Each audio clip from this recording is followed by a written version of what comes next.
light and heat. Time to take a stand, boys. Time to make a choice. Time to find our courage. Time to be deployed. Make our only stand here. Make our roads complete. All we waited for now, past the future meet. Get your weapons ready. Kiss loved ones goodbye. Now our time is coming, and it is not the time to cry.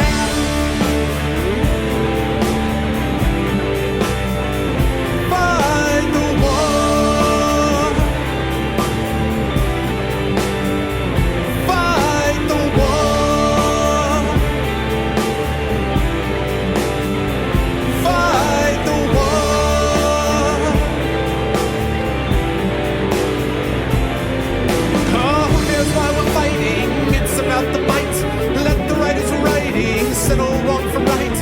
In the time of conflict, when the bullets fly, in the space of seconds, a life you cannot buy. Face the facts before you, face the simple truth.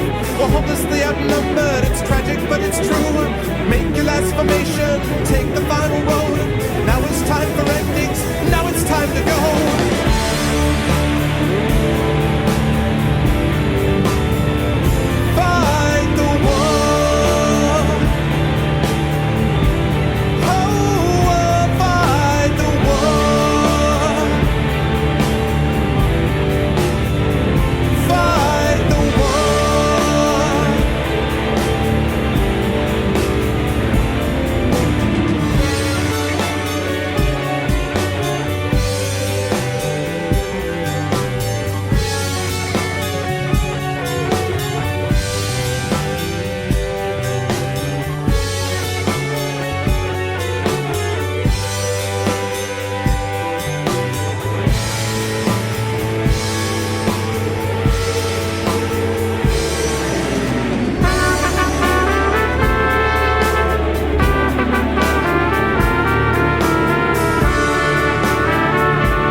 That's right. Hello, everyone. Welcome to a Thursday night stream, April 21st, 2016. Welcome to my regulars, to the Arvanauts, and of course, welcome to everyone else who is new to the stream for this very special conversation that I'm about to have, and I'm really looking forward to it. I've actually been trying to get it arranged for a while, and so I'm glad that we're actually able to get this done. Before I do so, just a couple of quick reminders about how to help out the stream and also get more people to this awesome conversation. Exclamation point CTT will allow you to tweet out the stream. Also, hitting that share button underneath the video window will do the same thing. Exclamation point ARVTube will get you to my YouTube channel where you can see past broadcasts of this stream, including this interview, which I will put up after it's done, and it'll be available probably sometime tomorrow. Exclamation point Steam Group will let you get over to my Arvanauts Steam Group where you can hang out with folks in between casts. And exclamation point ARVTreon is my Patreon, which you can see down there below, which is at $383.39. We're continuing to try to push that north of 400. A lot of really cool things can come out of that you can get and that other people can get as well for the channel if you're able to be a part of that. And obviously following the stream has always helped as well. I also want to thank everyone who is here with us to start out the stream. As always, it's a pleasure to have all of my regular viewers. So hello to, and also my new viewers too. So hello to Rogan, Truden, Tolware, Terry Tunes, Sathalan, Roix, Nonstop, Mano Mercurius, Cobra Khan, Jum Chum TV, Longblade, Jedi Knight, Hanito Kasu, Heavyline, Garrett, Forgotten Myth, love that name, ECAG, Dragonwright, Daigle Doppel, about whom more in a moment, BioMX, Beam Trent, about whom more in a moment. And, of course, my awesome mods, Shadowed Mage and Dragon Spear, who are here to start out. Great to see everybody, and I hope everyone is doing well and looking forward to a conversation that I'm looking forward to also. So tonight, folks, we're going to be talking about Siege of Dragon Spear, and it's a very great pleasure, and I'm unmuting them now so that they can actually hear that we're ready to go. I am very pleased to be able to have two guys on here about a game that I've been pretty excited about, only because Baldur's Gate, the series in general, is probably my favorite video game series, or at least it's got to be top 4 or 5, I would say. And as you guys know on my channel, I have spent a lot of time playing through the Baldur's Gates, including the Enhanced Edition, with the Infinity and Beyond crew, and we all did this as sort of a multiplayer type of thing. So now that we actually have a chance to get Siege of Dragonspear, which is sort of the next stage, the interlude between Baldur's Gate 1 and 2, I'm very, very excited to be able to have on the stream with me Beamdog CEO Trent Oster and lead designer Philip Daigle to talk about Baldur's Gate and Siege of Dragonspear. Trent, Phil, thank you guys so much for being on here. No problem. Glad to be here. So I want to start out, I guess, by asking, and let me quickly actually get rid of the little scrolling thing down here so I can actually put my webcam up and then put your guys' webcam up. And chat, if you guys could say hi to them as well, that would be lovely. Let's get rid of that. Let's turn on my webcam. There we are. Hello, everybody. And let me pop these guys on as well. Lovely. So now we've got Trent on the right and Phil on the left. All right, so I guess I want to start by asking, and Trent, I'll start with you and then maybe move this over to Philip. One of the things that's always interesting to me when I do these interviews with folks is how they deal with legacy, and specifically how they deal with game franchises that have been in existence for a while. It's one thing to develop something from whole cloth, but it's another thing to take something that people are very familiar with and go in different directions with it. When I talked to the In Exile guys about Torment, there was a lot of discussion about this, about how do you take Planescape Torment that people have these thoughts about and sort of go in a different direction without angering everybody, creating burning bridges left and right. So you, Trent, as the guy who was the co-founder of BioWare, you were there at the beginning. So I guess I want to start by asking you what your sort of guiding principles are in general with the Baldur's Gate series as you've done the Enhanced Editions, but then also with Siege. I mean, you're having to insert it between two much beloved games. And so I guess I wonder what you were thinking about as your kind of organizing principles as you went into this. I kind of, first principles really come from kind of playing second edition D&D a lot and really kind of being aware of what the sacred cows are and more what isn't a sacred cow. Mm-hmm. And a lot of conversations that I had with James Olen, specifically around Baldur's Gate when we were making it, Baldur's Gate 2, and then Neverwinter Nights, and then later even discussions that led into some of the Dragon Age world development stuff. So I carry all my James conversations around in my head with me. So it's like this, he's like this Jiminy Cricket on my shoulder that tells me, this is not Baldur's Gate, or this is Baldur's Gate. This succeeds or this does not succeed. And James has, I would term it a brutal wit. He can be just destructive with his feedback on things. If he likes it and he is supportive, he's like, that's great, I love it. If he's not in love with the idea, he can string expletives together in such a tight and offensive manner to blow one's mind. So I have this little James that kind of speaks to me about Baldur's Gate and says, this is a good thing or a bunch of chained together expletives on what is wrong. I gotcha. I think the biggest thing we came at Baldur's Gate with, we wanted to do more Baldur's Gate, but Baldur's Gate 3 is such a huge and massive thing to tackle that it really didn't make a lot of sense to try and execute it in the Infinity Engine. I mean, we've done everything we can at this point to make the Infinity Engine better, to improve it, and to take it further. And I think the backgrounds, we've done brilliant work, and I think we've done as much as we possibly can with the characters. And we had our graphics programmer writing shaders upon shaders upon shaders and trying to make the characters look better and look better and look better. And we kind of came up with this shader system that lets them stand out a little more from the background so they don't fade into the background. But with data from 1997, 2000, there's only so far you can go. Mm-hmm. And we really kind of made the call. It's like, okay, let's do Dragonspear as an expansion that fits between Baldur's Gate 1 and 2. Initially, it was going to be this short little, it was like 4 or 5 hour plan, and yeah, I was going to say you blew past that limit. I just the VO budget, the VO budget alone, we went probably 6, maybe 7 times over budget on it. Wow, it was just mind blowing. And that actually leads to a follow-up, Trent, and then I'm going to throw one at Phil. But when you sort of went over budget by that extent, you've got to think about the company's overall financials. And I know I mentioned before that I've spoken quite a few times to Mitch Gittleman at Harebrained Schemes. And he says one of the great things is that he's able to Jordan Weissman's a genius, but there are times when he's able to sort of work with him to restrict his vision into something which is functional and doable. So for you, as you saw you were doing that, I mean, were there red flags? Were you like, oh my God, wait, stop? Or did you feel as if this is what the project demanded and it was workable as a company for you to do this?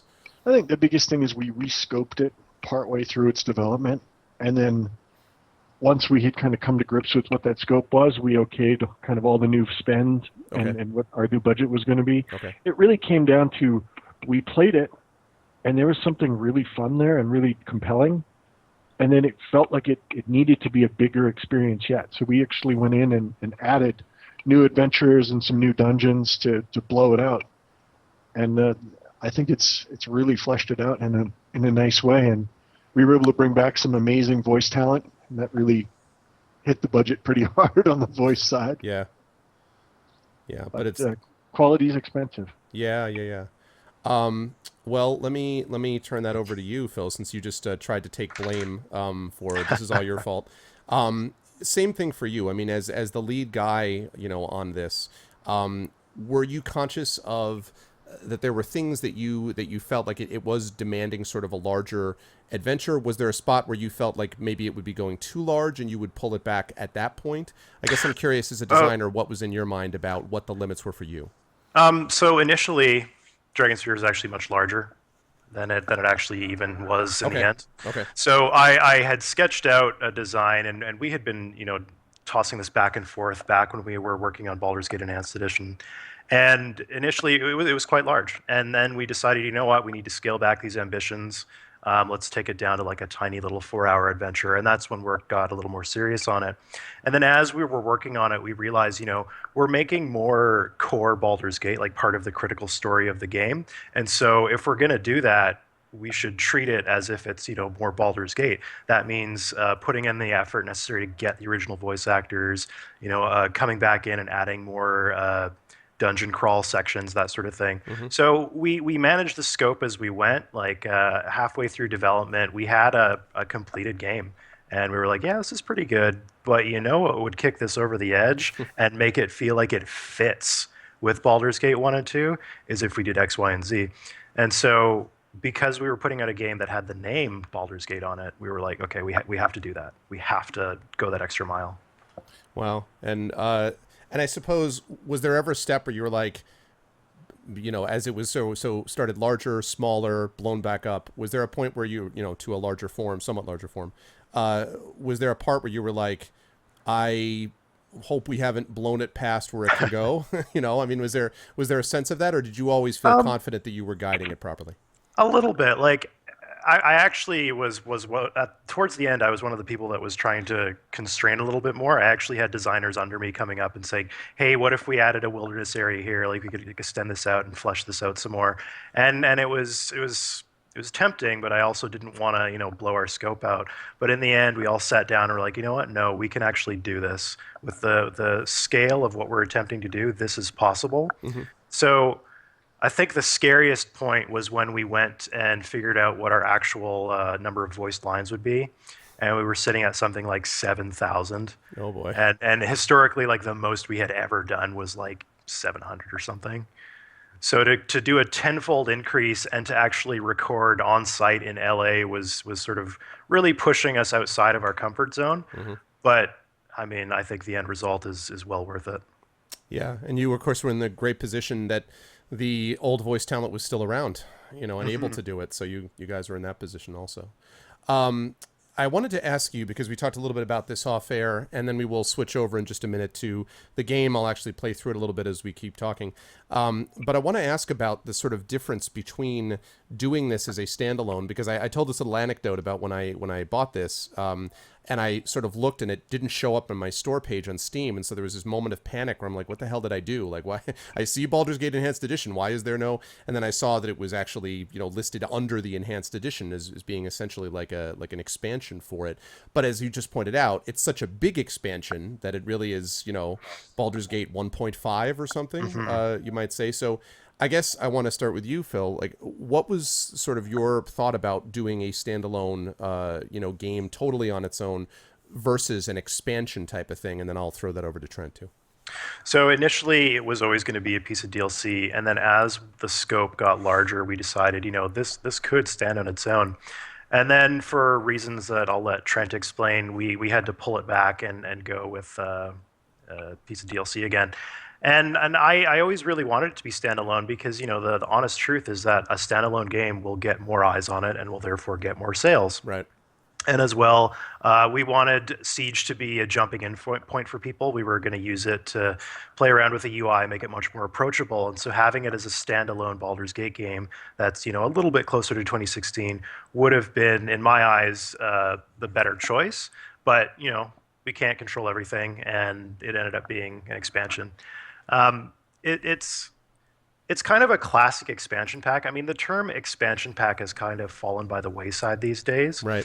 It's treated as a piece of DLC, but in my mind, DLC and expansion packs are sort of different. Right. Dragonspear is the sort of game that if it had been released in 1999 or something, it would have gotten a full box release. It would have been sitting on the shelf right next to Baldur's Gate. Like Tales of the Sword Coast is its exactly, own sort of, yeah. sure. And thrown a ball, that sort of thing. Yeah. So I think that it's very, very large, and DLC might be a little misleading, but that's the hand we were dealt. Yeah. What do you want to talk? You want to sort of weigh in on that, Trent? Yeah, I think DLC is just. I don't think that's what Siege of Dragonspear is. I think it's a misnomer. I think Siege is an old school expansion pack, and I think that the digital platforms really. I think GOG does a nice job of handling it, and I think.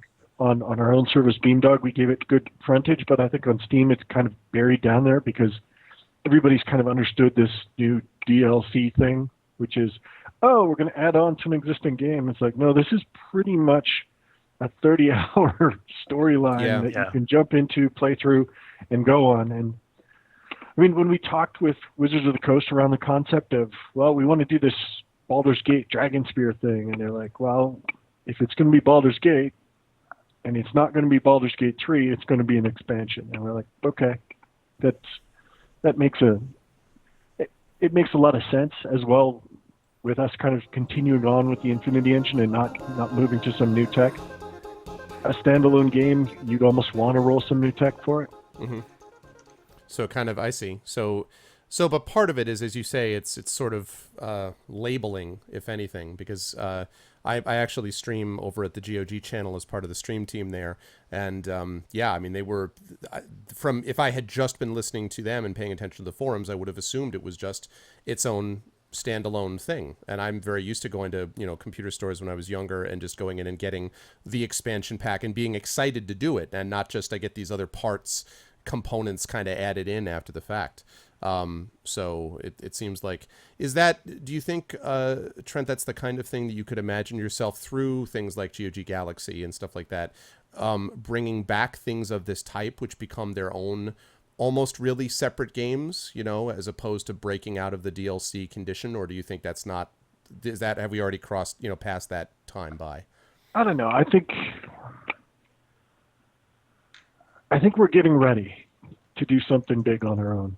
And everything to this point has been kind of building towards that. Mm-hmm. So, I mean, we're building up kind of the core team, building our strengths, building our understandings on how to do things. We built some new content into the Enhanced Edition. We built more new content into Baldur's Gate 2 Enhanced Edition. Mm-hmm. And then we built Siege of Dragonspear, which is pretty much a full game minus us going in and actually recreating all of the character art and all of the combat assets and special effects and everything. So. Right. We're really, Cam and I are old video game developers. The only way you get to be an old video game developer is to either survive horrific burnout or become so risk averse or so at least risk aware that you're totally try to manage the scope of what you're tackling at all times. Right. So with us, we really want to kind of take these conscious steps forward as a company. It's like, okay, we've built this, we've proven this, we can do this. Now let's step it forward to the next stage. Okay, let's do the next thing. Okay, we've got that locked down. Okay, now let's roll forward. And we've got a great relationship with the Wizard of the Coast guys. We talk to them a couple times a month. It's always a lot of fun going back and forth. Phil has his thing with Nathan going, and we bug him on Twitter. They bug us. It's good fun. I don't think I actually noticed this. Phil, can you bug? So, let me tell you a story. So we had gone down to Wizards of the Coast in Seattle, and it was for some big summit where we were meeting with all the partners and everything. Okay. And one of the activities we were doing was actually playing D&D. So I actually got down I got to play with Nathan Stewart and a couple other people. Cameron Topher, one of our founders, was in the game as well. Mm-hmm. I think Mike Merles was the DM. I can't actually remember. Okay. But I swear I saw Nathan fudge a dice roll. And I called him out on Twitter. I'm like, let it be known far and wide that Nathan Stewart has fudged a die roll.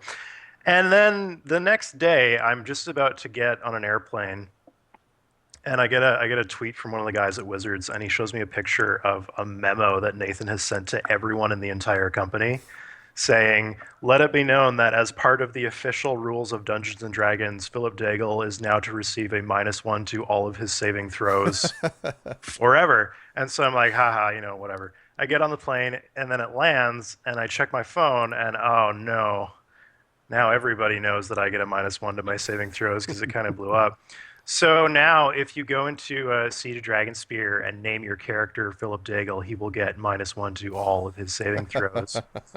And so that's Nathan and I squabbling back and forth. And he tried to, bully me some more on Twitter by posting a video of him rolling some dice and then subtracting the saving throw to punish me. But I looked up the rules and I proved him wrong and showed him that he's breaking his own rules here. So we've got a bit of a feud going on here. So I think Nathan gained new respect for your Photoshop skills. Well, and I mean, in none of these interactions that you've described did he deny apparently that he fudged the roll. So that's true. I never thought about that. I mean, that's true. And I mean, as I've been DMing for 25 years, and I my publisher is the Ed Greenwood Group, so I've played Dungeons and Dragons with Ed, and Ed has told me directly that DMs fudge constantly, and if they don't do that, they're not doing it right. So I mean, if Ed says it, then yeah, but it's a question of, are you rolling in front of the DM screen or behind it? Right. Well, you always listen. If you're rolling in front, you're going to let it roll and let it play the way it plays. That's but right. If you're rolling behind, that's when you can tell your DM is massaging things a little bit. Yeah, exactly. The party may have been decimated. It's time to ease things back a little bit. Yeah, when the DM does a roll and then pauses for a moment and then says a very obviously different number, something bad almost happened to you. Yes, that's true. And I suppose if you irritate your DM, the reverse could be the case, if that actually happened. You could wind up with a permanent -1. Yeah, I was gonna say, wow, I've never, and you got to be honored that you get that a company wide, Yeah. I mean, it's not just a single campaign. The word is spread. Like if you play with Chris Perkins or if you play with Joe Schmo in Kansas, you will always have to have a -1. But I'm not afraid. I wear it with pride. Yeah. And I use trick dice, so it doesn't really impact me at all. So it works fine. Yeah. I am very happy to be having a conversation with two of the guys from Beamdog, Trent Oster, the CEO of Beamdog, and Philip Daigle, who's the lead designer on Baldur's Gate Siege of Dragonspear. And I am now going to switch over. We got a good turnout so far. I'm going to switch over to the game itself and then ask a couple of more questions for these guys, just so everybody knows. I will open this up to chat in a little bit. I'll open it up and let you guys ask a few questions of these gentlemen as well, and we will sort of proceed that way. So let me switch over with that awesome music, which is great. All right, and let me Let me bring them back in. So let me continue then by asking, when you were talking about the things that sort of the assets you had to go in, you could use some of them, you could not use some of them. I'm curious about the things that were sort of the biggest challenge, and I guess I'll start with you on this, Philip, to kind of modernize, because the Infinity engine, despite the term Infinity, has been around for, as Trent, you pointed out, a very long time. So there's the engine's going to creak a bit no matter how well you do with it. And so I'm curious about what was the biggest challenge for you in terms of what you had to work the hardest on to kind of bring up to speed where you felt comfortable with it, if that makes any sense. I would say that the most challenging aspect was the user interface. And even Siege, as is released today, still has a lot of things that I'd like to fix and improve on it because we simply didn't have time to keep going. Mm-hmm. But the UI was the absolute worst thing to work with because the UI system in the original Baldur's Gate was very, very rigid and very, very brittle. Like there was game logic woven into the UI, and it was just a nightmare. If you wanted to change anything, it was so much work in so many places, and it had to be touched by so many people.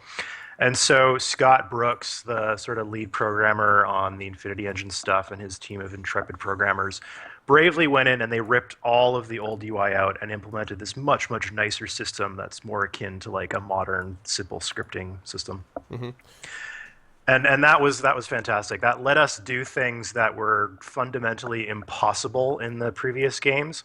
So little tiny touches like the ability to zoom the map in and out, all that sort of fun stuff. We couldn't do that before, but now we could. Mm-hmm. And that was a nightmarish challenge. Another kind of interesting aspect was the art for the game, because it's one thing to make an area that looks photorealistic from an isometric perspective, but that doesn't really help you if you're making an expansion pack that's supposed to fit between two games that were released in 98 and 2000. Mm-hmm. So learning how to make these areas in the correct way and also sort of downgrading the visuals to match BG1 and 2 was interesting, I guess. I'll use that term. And by interesting, you mean deeply troubling and frustrating. Yeah. And, yeah. That side of interesting. You mentioned that there were some things that you still wish you could have kind of taken another crack at. And I know, Trent, you said that you're working hard on the second official patch that you're looking on getting out there. But I guess I would ask, I don't want you to talk down what you've done because you've obviously done a great deal with this. But can you give me an example of something that you really wish you could have, had time in the universe and everything kind of enabled you to do it, really kind of taken on, that you would have done differently had you had the opportunity to have all the resources available to you to do it? Sorry, I'll let Trent answer. Yeah, whoever wants to start first with that. I'll totally dominate Phil on this one. Really, user interface, again, I mean, the system came online just a little later than it needed to. If we had built the new system earlier and learned it and been able to work with it, we could have redone every user interface in the game, and I think made them a lot more effective and a lot easier to use, mm-hmm. and kind of re-examined a lot of the Baldur's Gate interface kind of paradigms that are set up there. Because in original Baldur's Gate, methodologies actually change from one screen to another on how you interact with things. Oh, really? Sometimes the plus button is on the left, sometimes it's on the right. Oh, yeah, that's true. It breaks so many rules of user interface design. Well, you were there. What happened, Trent? Why was it like that? So most of the user interface was actually done by Scott Gregg. Okay. Who he tried to describe to people how to make content, and then they just had so much difficulty trying to work with what he had built up that he wound up doing a lot of it himself. Mm-hmm. And I think he just went mad while doing it. I think he lost his mind. So really, it's he sacrificed his sanity, and so we can't really take him out too much, basically. Pretty much. He was a broken man after that. I mean, was it a function of scope? I mean, was it a function of the scale of what was trying to be accomplished at the time? I'm just curious if you had the technology that you have now in 2016, if it could have been done differently at the time. Yeah, I mean, the original Baldur's Gate timeline, I mean, this is Windows 95. I mean, Yeah. you want to talk about bad user interfaces? Yeah, Go amen. look at standard Windows app from Windows 95. It's like, oh god, my eyes! You've destroyed my eyes by throwing this on the screen. Mm-hmm. And we're talking resolutions like 640 by 480. So it was designed with a very specific problem in mind. And with Windows 95, in order to make 16-bit color work, you had to be clever. Mm-hmm. And good rule of thumb is anytime a programmer is clever, it means that they're totally destroying any kind of future path for that code. Because they're basically hard coding around specific modern issues that are addressed, that they have to address. Mm-hmm. So just down the road, you're totally going to hose yourself. So we went in and basically our first exposure to the Infinity code with Beamdog was we got the code, we started looking at it, we're like, hey, this is pretty, a little scary. So we're going to ninja in, we're going to make a couple changes, we're going to ninja out. No one will ever know we were here. A week later, Cam's on the phone and he's like, okay, I'm cutting 200,000 lines of code and I don't give a shit what it breaks. Oh my god. And we're like, okay. And he just kept rolling and rolling and rolling. And by the end of it, we had improved a lot of things within the Infinity engine. And I mean, now we're still kind of going back and rewriting core systems, but I'm really happy with how far we were able to take the Infinity code base. At the same time, there's still just some fundamental kludginess in there that every time we're trying to do something, we just get a punch in the face, and it's like, oh God, how do we fix that? Mm-hmm. And the answer is we kill it with fire, and we move on. Oh my goodness, that's funny. So you're pleased with it in in general with how it's all been kind of wrestled together, but in a perfect world, you would have known now what you knew then, and so on, and or rather, you would have known then what you know now, and you wouldn't be in this situation of having to kind of fiddle with it. Does that mean? I guess I should ask when, because I assume none of this precludes the future existence of a Baldur's Gate 3, which you have previously said is kind of a long-term goal. Is this as much as we're going to get from IE? I mean, at this point, you got to do something else or not? Would you say? I think we've either got to roll IE forward in a big way that's going to fundamentally, essentially change what it kind of is, or we just roll from scratch. Okay. And it's really, by working in IE for this long, we've learned so many things about what makes up the Baldur's Gate magic. It's really kind of, the depth of the rules implementation is so tight in there. You start looking at things and you can argue some of the interpretations on some of the rules on how things were implemented, but you can't argue the vast volume of things that were implemented. Mm-hmm.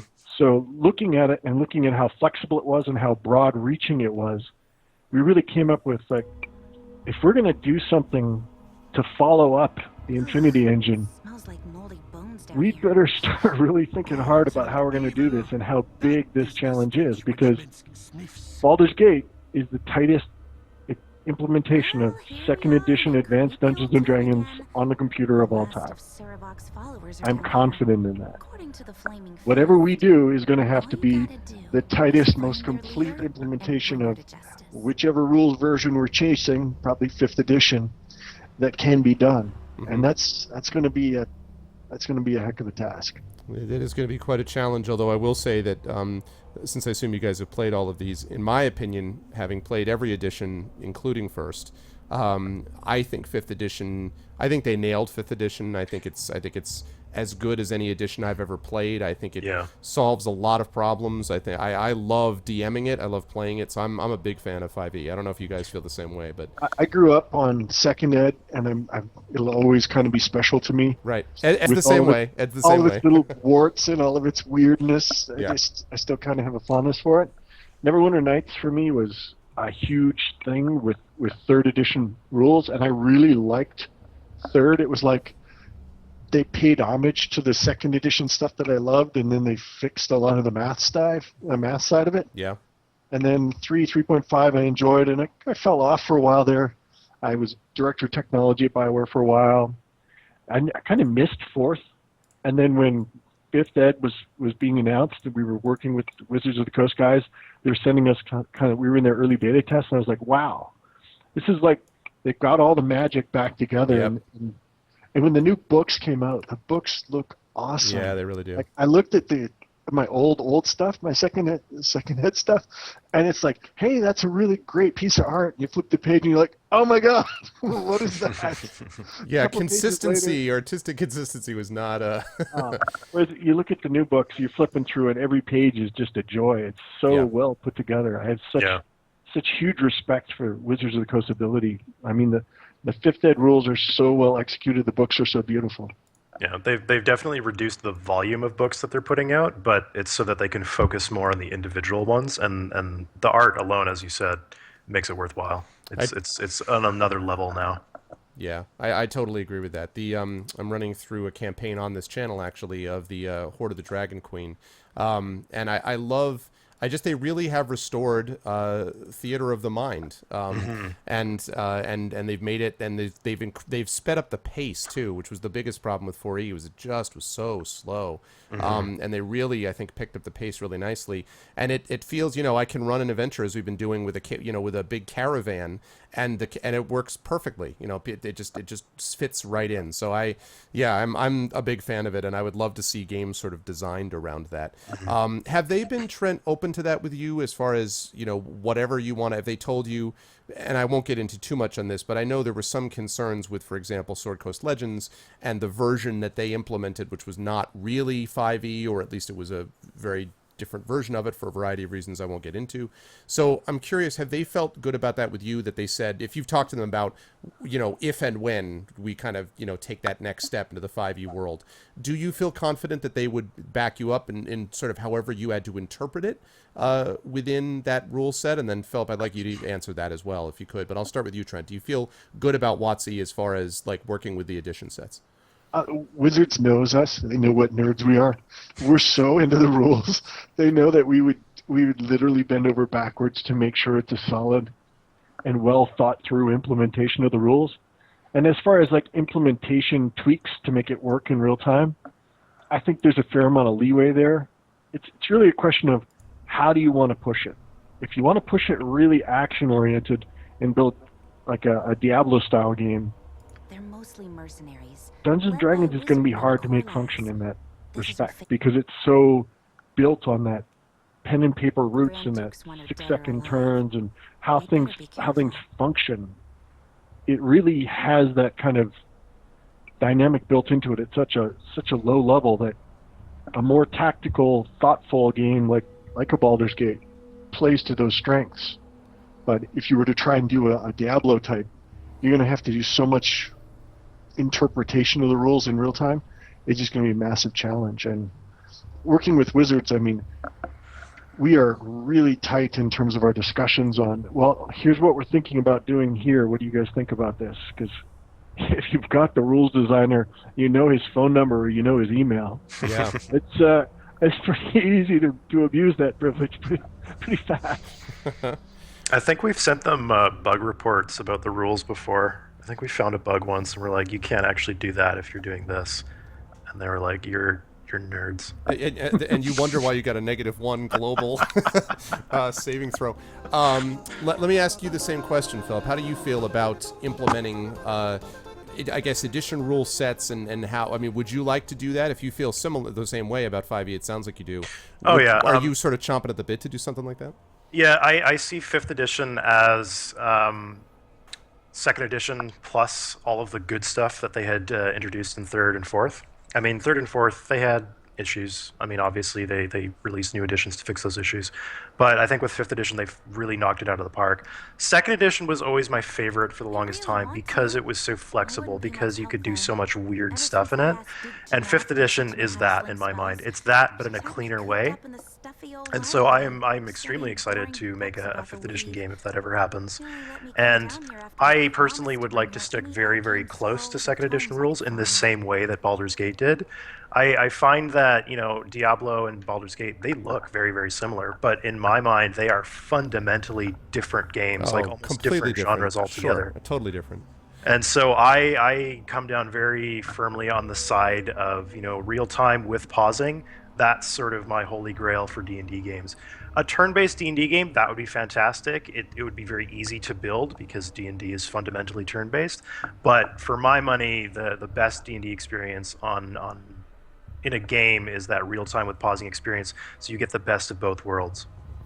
And I should ask about that because obviously the real time with pause thing has its own sort of sometimes controversial elements established with it. Although if given a choice, to me, real time with pause or turn based is always going to be superior to just the general it never stops. But I'm not I mean, Diablo's okay, but I'm just not a clickfest guy. I'm more of I like to actually look at the beautiful environment and calculate and plan. And you're right, it does fit into the D&D setting. If there were to be a turn-based version of this that was, and I guess you guys can, as the Baldur's Gates can be set up where there's so much pausing that it almost kind of de facto feels like turn-based. You can have pause at absolutely everything. But in your own sort of mind about it, what would you prefer people to generally be moving through in a relatively active way with only the occasional pause? Or would you like a game built in which really the sort of careful, thoughtful, I don't know, Trent, like the way you want to run Beamdog, as you just said, step by step. Is that, Phil, what you would sort of imagine as your ideal? You said the Holy Grail is real time with pause. How much of it is pause and how much of it is real time? Now, different people are going to give you different answers. I'll give you mine, but people say that 25% of your fights should be hard and the rest should just be like you roll them over. Other people will say every single fight should be, a really strong tactical challenge. I come down somewhere in the middle there. I would say that 30% of your fights, you probably shouldn't have to pause. They might, you might need to use certain abilities, you might need to think about it, but it shouldn't require the very tight timing that you need in a pause and play fight. I like games that are challenges. I mean, in my opinion, a D&D game is a series of puzzles. Every combat is a puzzle that you solve with your party, and your party is your toolbox, and that toolbox will change. And if you had a puzzle game where 75% of the puzzles were incredibly easy and didn't require any effort, that's kind of a bad puzzle game. So I come down harder on, there should be a lot of tactical thought in this. And as well, though, I don't like throwing pointless fights at people. I don't like throwing 50 kobolds at somebody. If I'm going to make you pause, it should be for a good reason. And yeah, 75% is my number. Okay, that seems reasonable. Trent, do you want to weigh in on that? What your holy grail of pause ratio to real time is? Yeah, I'm less of a pauser than Phil. What I like to do is I like to meet an enemy. I like to be challenged by, this is the first orc I've ever run into. He was a tough fight. And then I like to go and jack my characters up, level up, gain some gear, come back, and obliterate 2 or 3 orcs. Just destroy them utterly. And to me, that it feels like this great sense of accomplishment. And I'm not going to pause for that. I'm going to mow through there like a lawnmower of destruction. And there is just going to be body parts everywhere. And at that point, I feel, I am powerful. Yep. And then I'll run into something else, and it'll kick my ass. And I'll be like, oh, damn. And then I'll go and I'll power up some more, and I'll come back to that. And it'll be a challenge. And then down the road, I'll meet that enemy again once I'm even more powerful, and it'll be a cakewalk. Yeah. And I really enjoy that kind of that constant progress, that moving forward with the combat. And I also really like the idea of being able to roll into a real-time combat, let my party members do their thing, and I just concentrate on my main character. And then when I do walk into that boss fight or that real challenge fight, when I do get just dismembered, my whole party gets torn apart. I'm like, okay, I did that wrong. Yeah, that was Reload. not correct. Okay, now I'm going to change my tactics, I'm going to pre-buff, and I'm going to try some things. And then it's like Phil said, it's like solving the problem. And I think James, on the original Baldur's Gate 2, the mage battles, he really wanted to kind of evoke this characteristic of Magic the Gathering, where you were spell, counterspell, breach, cutting through spell protections. And I think it did a good job of that. And when you do walk into those high-end mage fights, when you're ready and you're prepared and you're in the right mindset, you can just march through and do the right thing, and you can survive. Or you can just be completely obliterated, which is usually what happens to me in the first 2 or 3 run-throughs. Which means I assume that you're not a fan of the old style Oblivion level scaling where you're having to, you never actually get it, but like everything is always exactly sort of scaling to wherever you are. You're never really improving or sort of decreasing relative to everything else, right? Can I assume that you like to build up to the point where you can walk into that fortress of orcs and just crush them? Is that basically it? To me, scaling every creature in the game is ridiculous. Yeah, I totally agree. So thank you. I just wanted to say I can't stand scaling at all. Well, as a fighter, imagine you're a boxer or a kickboxer. You start out, you suck. You fight some other people. They kind of suck. If they don't train and they stay where they are, and you go off and train with world champions, and you come back 3 years later as this amazing fighter, you should be able to just destroy them utterly. And in games where every creature scales, it's like, oh, it's a kobold. I'll go fight a kobold as a level 1 guy. And then you have but to ask. You're level 30, you run into the level 30 kobold. He's been pairing your training the entire time. He's made the same level up. It's like He's been lifting tiny weights. He's this epic kobold hero. Yeah, it just doesn't. I'm so happy to hear that. I just can't say. It lacks a certain sense of progression. Yeah, and I kind of come down on the same side as well. Yeah, I feel like that at a certain point, this tells you, this is nature's way of telling you, don't touch this area until you get more powerful, and then you can do that. So, and it's a level of games like that where you go into the area of death and you're just murdered, and you're like, okay, that was bad. Don't go there yet. Later, you remember that area, and it's always in the back of your mind. You're like, I'm going to get down there, and I'm going to go to that level. Oh, got killed again. Not ready yet.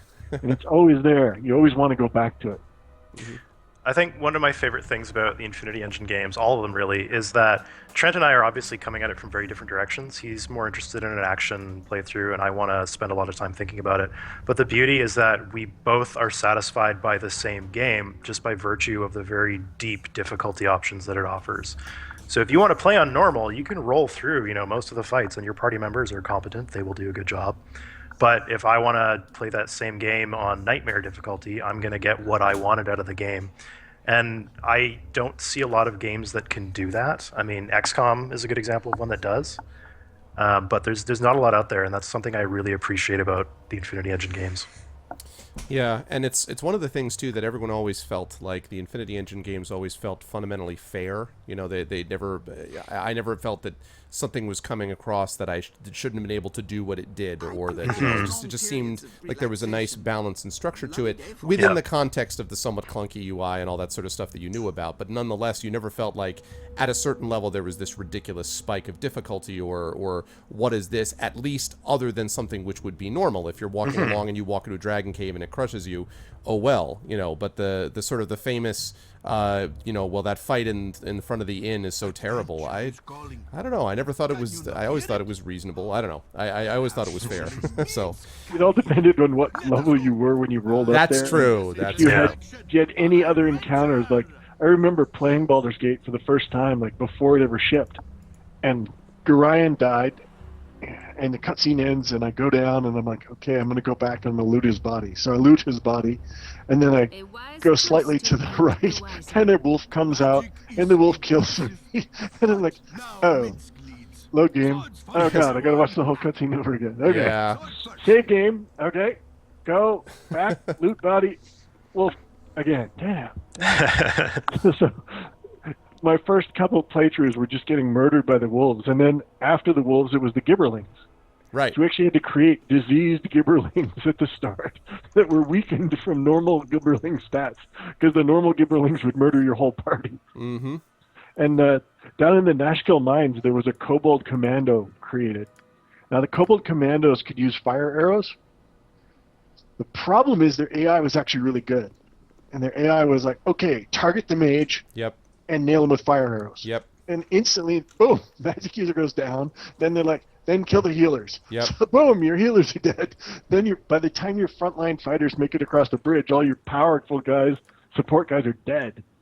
So we actually had to dial the AI back so it wasn't quite such a bastard, and make it so, okay, spread the fire out a bit. Only fire a fire arrow every second shot you make. Mm-hmm. We actually by implementing the game fair and making it smart, we made it way too hard.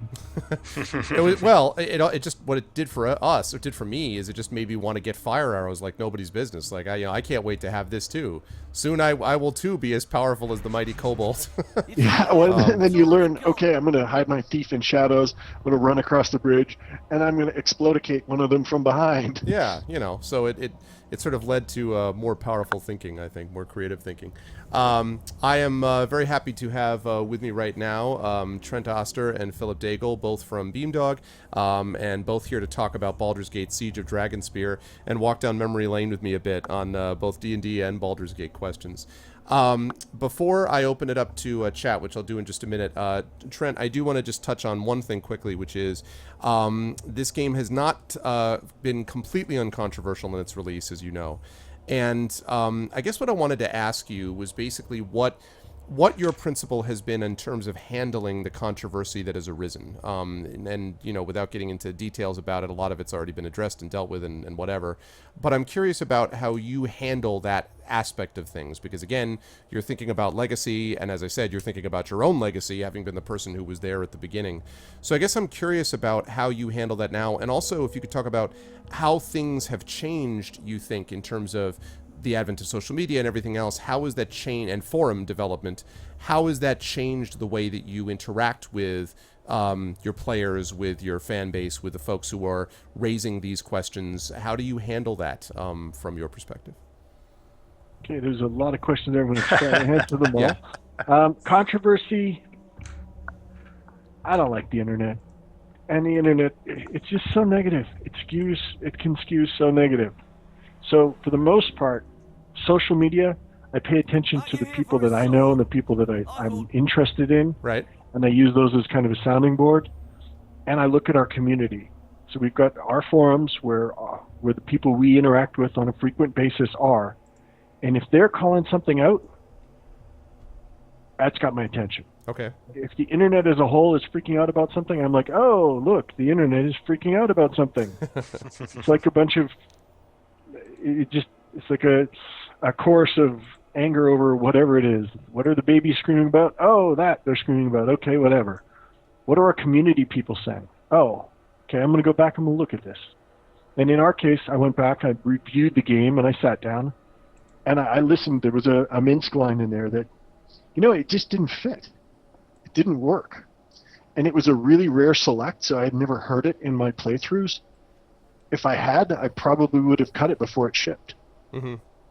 And that was really the only kind of major thing I looked at and said, I can't really stand behind this. Right. And the Mizena character, it's like we put an arbitrary limit on our writers of 3 nodes deep for a support character. And I think 3 nodes deep, Mizena was exceptionally well written. And I thought, well, what if we removed that limitation? Obviously, she's a popular character. A lot of people seem to love her, so let's expand her out.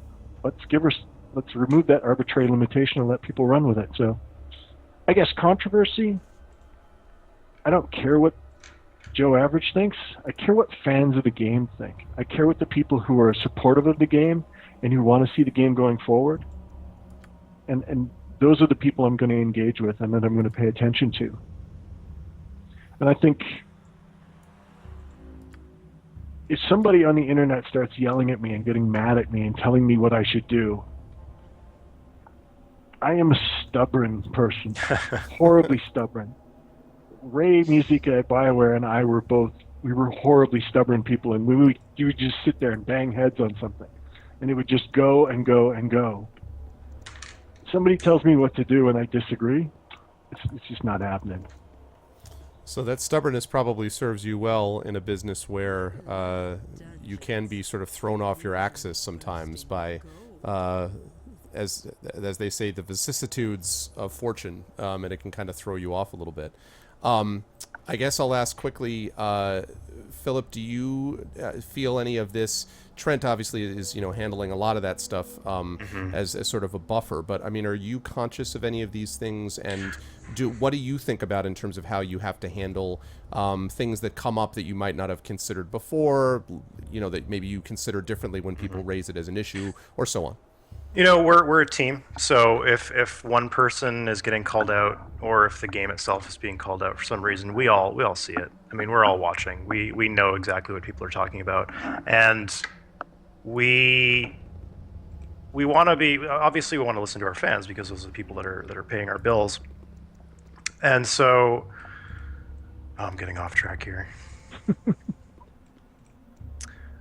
We're aware of it. That's the first question. What was the second question I guess again? the second part was how do you, so if, Trent mentioned the idea that if a member of the community calls something out that you hadn't thought about before, that's something he's going to pay close attention to. And I guess are there situations like that where people raise things in the forums and you kind of go, yeah, I guess, that there were things that I thought of too, or how does that work for you? Oh yeah. I mean, Baldur's Gate is massive. It's gigantic, and we couldn't possibly have thought of every angle that we need to cover.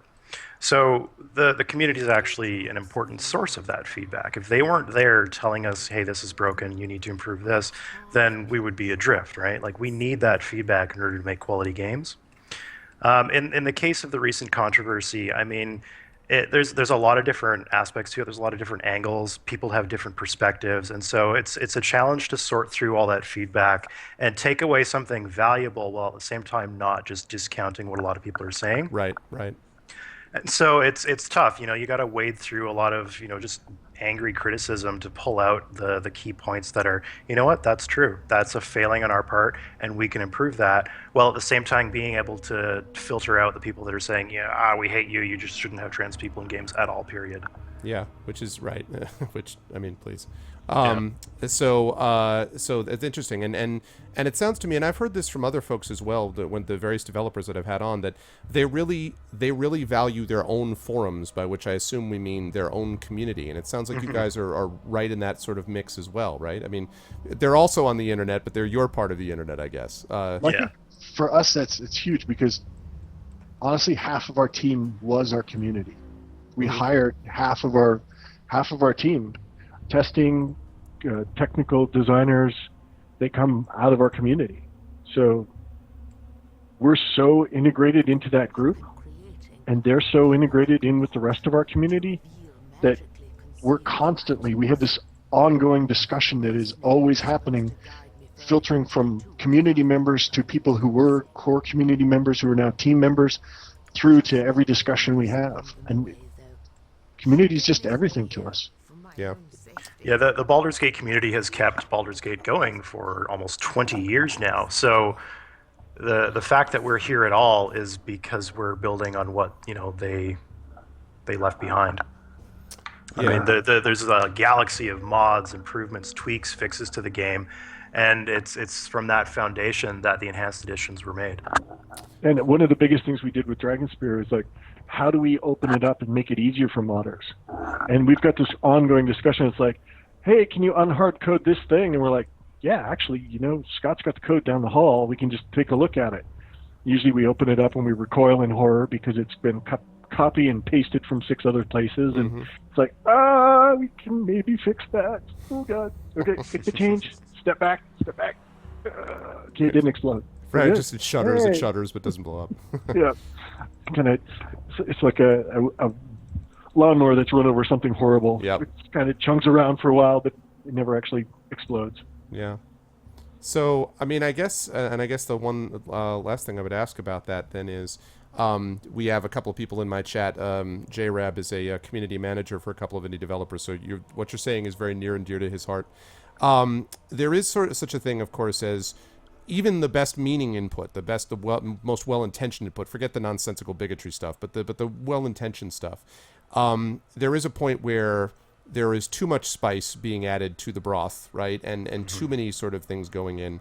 So I guess I'd just like to know from each one of you, when all of the input comes in, that balancing act, Philip, that you just talked about before, about what stuff to accept and what stuff to get rid of. Where's the line for you where someone says, and then please open this up, and why don't you want to open this up? Because it's driven by passion. How do you sort of gently, first of all, what is that line? When do you say, no, this is just too much, we can't do it? And then secondly, how do you let those people down gently and still maintain their passion? I guess I would say. I don't know if there's a universal line that we could apply everywhere. I think we have to take it on a case-by-case basis. But the basic strategy that I follow when we were doing anything to these games is, does it feel like Baldur's Gate? If I loved these games back in 1998 or back in 2000, and I were to come back and play them, would I get the same feeling that I got then? Would I feel the same things that I felt then? Would I get the same gameplay experiences that I could have then? And if I can do all that and it's just a little bit better, then sure, yeah, we'll go down that road. But I'm not interested in fundamentally changing what the Infinity Engine is or what it's intended to do. And I guess that's kind of a guiding principle that we follow. Fair enough. Trent, you have a thought about that? Really, just kind of echo Phil on it. I mean, we listen to every bit of feedback, but there's some feedback we make a call. It's like, we're just not going to do that because we don't think it fits with what Baldur's Gate is. Mm-hmm. And I mean, I have this long legacy with Baldur's Gate, having been through the development of the first and then been through the development of the second, and being part of BioWare for all those years, and having so many conversations over the years about what is and what isn't Baldur's Gate. Mm-hmm. And being good friends with James. And James was so crystal clear on what it was versus what it was not, that it just became obvious to me what should be and what should not be Baldur's Gate. And you can feel it. When you play the game, you run across something and it doesn't work, you're like, that doesn't work. That's And letting down those people while still maintaining their passion? I think everybody at their heart is a reasonable person. And if you tell them why, if you give them a reasonable argument as to why, people will understand and respect it. I mean, occasionally you're going to have to say no to what seems like a reasonable request, and as long as you have a good argument for it, I think many people can be are very accepting of it. A good example of that would be in Baldur's Gate. People really, really, really want to be able to play as a drow, a dark elf. And that's great. Like, that sounds fantastic. Who doesn't want to be a drow and play through the game? But the sort of thing you don't realize is that would drastically change the plot of most of the games. Mm-hmm. So that tiny request that seems so simple, because drow are in Icewind Dale too, how could they not be in Baldur's Gate, is actually like a far-reaching change. So yeah, we have to understand like both sides of what they're asking for. It's like, can I have feature X? Okay, yes, but in asking for feature X, you're also asking for capability T, H, M, and Q, Right. and that's not reasonable. And so we have to, tell them that and say, that's a great idea, but it's too much work. And I think philosophically, if we could support somebody and their feature set's reasonable, we'd do it. Most of the time, the only reason we don't do anything is it's like, that's actually not a bad idea, but we just don't have time. Yeah, that's so, and it sounds like you've been able to do it in such a way that people, most of the time, people accept that, so long as you put it in that term. You put it in those terms, ultimately. And BG fans are very reasonable. I mean, the games have been out for nearly 20 years now, and the limitations are quite well known. So most of the time when people are asking for something, it is usually within the realm of possibility. Yeah, it's interesting, and I guess that's the benefit of having a fan base this committed for that long. Oh, definitely. All right, well, let's get a couple of questions in from chat, because I know I don't want to keep you guys long. I know we have to get you guys out of here pretty soon.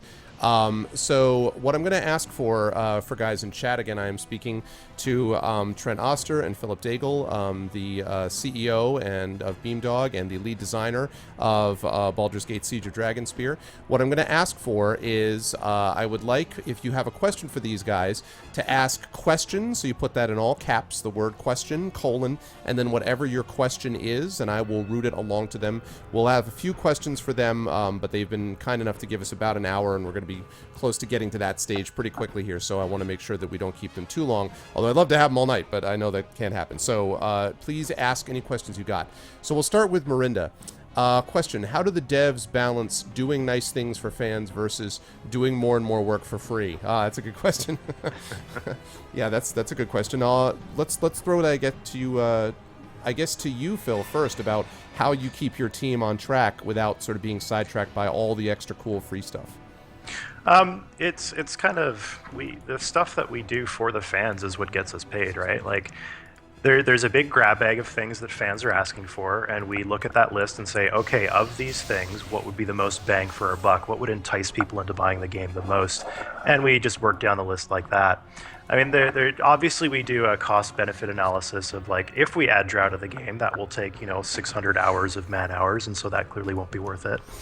And so there's that element there. There's the obvious financial consideration, but at the same time, we spend a lot of time implementing features that have no real return on investment, like the ability to modify the UI. That's not really going to generate very many sales, but it also generates a lot of goodwill with our fans, and so it's valuable in a different way. I'm not sure if I've answered the question. No, I think you have, and you're right that that's sort of long-term benefits to the company, I guess, and to your sort of team. Let's see. It was Marinda. Tartoons asks, are you planning on adding Siege of Dragonspear story-related content to Baldur's Gate 2 Enhanced Edition, such as updating the romances and adding some throwbacks? You have any thoughts about that, Trent? I think there's interest in the team in doing that. It's really just a question of how do we balance it versus kind of our future work and what we're trying to roll forward. Because we get paid when games sell, not when they get played. So, I mean, from one side, I look at Baldur's Gate Enhanced Edition. We just patched it. We shipped it 3 years ago. Yeah. So we're continuing to march that code base forward, and we're kind of relying on the fans' goodwill for that. It's like, hey, we're going to do our best. We're going to try and keep things current and try to make them better. There's a limit to what we can accomplish with that. So we're going to try and spend some of our budget marching the entire game base forward. But we're going to obviously focus most of our effort on the newer titles. So building new story content into Baldur's Gate 2, I can see it kind of on smaller scale side projects, but I don't think we're ever going to hit it with a really big update. Okay, that's a good response. Let's see. Animaniac, this could be a quick one, asks, update for Icewind Dale Enhanced Edition when? I don't know if maybe because that falls under the same category of what you were just talking about, I guess. Yeah, I think that's a good question. I think the Icewind Dale codebase is actually really stable right now, and probably more stable than we are at the moment with the Dragonspear codebase. So we really want to make sure we got Dragonspear nailed, get it solid, get it shipped on the new platforms, so iPad, Android, and then once we've got it to a really good place, we'll start looking back at Icewind Dale and how we can kind of march that up to current date on Codebase. Like, we spent a lot of time QAing Icewind Dale, and we did a great job on the launch, and we nailed the quality on that. And I really don't want to take a step back on that. Yeah, well, for one thing, anything that could get from having to deal with godforsaken Game Ranger on Icewind Dale would be helpful enough.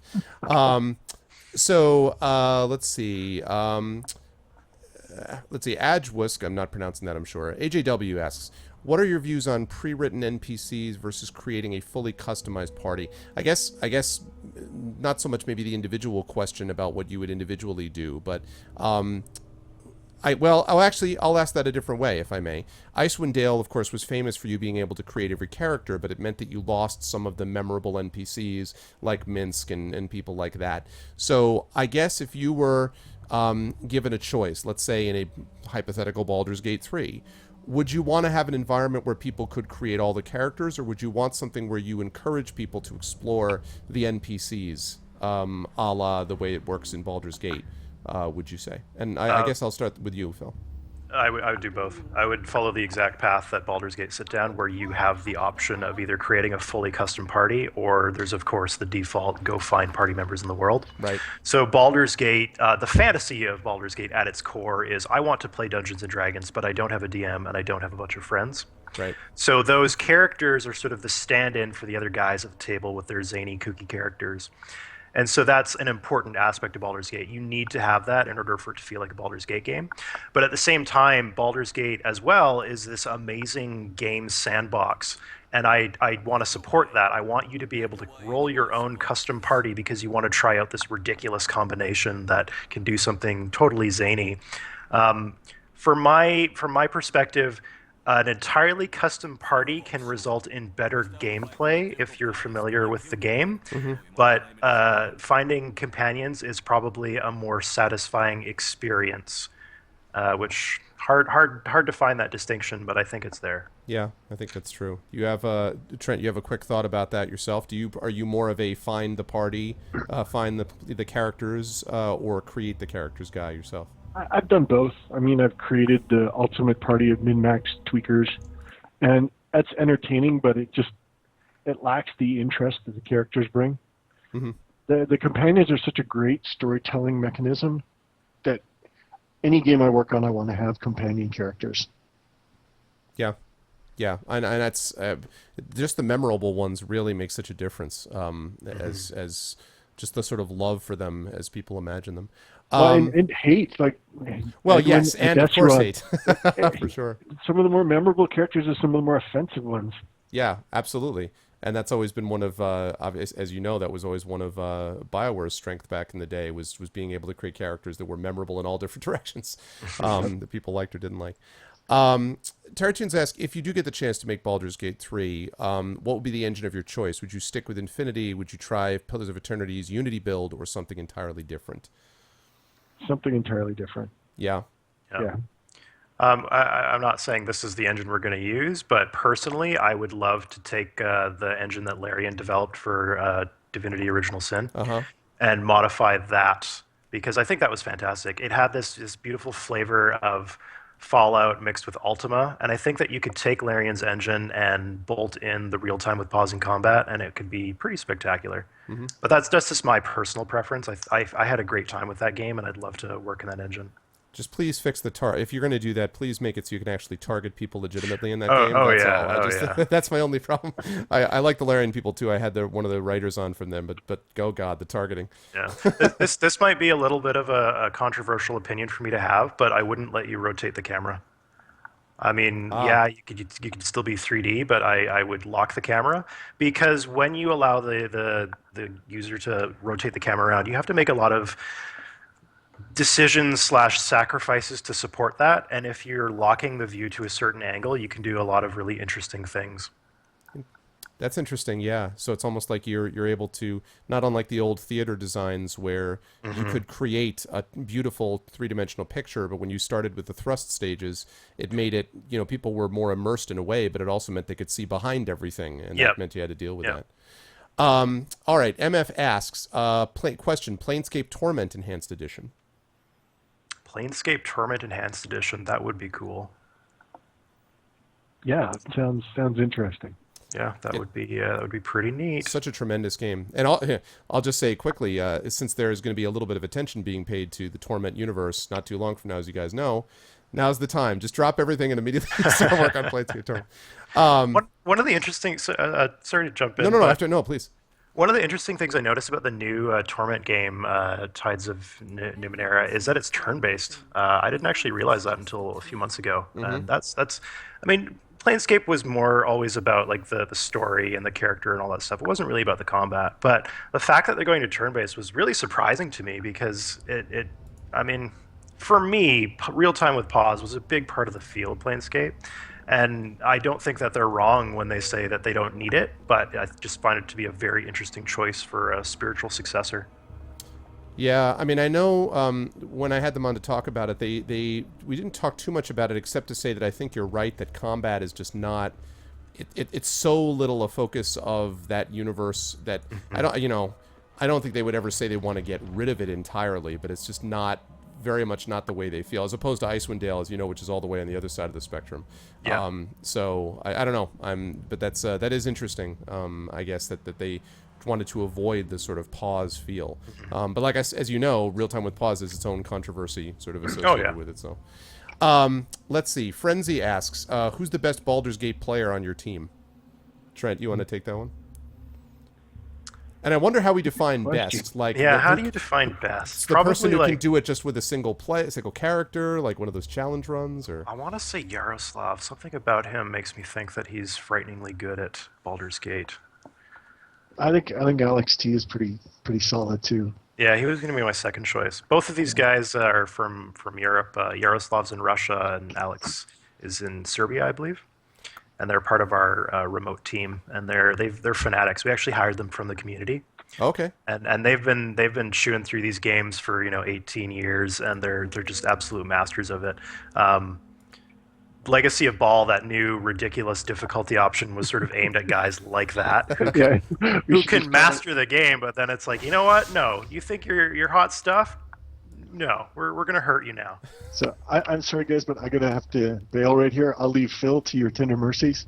Okay, that's yeah, I totally understand. Trent, thank you so much for coming on. I really do appreciate it, and the game really looks nice. So I'm looking forward to playing through it. Thank you. I'm glad you're enjoying it. It was very fun talking to you. Yeah, very much same. Thank you so much. I appreciate Take care, guys. All right, so let's drop Trent off there. And can you stick around for a bit longer, Phil? Is that? Yeah, I could stick around for another 10 minutes or so. Okay, that sounds good. So let's get rid of that. Okay. All right, let's see.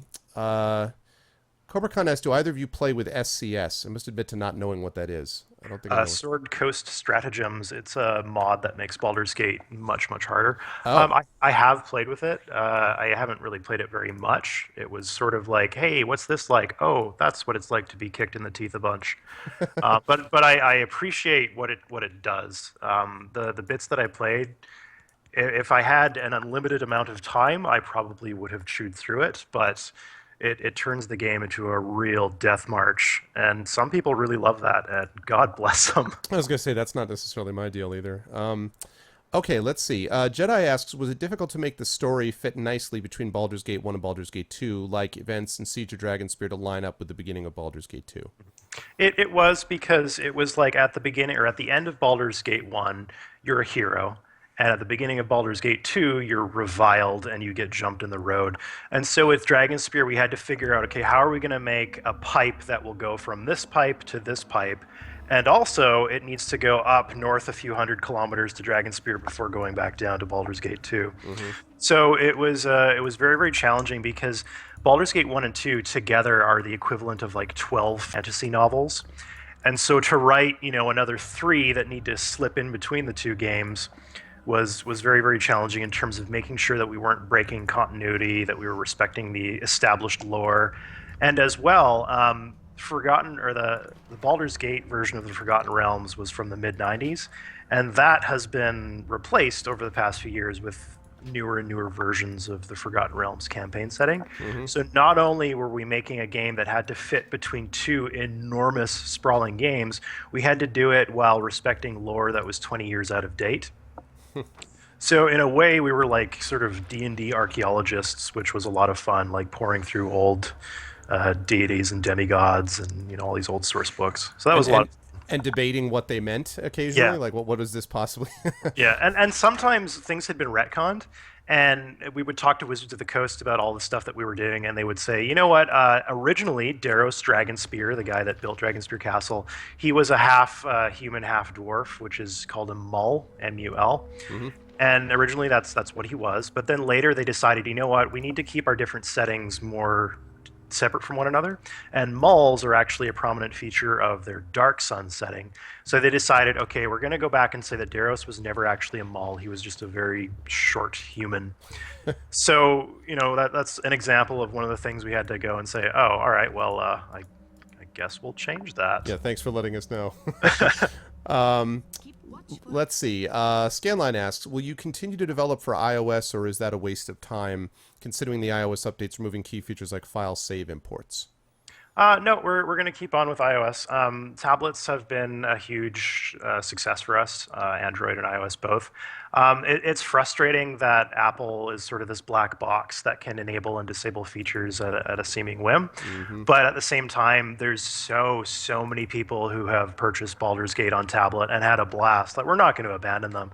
And honestly, I mean, yeah, there's a few features that they locked out, but the core experience is still going to be fantastic. I mean, I would love to play more Infinity Engine style games on tablet. Like if Pillars of Eternity were available on iOS, I would go out and buy it immediately because I love that kind of game. Mm-hmm. Yeah, and given how much, I mean, especially people who are on the road a good deal, being able to have, something like with that kind of complexity is just, blows my mind. And that's something that we learned really early on, is that tablets are fantastic and there's a lot of great games on there, but people are extremely hungry for that deep complex, Yep. thoughtful gameplay. Yep. And a lot of other developers are afraid to offer it, and rightly so, because it does limit your market. The number of people who are able to get into second edition rules is obviously going to be tiny compared to the number of people who could get into a much simpler game with cooldown abilities or something like that. Yeah, it's interesting. Let's see. AJ asks question: Czar and Monty or Khalid and Jaheira? I have to go with Khalid and Jaheira. I mean, Czar and Monty they're funnier, obviously, but Khalid and Jaheira, I mean, they're this class. I mean, I think it's more Khalid than anyone else. I could give or take Jaheira, honestly, but I just love Khalid's stuttery voice. I actually had his voice actor Jim Meskimen in the booth down in LA, and it makes me really, really sad that we'll never be able to release these recordings because he cussed a lot in them. But we had a bunch of outtakes where he, as Khalid, was saying things like "mind your own effing business," and I'm just busting a gut in the back room. Come on, we can't have like a director's cut, like a behind the scenes. Oh man. Extra. There's maybe if Trent gets furious and fires me one day, I'll angrily release them or something. But, Nice. but don't try and get me fired. No. Right. Definitely not. Yeah, maybe you can just pretend that someone else angrily did it and not you. Yeah. Let's see. All right, a couple of more. Jay, I think it's a good question, but I think I'm going to skip it because I feel like we've already gone through the community stuff. So sorry, but I'm gonna kind of skip past that. Terry Toon asks, how much do you guys actually resemble Rasad and Dorn in personality? In personality, oh man, I don't know. Rasad is sort of this like goody two shoes, Jehovah's Witness-esque, good boy, and that's probably not terribly reflective of me. I don't really go around asking people if they want to know more about the light. Visually, he looks very much like me because the portrait was based on me. But I don't think Rasad and I have very much in common. I probably have more in common with Nira because I originally wrote her before we brought on Andrew Foley. Okay, so you'd be more connected there, personality-wise. Yeah, I mean, Nira was sort of I'm going to write in my voice and just be a jerk, which may be a little too contemporary, but she's probably closer to my voice than Rasad is. For Dorn, Trent is actually a mass murderer who is wanted in several provinces and states, so he matches quite closely with Dorn's personality. Of course. Dragon Spear asks, after this BioWare wave of romance everything option, do you feel you have to have romance options for a complete, and he puts that in quotes, experience in your game? Personally, no. I don't think that romance is a necessary component of a fantastic RPG.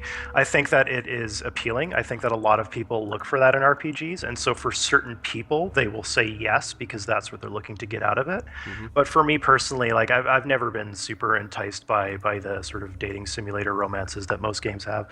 If a game were to come out that could more accurately capture the progression of a relationship in a more engaging way than just individual conversations with somebody, then maybe I'd be interested. But my personal view is you don't need it to make a great RPG.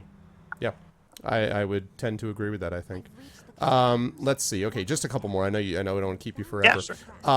Divinorum asks, okay, this is a partially inside joke to my channel. How do you view the cheese in-game mechanics? In other words, players find a way to abuse a skill, AI, or terrain to make any encounter easy.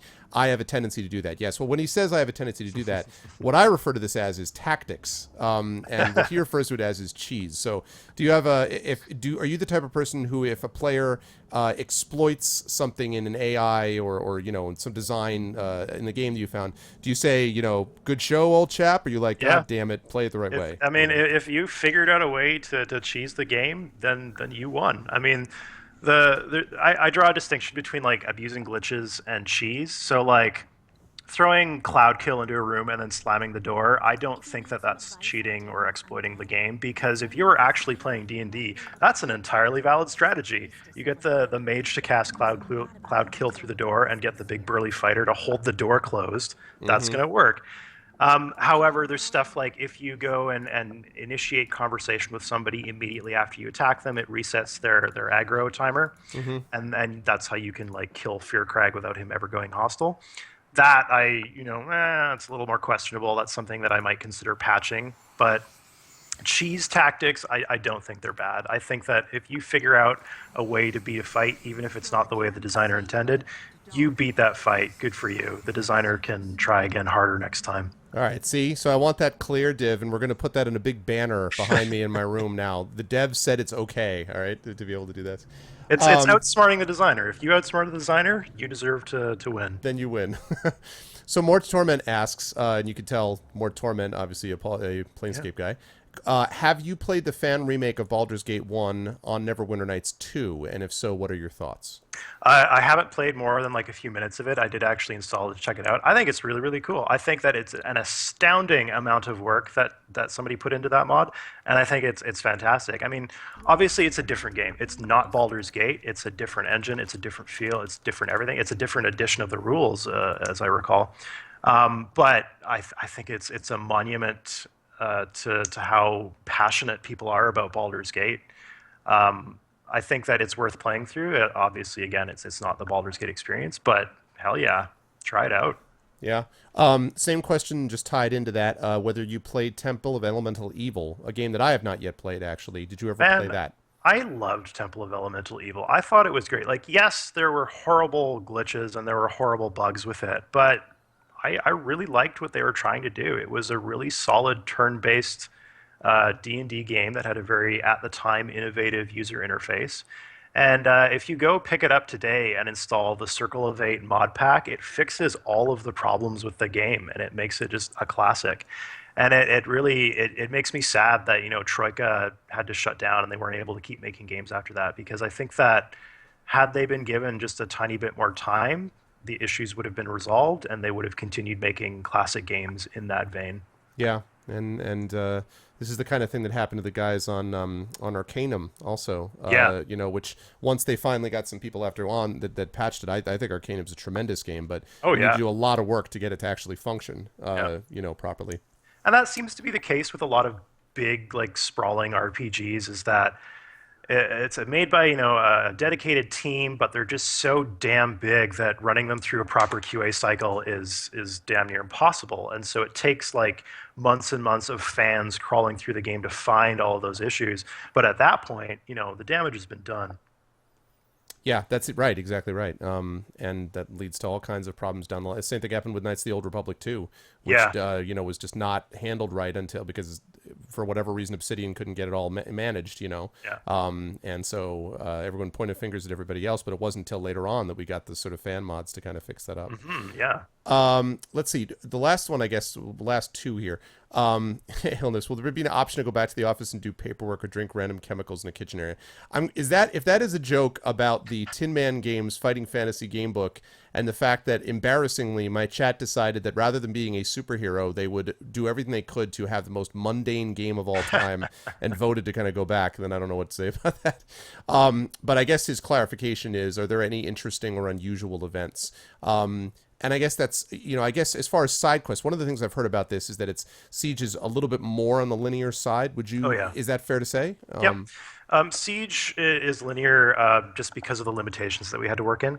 Earlier, I had mentioned that Siege was actually much larger originally, and when it was much larger, it was sort of a more in the style of BG1, where you could just wander the countryside, and it would be this, a big set of connected maps. And so in the end, we had to scale back that design and go in a more linear Throne of Ball style direction. Okay. And I think that, yes, Baldur's Gate is excellent when it's a free-form, open roaming game, but you can still tell an interesting story in a sort of somewhat linear campaign. Mm-hmm. And as well, we had to bridge the gap between BG1 and 2, and that by itself is going to require some linearity, sure. Yeah, of course. And then Scanline, I don't entirely know if I understand this question. What do you think of a rough like feature with tied-in achievements? Rough like feature. I don't know. Can you explain that, Scanline? Because I don't really know that I understand what you mean about that. And then let's see. I don't know if I know what that means. But okay, last one that we'll ask. Actually, this is the one that I'll take myself. I guess the question I would have would be, assuming that you feel really good about where this has been, mm-hmm. has the development process of this game fired up ideas in you, created ideas in you for stuff that you just can't wait to do in a, Baldur's Gate 3 yeah. or another expansion pack or another thing of this kind? I mean, has this given you a springboard for a bunch more stories that you want to tell in this world? I have a couple answers for that. Okay. In terms of story, yes. Siege actually sets up a few plot threads that we could follow up later if we decide to come back to Baldur's Gate. And I would love to do that. I would love to create more content for the Baldur's Gate series. I do feel that the Baldur's Gate saga is pretty full at this point. The only other spot I could see to add more content would be between Baldur's Gate 2 and Throne of Bhaal, but that's a pretty dicey proposition. And you could also argue that some of the sections of Baldur's Gate 2 could use just more content in the open adventuring parts. So I would like to. I have ideas for more Baldur's Gate content, but we'll see if we want to pursue that. In terms of gameplay ideas, I could actually answer that question that we weren't able to answer at the same time. The roguelike one. Yeah, he was asking about roguelike games. Right. I love roguelike games. They are some of my favorite games of all time. And so towards the end of Siege, the development of Siege, we were investigating doing a sort of infinite dungeon module for Baldur's Gate. Okay. So there's the Black Pits, which is sort of a standalone, separate campaign. It's Yeah, I've just played a series little bit of fights. that, yeah. And it's unrelated to the main story, and this would have been the same thing. We decided to back away from it just because the Infinity Engine wasn't flexible in the ways that we needed it to be. But it was going to be like a complete roguelike sort of thing. You get dumped in a dungeon. The floor layouts are not randomized, but arranged randomly.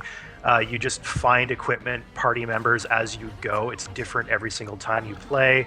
It was going to have Iron Man support, so if you die, sorry, go start a new character. Okay. That's the kind of stuff that I love. I mean, maybe that's not really what people who are big fans of Baldur's Gate are looking for, Not but me, I please. would love to build something like that. I gotcha, okay. If you've ever played Lufia 2 on the Super Nintendo with the Ancient Cave, which was this sprawling like 100-floor dungeon where you had to get all your equipment from scratch, that's the kind of stuff that I love. And I would love to do a D&D game like that. Okay, that's a really good answer to that. Yeah, exactly. Shadow's looking at me because I do not like roguelikes, so it's really funny. I am not a roguelike fan at all. Oh, But I mean, obviously, I have many developers I respect and friends that really love it. So it's just not my deal. My favorite game of probably the past 10 years was FTL, and that's it is a roguelike. It's very strange for a roguelike, but that's the kind of game I love. I personally find that if you have permadeath, yes, it sucks to die. It certainly does, and it feels really crummy. But the tension is ratcheted up so much more because of that. And that's not for everybody. I fully agree and understand that not everyone is looking for that experience, but I personally love it. Yeah, no, that's a good answer. Baldur's Gate roguelike, make this happen, ignore ARV. Yeah, there you go. And everyone is flipping out about the Lufia 2 thing. People love that too. Oh, yeah. Well, so this has been really great, and I'm really glad that we were able to make this happen. I don't know if Shane Plays, who's one of my regulars, is in chat. He might have been, but I think you were on his radio show, right? I believe you and Amber were, I think. So Shane is one of the people that sort of helped coordinate this as well. So so I'm going to make sure that I give you a chance to not abuse your time any further. But Phil, I really appreciate it. As I say, I'm sort of chomping at the bit as soon as I get a chance to play through more of this as a big old time Baldur's Gate fan, and I really appreciate your spending some time with us. Thank you.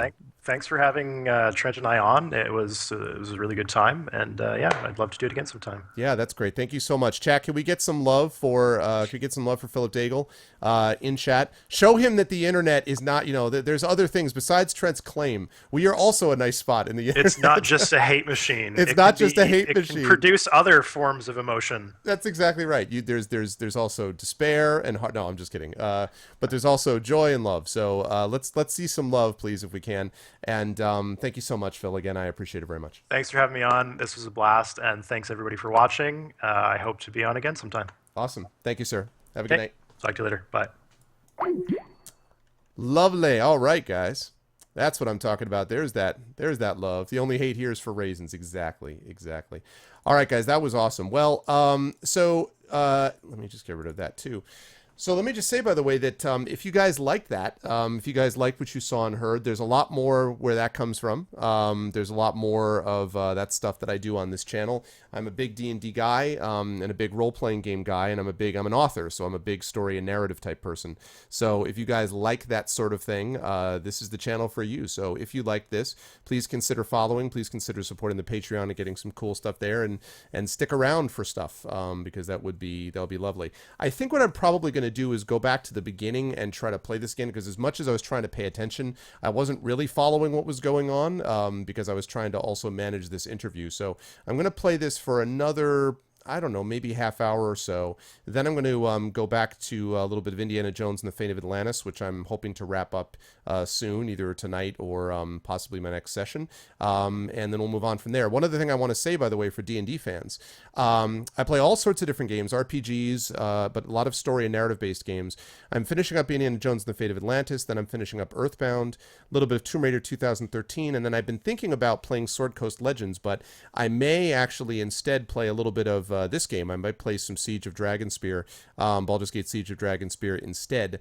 I can say that I play a lot of Dungeons & Dragons pen and paper on this channel as well, and on Saturday I'm going to be doing a special Dungeons & Dragons with viewers. I've done 2 of these already, which are basically one-off sessions, one-off adventures, and so if you are interested, and if you have any experience with D&D, a little bit with 5e, and if you have preferred webcam, but at least a mic, and you can devote a few hours to it, then feel free to stop by. It's going to be Saturday evening Eastern Time, so probably around 8:30, 9 p.m. Eastern Daylight Savings Time this Saturday, and I'm going to be choosing randomly some people from chat to play a one-off D&D adventure, so stop by if you are interested in doing that kind of thing. A good walkthrough for you. Yeah, Terry, I do. I usually stream I stream on Tuesdays, Thursdays, and Saturday nights with an occasional fourth day. I usually start at about 8:30 or 9, but there are times that I can start a little earlier. On Tuesday, I stream over at GOG's Twitch channel. I'm playing Wasteland 2 over there. I had a chance to interview Nathan Long, who's the lead writer for that, actually. And I'm streaming over there on my Pen and Pixel show, which is based on story and narrative, because, again, I'm an author. And that happens at 7 p.m. Eastern, and then I'm back here at 10:30, but only because I'm streaming over at GOG earlier than that. So let's see, what was I going to say? And hi, Kilgore, by the way. I saw you popped in before, man, but I was busy doing a whole bunch of other stuff. Oh, yeah. Oh, my pleasure, Jay. My pleasure. And thanks, dude, so much. I always appreciate the community focus, as you know. Zamaria, yes, not only am I touching on Banner Saga 2, I am going to be getting Stoic Studios on to talk about Banner Saga 2. I've already dropped them a line about it, and basically they were like, yes, we'd love to come back on, but we need a couple of weeks to kind of, decompress, basically. So I can't bring them on yet, but we are going to get the Stoic Studio guys back on. That was one of my favorite interviews I did. We even got Austin Wintory stopped by for that one. So and I loved the Banner Saga. I thought it was great. So I'm definitely down for that. So yes. So the answer to that is for sure we will have more stuff being done with them. And let's see. That's exactly right, Burner. You didn't actually do that. Let's see. Next month. I can't play D&D on Saturday. Oh, that's cool. Nah, that's all right, man. I understand. But that's all it is. Yeah. And, it's 4:10 for you. Oh, so you must be one of my Europe. You must be one of my Europe people then. See, the thing about that, Tari, is that I have a number of European. First of all, friends and viewers and people like that come in at all hours. And I used to have a thing where I was streaming during the day, and I still sometimes do marathon sessions during the day. But the problem was I just wasn't getting the numbers. But I may eventually get enough European viewers that it might be worth giving a try to, and kind of seeing how those things happen. But yeah, yes, Europe invasion. Yeah, man, that's right. Baldur's Banner Saga. Banner Saga was great. I mean, I've done, you guys can see down below my video window the different interviews I've done. I've had a lot of developers on over the last couple of years, including, Josh Sawyer and people like that. I loved the Almost Human guys. I had the Almost Human guys on from, the guys who did Legend of Grimrock 1 and 2. I love that game, both of those games. The Tin Man Games folks, I'm very, very close with them. Those guys are the ones who do the Fighting Fantasy gamebook conversions for Android. And they are really, really great people. Kamina Vincent and Ben Cosmina are two of my favorite people in the industry. I love those folks. And so I've loved being able to get a chance to sort of pick these guys' brains and talk to them about it. Yeah, so I love doing that kind of thing. Yes, I know. We do need to coordinate our schedules for Toronto. That is the case, Kilgore. Yep, that's definitely true. So I thought I was going to say something else, but I don't remember what it was. I don't recall what I said already, except to say that I assume that the majority of them... Wait, what? Is that true? Kamina left? Thank you for the follow, Scanline75. Welcome to the Arvanauts. I didn't know that. No, I didn't hear that. Oh, no. Oh. That sucks. Man. Thank you for the follow, Frenzy and Zealot. Oh, shoot. I didn't know that. I wasn't... Well, about a week ago, I was buried in promotion for Icarus, so I wasn't paying attention to Twitter. Oh, man. Well, I mean, it's not like she died. Obviously, I'll still be able to have interactions with her, but that's too bad. Well, we'll be able to check that out. But anyway, I still like Kamina. She's great. Yeah, so... let's see. And can I let you know what the price of Icarus is as well? Yes, I can do that as soon as I know. I have to say, Kilgore, that there has been a printer delay. I think I'll still be able to have print copies by next week, but it's not a guarantee. So there's the book is still coming out on the 23rd. It'll still be released on the 23rd, just as it's supposed to be.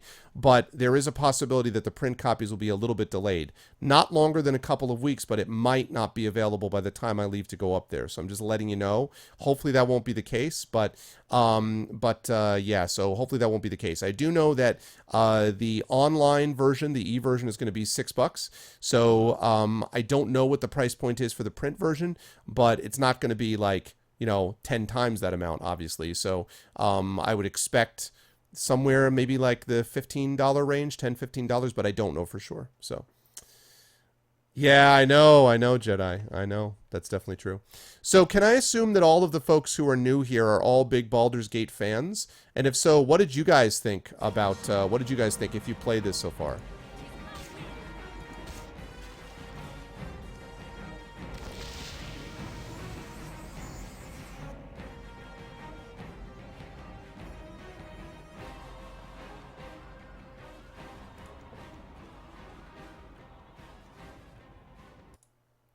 $59.99 Icarus copy. Let me see.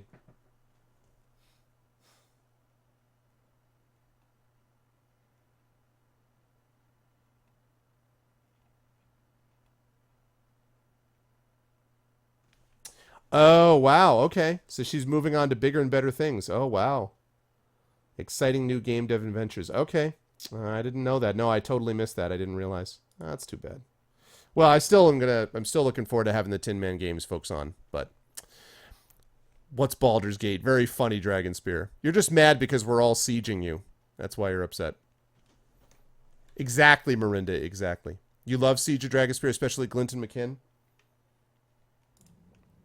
So see, yeah, my sense has been, from what I've been able to tell, it sounds like most people have felt there were some issues that popped up here and there, but that for the most part, people feel fairly good about it. I mean, again, I'm getting to this game a few weeks after it released, so it's possible that a lot of the patch stuff has been resolved, and that, it may be that there's just other stuff that was sort of worked out that by the time I got to it.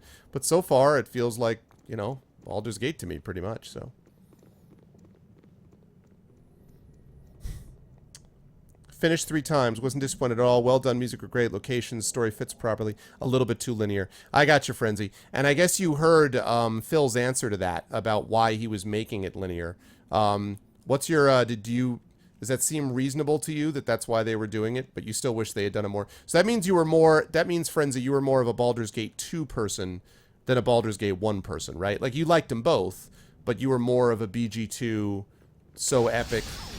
Oh my god, the trap. Okay, I need to think about traps. Sweetheart?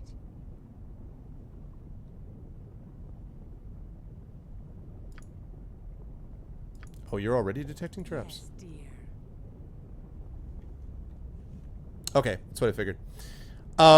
He said, so essentially, I'm paraphrasing a little bit, but one of the things he said was that the linear quality of it, they had thought about doing something more sprawling, but they had to pull it back for time and resource reasons, and also because to fit it neatly in between Baldur's Gate 1 and 2 sort of required it not to kind of spread too far off the original path. And I must say, I have never been that big of a person on the whole linear, non-linear thing. I don't really mind if a game is linear, and the reason is, I have to say that sometimes I find games that are too sprawling to be games that I'm like, oh, that's amazing. I don't know when I ever want to play it again. You know, like, there's something overwhelming about it sometimes that just makes me feel like, eh. I have to say, I thought The Witcher 3 was great, but I played 75 hours of it, and people were like, oh, okay, so you're about halfway through now. And I was like, so I'm not even halfway through a game that I'm kind of burned out on now? It just, I don't know that I'm really into the games that are so massive and sprawling that you never feel like you finish any of it, you know? Which isn't to say that, you know, that games that are sort of, you must, like railroad games are fun either, but there's some balance, I think, in between. Oh yeah, I was going to start over. That's right. Thanks, Jedi. Oh, well, not looking forward. Well, I guess we'll see. Auto detect traps outside battle. Yeah, that's awesome. Auto detect traps. I like it.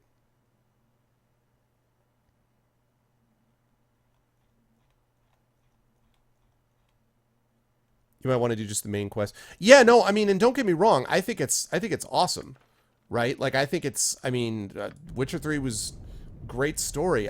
There was a certain point where I'm like, oh, I'm so tired of doing everything in it. Like, I'm tired. Like, okay, yes, yes, like 6 more, though. Look, 25,000 more monsters, more. I'm like, oh God, I like games that I can actually have a like a, you know, snowball's chance in hell of finishing, you know. So,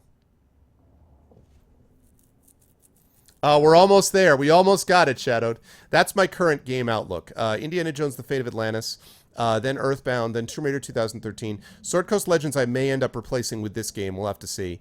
Then Deus Ex Human Revolution. Then I'm going into my DLC months. So I'm going to do the Pillars of Eternity DLC, the White March Parts 1 and 2, Talos Principle DLC, the Hand of Fate DLC, Shadowrun Hong Kong DLC. And then we'll see that last set. I don't know if I'm going to go back into AC4. And then Witcher 3 is sitting there, Arkham Knight, Golden Sun. Like, those are all games I'll have to think about when I get down there as to what order and stuff. But that's what we're looking at, so... One does not simply skip out on side quests. You finished it in 75 hours, skipping some in-world content. Yeah, I agree, Kilgore.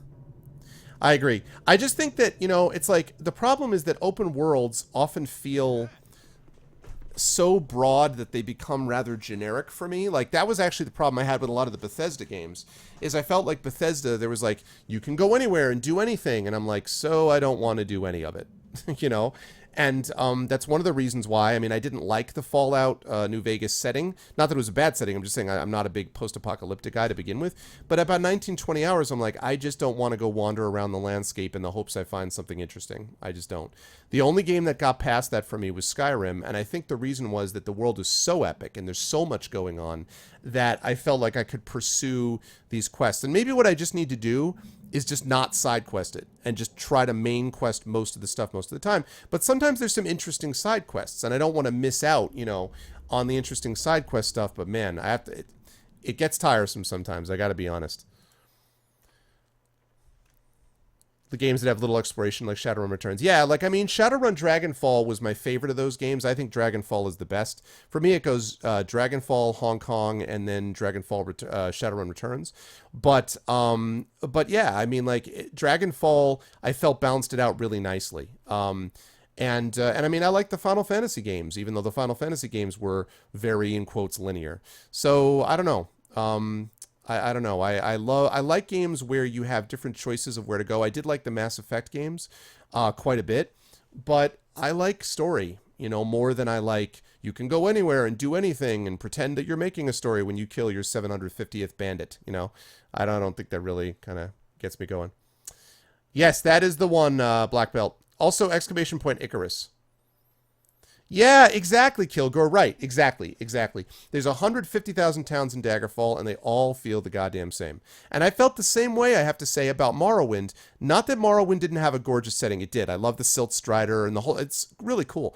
But there's a genericness to the characters because there's just so you're like, oh, look, the 350th guard who looks like the 350 other guards. You know, it's like...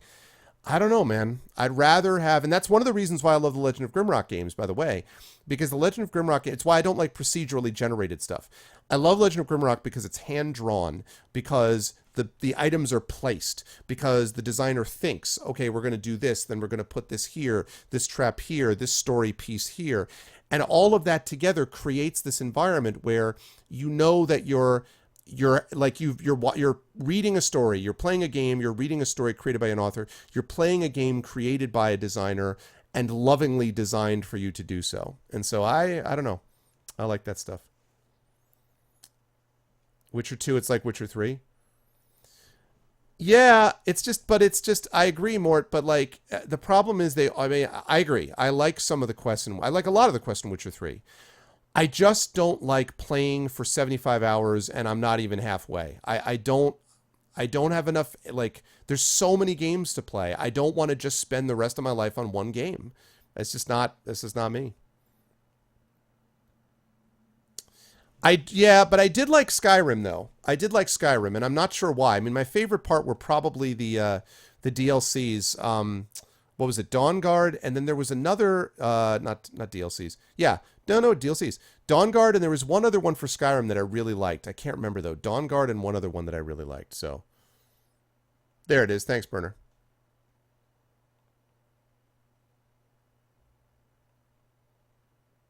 Yeah. See, Hilna said it just exactly right. It's not a knock on Witcher 3, okay? I'm not attacking Witcher 3. I want to say that I think Witcher 3 was very obviously the game of the year last year. Obviously, like there's no question. But oh my God, side quest overload. Like you just look at the map and you just see a billion like question marks and your heart sinks. At least mine did, you know? Like, and so you could say, oh, just ignore the question marks, but then you don't know what parts are really might be interesting and what parts aren't. So you have to go through things that are not as interesting to find the quests that are really interesting. I mean, don't get me wrong. Playing The Witcher 3 proved to me how much Dragon Age Inquisition was kind of a joke. Like, I played Dragon Age Inquisition and I kind of thought it was okay. And then you play The Witcher 3 and you're like, no, this is how you actually do questing. So Witcher 3 was amazing. This is not an attack on Witcher 3. It's just too many side quests, too many things, too many question marks, too much stuff to do. And I wanted something a little bit more focused. I don't know. The NPCs basically is what I'm talking about, Fraven.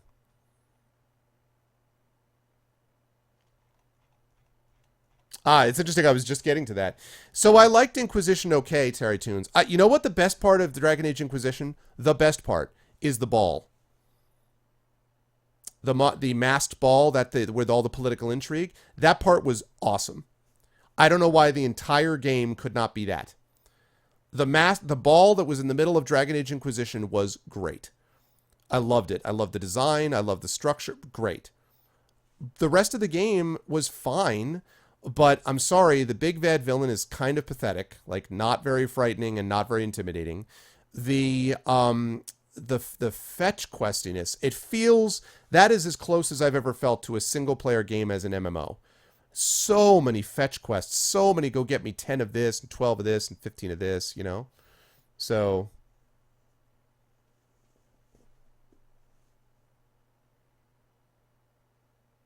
I love the ball. It's so fun. Why not look up Online Guy? Well, see, Dragon, I don't agree with you. I mean, I don't think it's about guilty for being so good. I think they need to be aware that there's people who are going to be turned off by that. I am not the first person to raise this problem. I have heard many people who have said, like, Witcher 3, and it's not that they don't acknowledge that it's got great characters, because it does, or that it doesn't have great sort of loving level design, because it does. No argument. The armor is garbage, but I mean, the armor looks terrible, but that's okay. No, I mean, I stream at GOG, which is owned by CD Projekt Red. So believe me, I like The Witcher 3, and Outstar Walker, who is one of my favorite people on Twitch, and the one who runs the GOG stream team, she actually did the Bloody Baron. She was one of the people doing the Bloody Baron quest, which is a great side quest. And I like Gwent. I mean, like, don't get me wrong, but I got to be honest, like, when you have that many quests and you have that much stuff and all of it is doable and much of it is interesting, but not all of it, there is a quality of feeling overwhelmed. It's a pacing issue. And a good example is, they say this all the time in writing stories. There's two ways to sort of break down a story. You put a character at the bottom of a well, okay? And you put stones over the character, and you fill in concrete over the character, so the character can go nowhere and do nothing. That's not an interesting story. The character has no ability to do anything, has no agency, has nowhere to go. Nothing interesting there. Opposite problem is if you put the character in the middle of a featureless desert. So the character can go everywhere and can do everything. And consequently, the reader is like, I don't know why I care about any of it, right? And that, I think, is sort of the concern that I have sometimes with The Witcher. Now, again, this is not so much a critique of the game, but it is to say that there are lots of people for which The Witcher 3 doesn't work. And I know a number of people who would rather play Shadowrun and have a game that's focused and finishes sometime than a game where you're like, oh, I have 700 more question marks that I could open up. So it's it's not a criticism like the game is buggy or the game is patronizing or, I'm not saying any of that. It's a smart, well-written game. But there are people that don't do well with games like that, and I don't think that's just, oh, well, it's just super good for everybody. I don't agree. Yeah, exactly, Hilness, exactly. All right, good night, Terry Tunes. Thank you for stopping by. I hope that we'll see you back here again. Thanks for the conversation. My pleasure. My pleasure.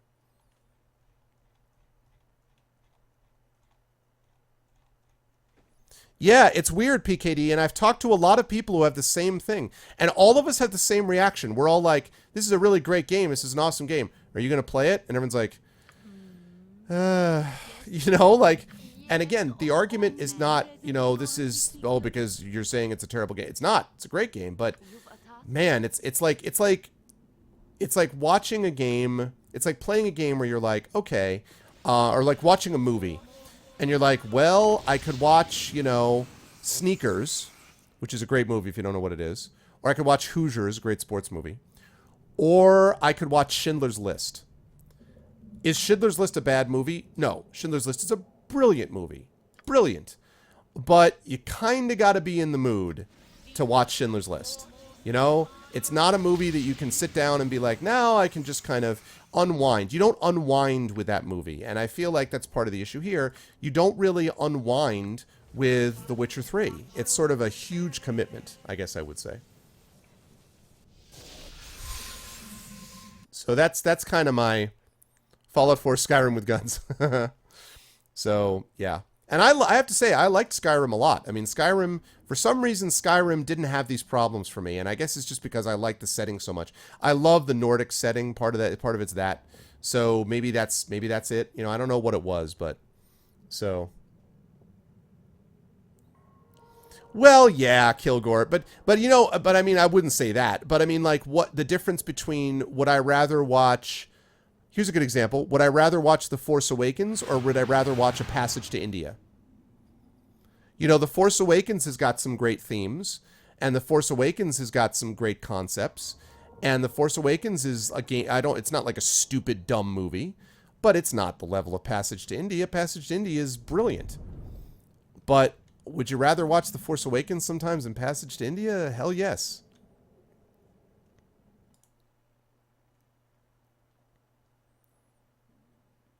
Yeah, that's interesting, Biohazard. Well, I mean, I would not do that, but I guess there's some people like that, yeah. Yeah, Elias, yeah. Yeah, for sure. Fair, that's fair, Sathalon. Yeah, that's fair. I mean, that's always been BioWare's strength, right? One of BioWare's great strengths is making interesting characters that you follow along with. I mean, the Iron Bull I thought was a solid character. There was some good... I mean, again, I didn't mind Dragon Age Inquisition. I finished it. It was fine. But it just was not at the level for me. I mean, definitely The Witcher 3 was a game that was better than that.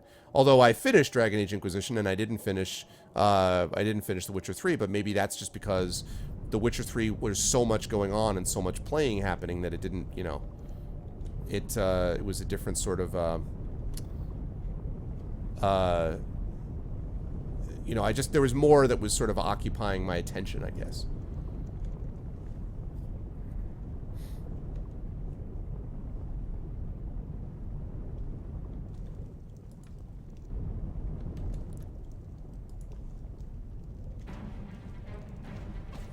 Oh God, yeah. The stream. Oh yeah. Are you talking about with the villain? Well, yeah. Like, I mean, you know, there's this big epic thing where like this dragon shows up and you're like, whoa, a dragon. Oh my God, that's amazing. And then you're like, oh, well, actually, it's not really. Let's see, how am I gonna do this?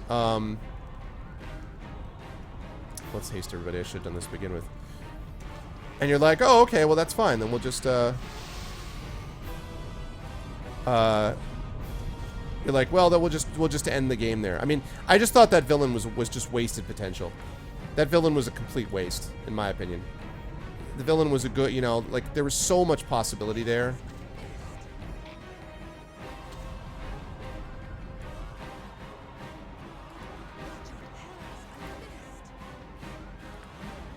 Are you kidding me? Get away from there.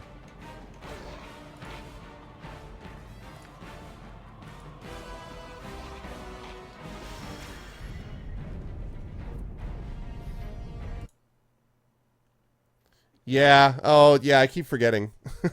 Well, because I'm interested in the conversation, so. Stink Cloud and close the door. Yeah, Elias. Well, if I was playing this for real, I would do that. I mean, if I was playing this for real. Right now, I'm just kind of playing it as I'm chatting with you guys about the interview that we just had. Because there's a part of me that doesn't want to get way into this game yet, because I don't want to start playing it really until after we get to the Sword Coast Legends. In the name of God, Erebus, get away from the freaking fight. So, yeah. So I don't necessarily want to get into the full game right now, I guess. I'm just sort of interested in kind of chatting with you guys while I play through some of it. I'm not sure what I think about this energy bar thing. Not sure what I think about this sort of graphic representation. Looks like this, you know, of the hit points. I guess I could just put hit points up instead. Yeah, I hear you, Mort. Yeah. Yeah, Corpheus. Corpheus was... Exactly. Corpheus was a potentially great villain. What the hell was the ending about? Corpheus is a great villain, and then he's like, oh, like, what? I'll tell you what, the fight, I don't remember where the fight happened, but there was a fight, that was in the, I don't remember where this was because it's been a while since I played the game now. But you go into this, like, you're going into this fortress. This is where you were trying to take this fortress back from someone. And you fought, I think you fought one of the demons, Wrath? I don't remember. You fought some demon. That demon was a lot more badass as a fight than Corpheus was. Corpheus, the only thing about Corpheus' fight was dealing with the freaking slowdowns and all the frame drops and stuff. I have done a Baldur's Gate playthrough. I have, PKD. I've got a full party here, actually. Yeah, I did. Yeah, thanks, Mort. I see that, yeah. I mean, like I say, you know, and I feel bad because my argument is not that the game's bad. It's just that there's, like, man, I keep seeing it, and I just keep being like, yeah, I don't really want to play it. I've had enough of Witcher, you know? Although I do totally want a online Gwent game. I totally want that. Actually, one of the things I am going to want to do is I totally want to get the Banner Saga people, obviously, I talked about that. But I don't know if anyone plays the Pathfinder Adventure card game, but I know Mike Selinker, who's the guy who designed it, Selinker, excuse me, very well, and Mike is the guy who designed it. I've seen that being done. Obsidian is the one that's bringing that to tablets and stuff. That game's going to be so awesome, and I'm super excited to actually feature that on my stream. I think it'll stream well, but to me, it's a way more interesting Hearthstone.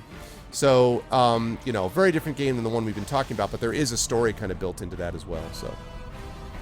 Yeah, Helness, you're right. That's true, I should change that. Yeah, the Grey Warden Fortress. Yeah. I think so, Sathalin, but I'm talking about Inquisition now. I'm talking about Inquisition. far my guys are wrecking face. That quick fade.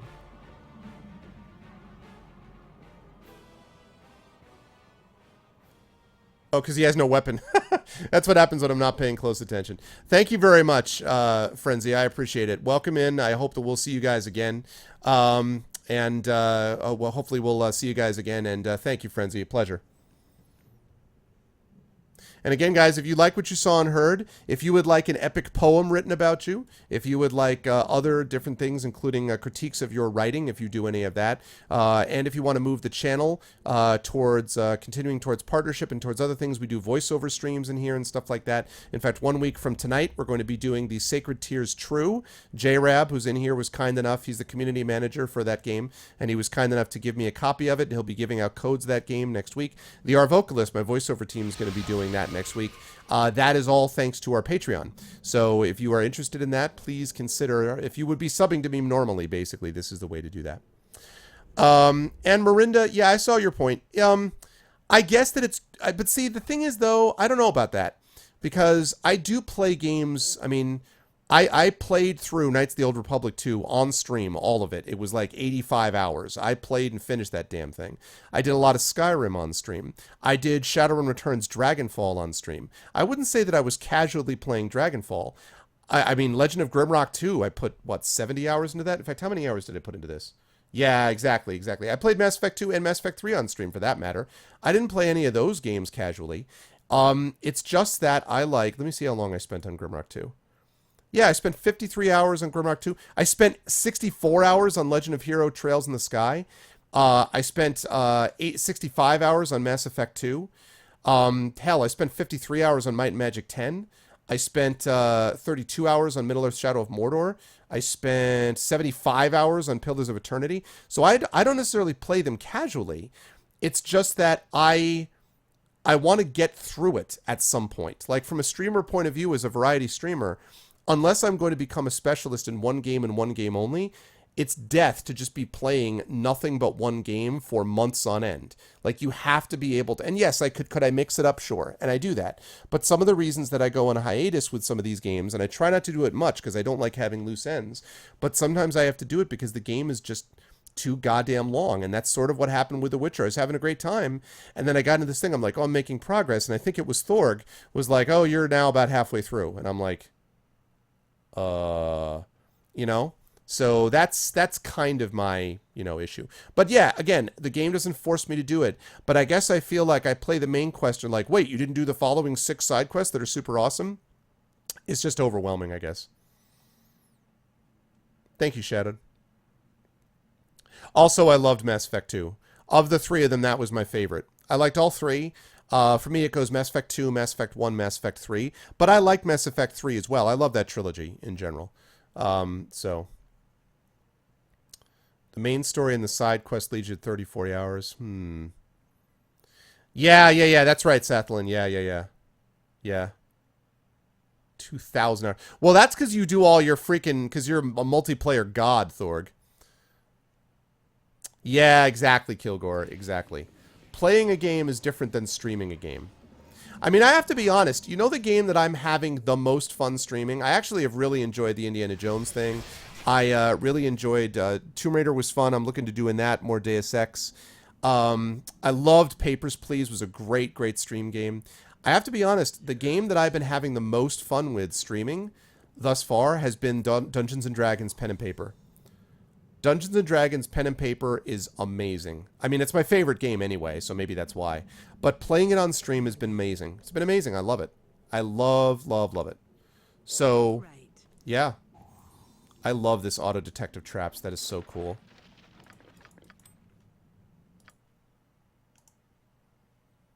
I mean, you know, to be honest with you, we had a little bit of that going on with Icewind Dale.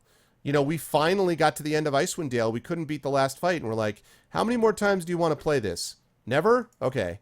Like, we just got to the end where we're like, enough already. Yeah, Wand of Fire. So, yeah. Okay, so I need to get this guy a weapon. First of all, you take this. You need a... You really actually need None of these things. You need a sling. Mass Effect 2 had a proper end boss. Yes, it did. It also had, I would still argue, one of the most powerful DLCs I've ever played in a game, and that's the Overlord DLC. I'm sorry, the Overlord DLC is amazing. So good. It's and by the way, and I think now Leviathan I think was DLC for Mass Effect 3, and Leviathan was great too. I love Leviathan.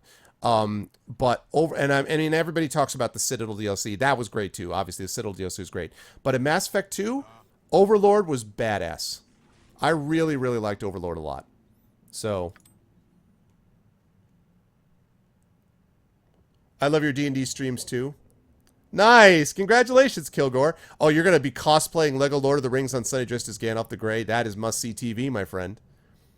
Must-see TV. Icewind Dale is very... The last boss is very hard, yes. We had... Yeah, I know, Thorg. I know. What? You love your D&D stream except for one person? What one person, Uncle? Elias, I've always felt like you're one of those guys... I've always felt like you're one of those dudes who likes, like, all... You just seem like a very... Excuse me. A very chill... Who's attacking me? A very chill person.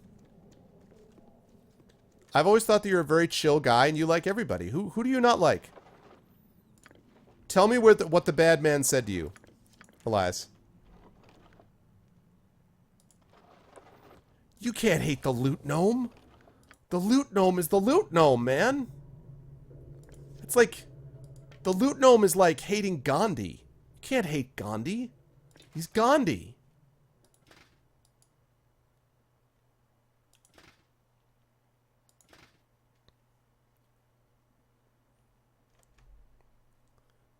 I mean, what are you saying? You hate Gandhi? I think what Uncle Elias has just said, Gandhi. He hates Gandhi.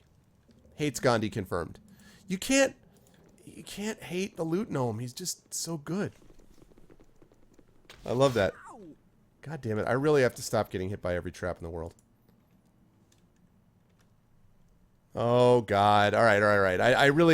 I was trying to come up with someone uncontroversial, Mort. I don't think Gandhi's very controversial. But anyway, let's not get into that, shall we? Let's find someone that we can all agree is awesome. How about, let's see. Everybody agrees that... What's a good example? Everyone agrees that...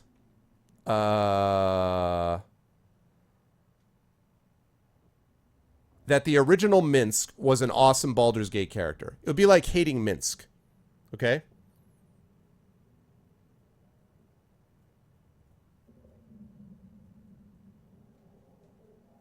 Or Harriet Tubman. There's a good example. They're going to be replacing... on the $20 bill. For a minute, I thought for a while they were saying they were going to, in America, replace Alexander Hamilton on the $10 bill, which I didn't think was a good idea because Alexander Hamilton came up with the idea for the central banks. So it was kind of dumb. So instead, they decided they're going to replace Andrew Jackson, who is a bigoted racist, with Harriet Tubman, who ran the Underground Railroad. Sign me up. That is a great thing. Harriet Tubman. Harriet Tubman. Yeah, man. Oh, you're not a huge fan of the DM. You didn't say that, sir. You didn't say that when you were playing and you were having a great time.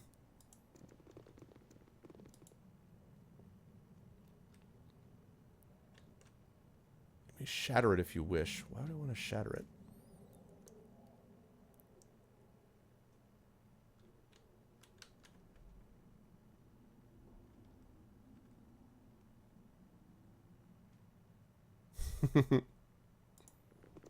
Yeah, isn't that awesome?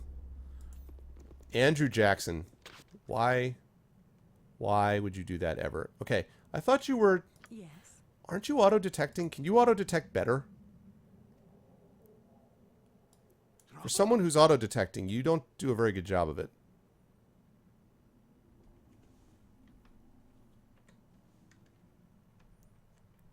God damn it. Yeah, right. What the hell? Oh, got some ghosts. Go over the eyes!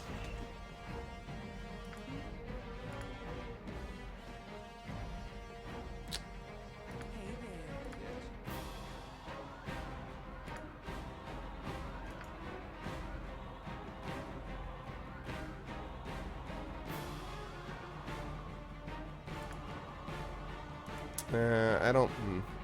It's not a great situation to be in right here.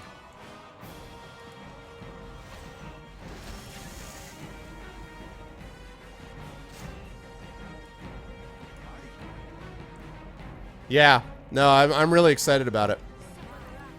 Harriet Tubman, baby. And people were like, well, why was Andrew Jackson on the $20 bill to begin with? I'm like, I don't know, because he hated Native Americans, because he railed against the banks, so let's put him on the $20 bill because that makes sense for a guy who hated banks, because he was a bigoted son of a bitch who, I mean, like, he's a terrible president. I don't know why you would put him on anything, let alone a $20 bill.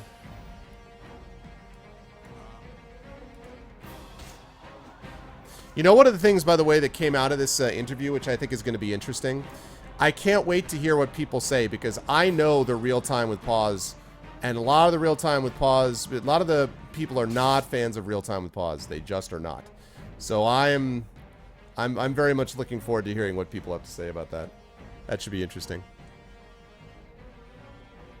An insult to her memory? I mean, she might not be, but this is about acknowledgement of her historical position, though. I don't know. I'm not, maybe, but I don't think that her concern about capitalism would have gone anywhere near, you know, her concern for sort of proper treatment racially. And so I'd like to think, oh, you don't have to open the containers, you can just drag and drop, yes. I forgot. I could do that. Yay. So yeah.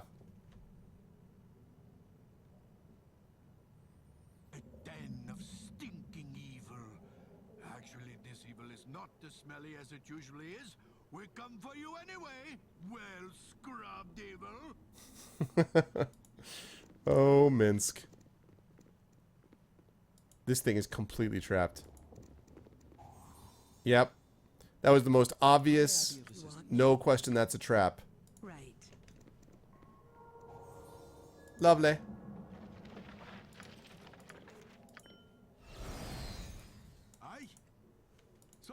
I've actually gotten fairly far in this dungeon without having to, whoa. Without having to, rest. Right. God, I love this. I absolutely love this auto-detect trap thing. Den of stinking evil, yep.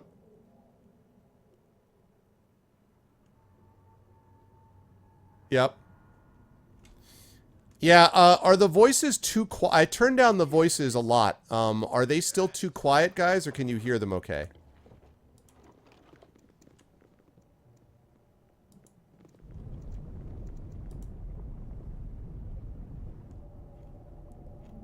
I have to say, by the way, this is just a sort of general... Let's take a look at the world map, shall we? Ooh... Oh, that's sweet. That's zoom in, though. Look. You zoom out and zoom back in. Oh. Yes. Oh, yeah. And you can make map notes. Oh, yeah. But I still say the Infinity and Beyond engine produces some of the coolest... Look at this skull up here. I know you can see it inside the room, but look at it from that distance. That's so cool. You can barely hear the game volume. Yeah, that's interesting, Jay. Features! Alright, I'm going to turn the volume up. Tomes or any scrolls that might contain lost arcana. Alright, let me know if it's any better now.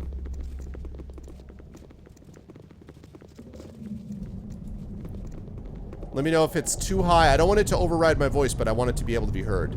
So... Any more? Any less? Go talk to this healer.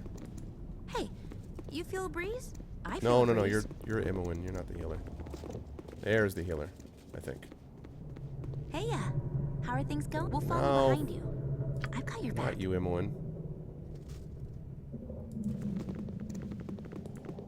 My God protects me and watches us all. The Infinity Engine. Did I say Infinity and Beyond Engine? The Infinity Engine. I require healing. I require cure serious wounds. Thank you. I require this. I like how they follow around behind me, and yet I'm doing all this stuff for them, but I still have to pay them. Because that's logical.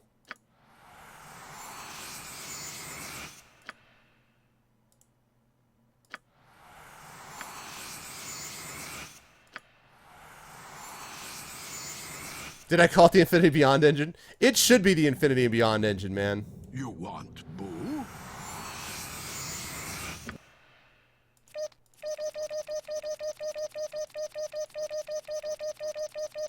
Yes!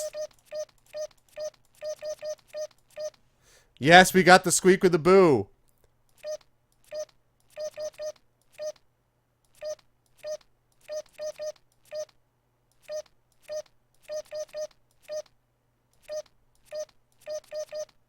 Break it down. Oh, yeah. Sour, please. Uh-huh.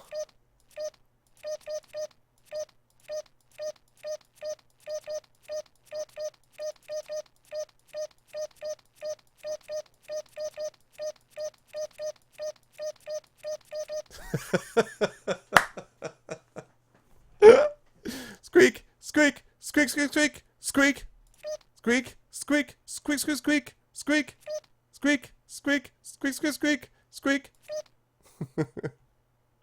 Oh god, I love it. Yeah, I know, right? Morse code. What is it?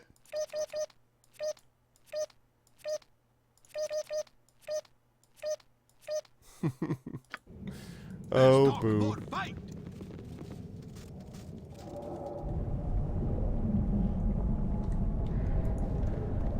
Let's talk more fight. I wish I had heard these guys. I serve the flaming fist. Whoa, what? Ogre Berserker. Going to hit you with the magic missile. For the fallen! Okay.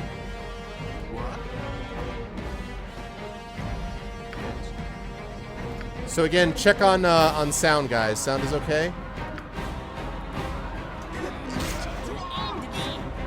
Yes, yes, of course I saw that, Haggis.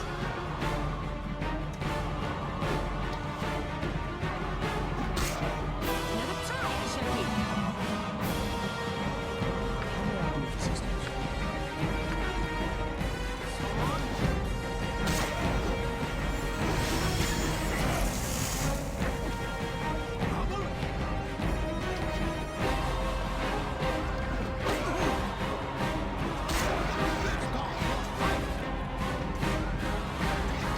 Oh god, no, get out of there, get out of there.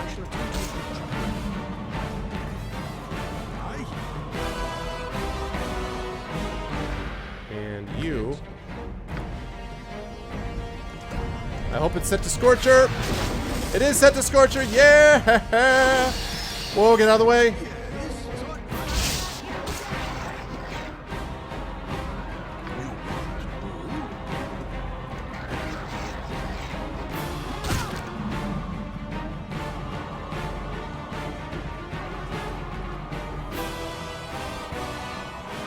Oh, Grunt. Yeah, Rex. The person that did Minsk phone in his line, isn't it the same guy? Is it the same Minsk? Ow, wait a minute, wait a minute, wait a minute.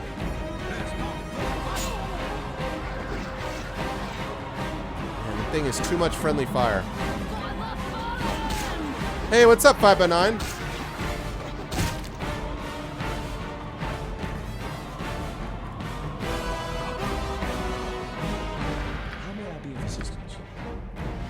Be of assistance by shooting this guy in the face.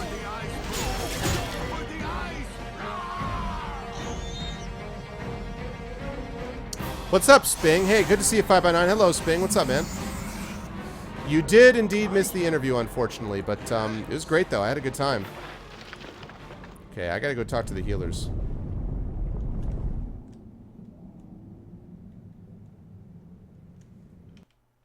God, I love that zoom out. It's so badass. Yeah, you can already watch the opening part of the VOD. I'm going to upload it to YouTube after my stream's done. But you can watch it on Twitch already. Yeah, good to see you, Sping. Let's see. I gotta go back here, talk to the healers.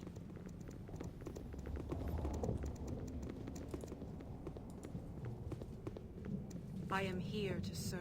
I require healing. I got smacked.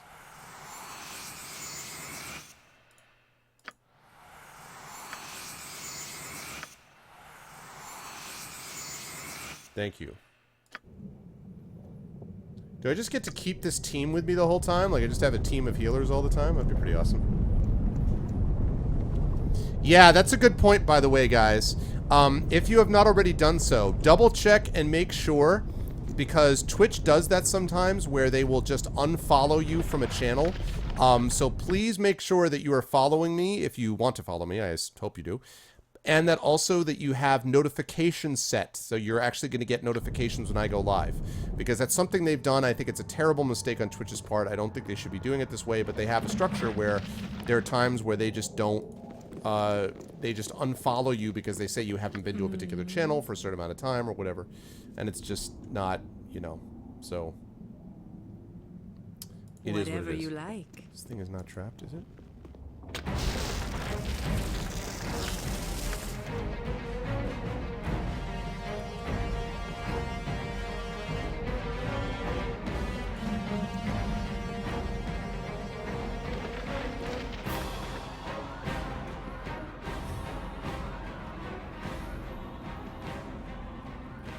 According to the awkward girl who acts like me in real life that did the GOG release stream for Siege, it's the same voice actor.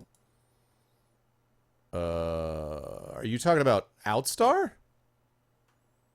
Oh, nice, Jedi. That's awesome, man.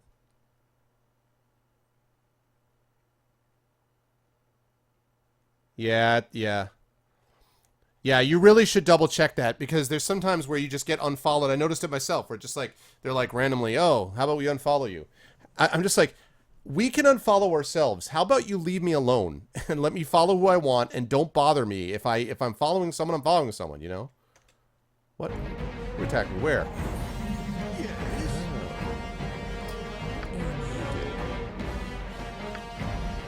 Whatever you like.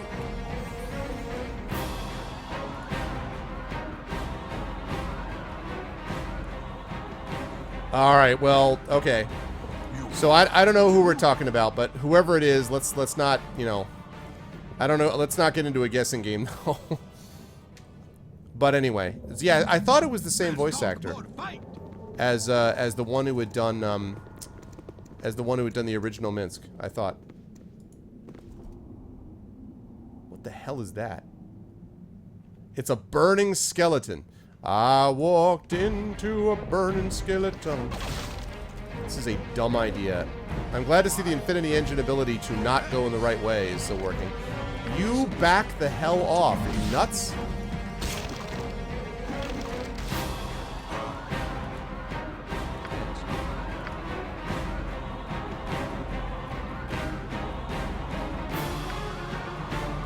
Hope I can position this in the spot where it won't be too much trouble.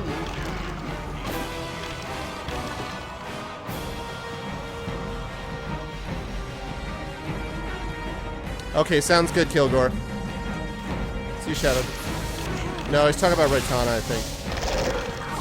You know what? I have to cancel one of these things, and that is the auto pause. The character getting attacked is not working for auto pause.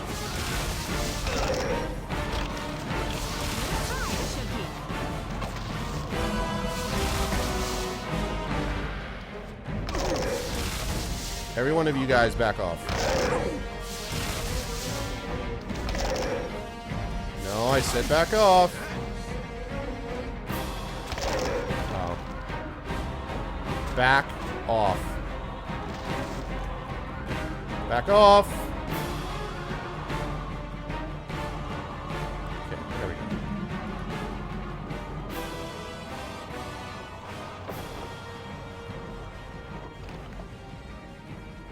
Yeah, that could well be. That could well be.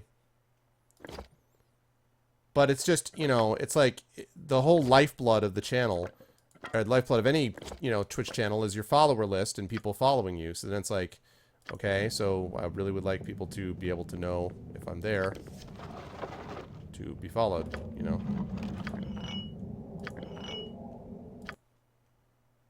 Man, my inventory management is so bad right now. But it's because I'm just kind of playing through.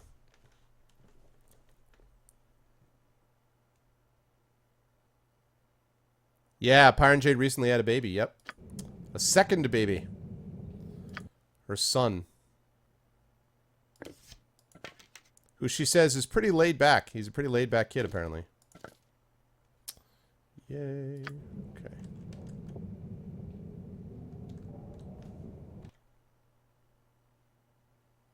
We got that rope. Okay.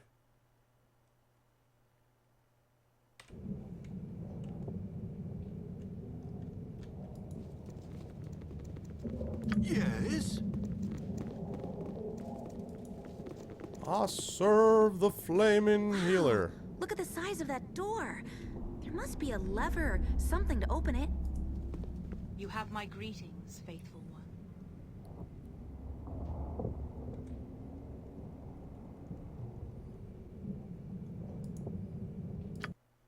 Yeah, exactly. Maybe they were thinking it was for your own good, Thorg. They're like, listen, you know that really you shouldn't be watching ARF. Why? Well, you just, you know. It's the new Twitch algorithm where they decide what streamers you should like to watch. Yeah, okay, well that's, you know. I got you, but let's not go down that path though, Mort, okay? Let's not follow that down, that logic down too far. Wow. Have a big door. Ow! Ow. Have a big trap.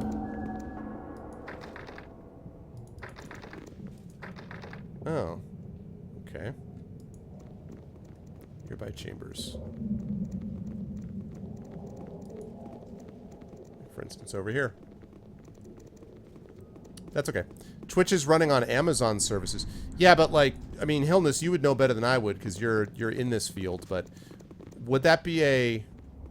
What?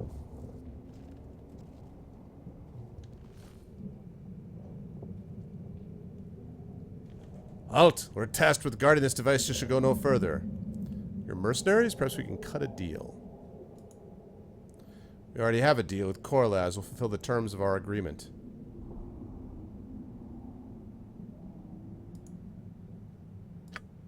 Wow. Alright. Okay, smart guy.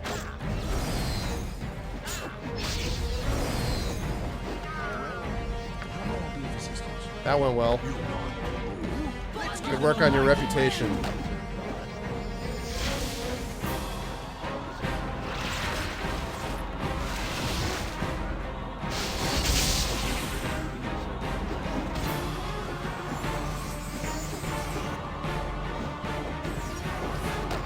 I can have my sorcerer in the front line because how bad that was.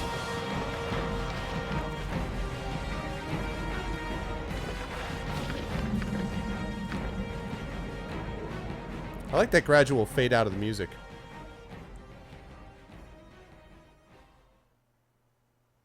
Oh, I gotcha. I gotcha, Hillness. I see what you're saying. That's funny.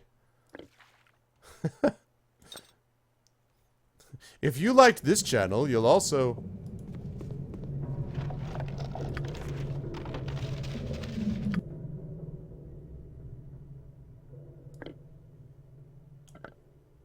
I am, again, my manipulation of this inventory is god-awful right now.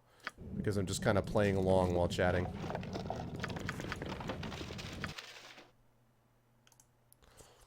Crusader Pamphlet. I've already seen that one.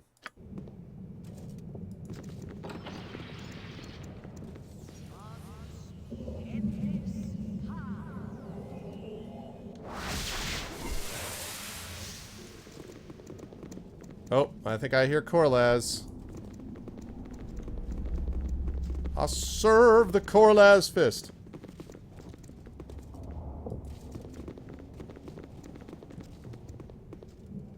Alright, let's go deal with this Korlaz guy.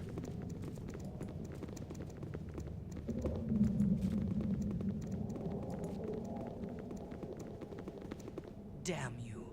Damn you and all you defend. Hey now, just because I'm here, and I'm here to take you down, doesn't mean you need to react this way. Everything was going to be different. Sarevok was going to change the world. I gave everything to his cause, and you destroyed it all.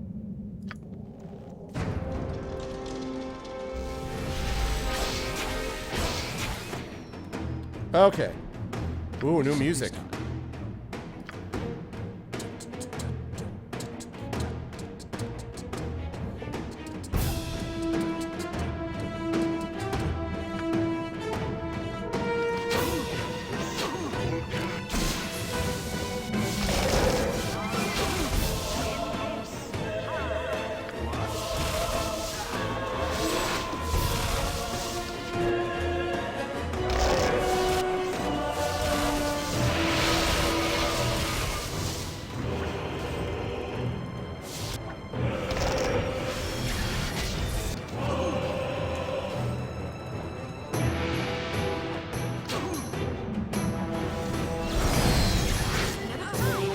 My guy is in the main start of combat, and he shouldn't be.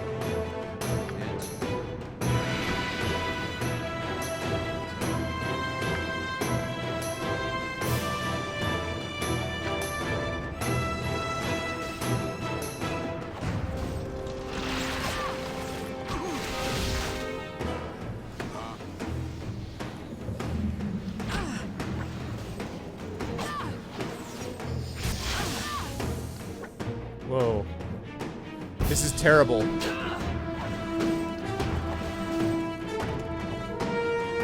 Let's see. I'm on normal difficulty, yeah.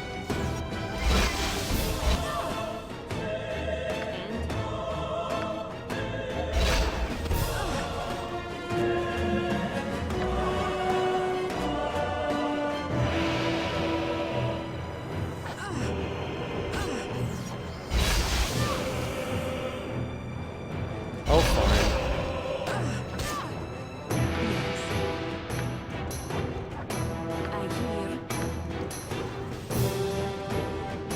I always play on normal, that's right. That is correct.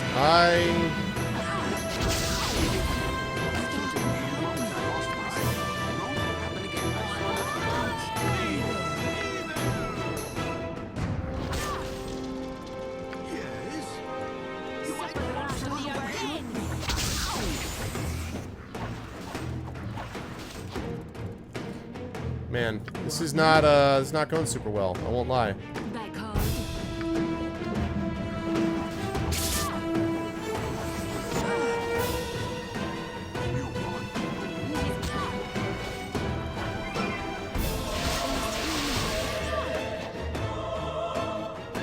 Let's see. Can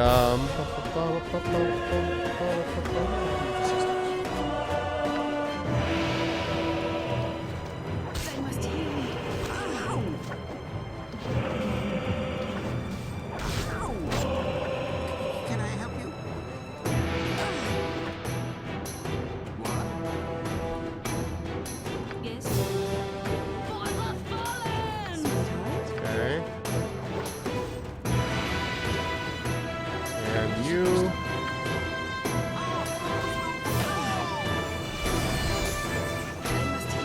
Why are you continually uninjured? I don't understand. I am defeated, as Sarevok was. He was going to change the Sword Coast forever, and I was going to be a part of it. Now all that is left is dust and ruin. I and my followers surrender. Okay. So be it. Rot in a cell or rot in a crypt, it makes little enough difference.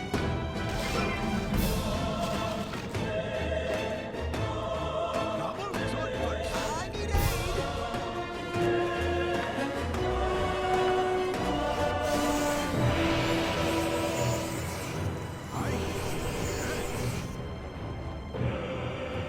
All right. Wow. So, even though I totally and completely botched that boss, like I would never fight it that way normally if I was paying any real attention, somehow I managed to win anyway.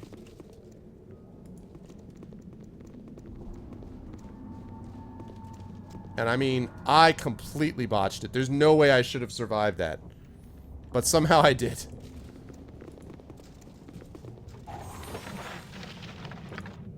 Which, I don't know what to make of that.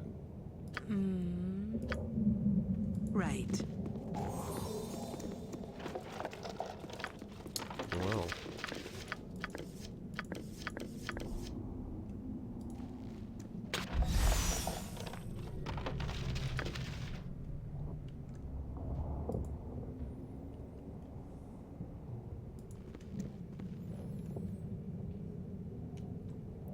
Exactly, enemy defeated game over. Thank you for playing Siege of Dragonspear, and... You cannot see it, but it is always there. And sometimes smells of lemons. What is that?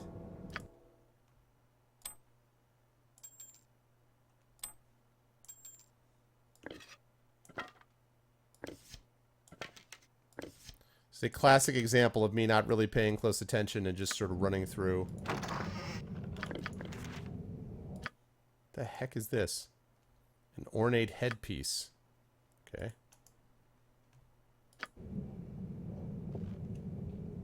Let's take a look at this journal. So, return to Emmett if I find a cobalt moss. Just make my way to Crypt's entrance. My quest is over. Okay. Yeah. Well, I'm just about done with this level, actually. Oh, is it tab? Okay, it is tab. I thought it was.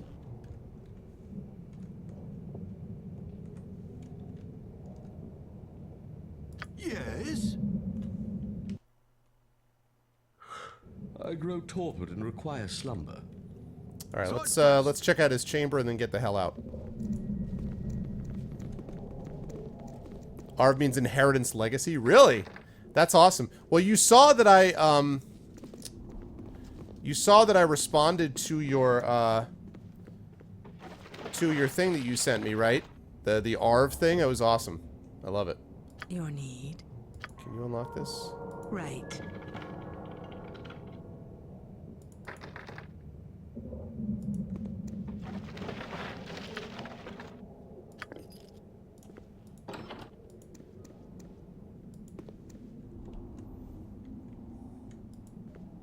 Trapped?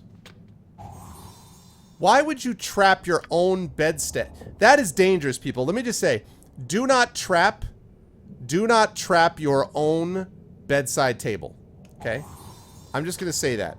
I'm just gonna say that right off the top. Do not trap your own bedside table. It's never gonna turn out well.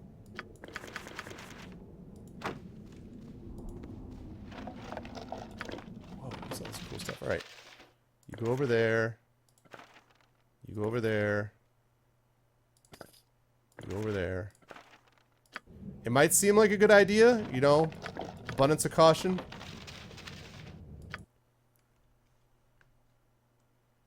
Yeah, I was really sorry to hear about that. Long talk last night. Sarevok mentions plans are progressing quickly. Yes, has been killed. Scarcely believe it.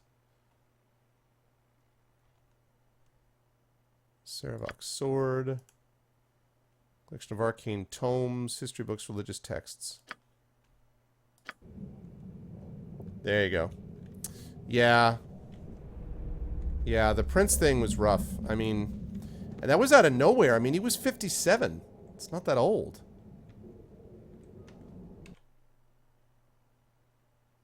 Very cool. All right. Let's get to the world map. Let's get out of here. You want boo? Yes. You did it! I knew you would. I wish I could have helped you out, but my magic still needs some work. A lot of work. I said Duke Janeth wanted you to look for papers or books, right? I found these in This is Corlad's exactly rooms. the sort of thing I was looking for. Thanks. I'll tell Duke Janeth you found these when we get back to the palace. The Flaming Fists and I are gonna head back upstairs using the rope we found. It's just south of here. It takes you right up to the entrance. We'll meet you there when you're ready to leave. 5,000 points.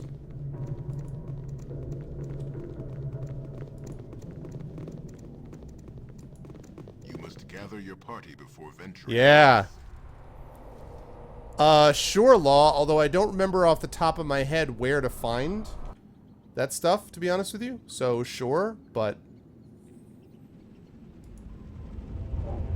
Let's talk more fight.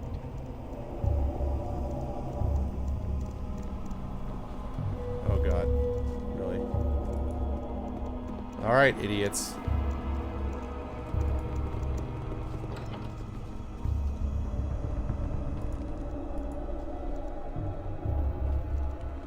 So yes, the answer to that is Shore Law, but I don't know how long it's going to take, because it would have to come from my guitarist, who is overwhelmed, and he needs to join the club, because so am I. But yes. Why, are you learning to play guitar, Law?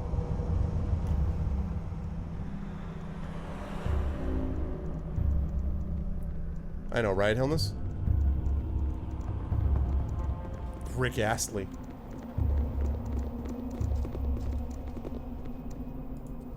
You are more than welcome in my sight.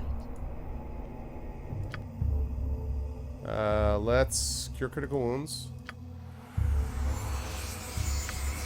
Serious wounds. And it also, it grays out one that's not necessary to do. So if cure critical wounds wouldn't help, then it grays it out. Like that. That's pretty cool.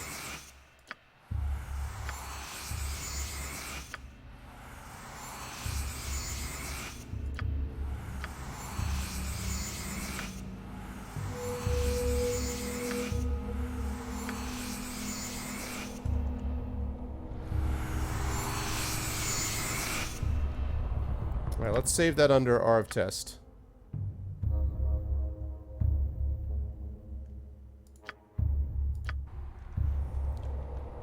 Okay. And... You have my greetings, faithful. Thank you gods, it's done. It's over. It's finally over. Saravok's allies are all dead, or awaiting the news. What will you do now? whatever the city and the Sword Coast require of me. I'm glad you're alright. I worry about you. I'm glad I'm alright too. I also worry about me.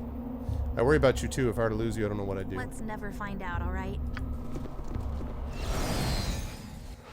Korlash is defeated, and the last of Saravok's influence died with her. Your foster father, Gorion, has been avenged. With the exception of your friend Imoen, those who helped you thwart your half-brother's schemes drift away from you. It's the same dude. Returning to their lives. Same dude. For the first time since you left Candlekeep, you have the opportunity to reflect on the astonishing turns your life has taken. Though you are fettered by the rulers of Baldur's Gate, a sense of unease plagues you. You can't help but hear the rumors, the whispers that you share the same dark blood as Saravok. Some hint you killed your half-brother, not for the good of the city, but so you could usurp his place and his power. For the moment, however, your persecutors' voices are drowned out by an ever-growing number of others with more immediate concerns. Every day, more refugees driven from their homes by the servants of Kalar Argent arrive at the city gates. Many have stories of the Shining Lady's grace. All have tales of her followers' wrath. A 10-day after Korlaj's defeat, you retire to your chamber in the Ducal Palace, your thoughts troubled. You wonder what effect Kalar's crusade will have on Baldur's Gate. Little knowing how close at hand the answer is. Ah, dude, that narrator, man. That narrator, though.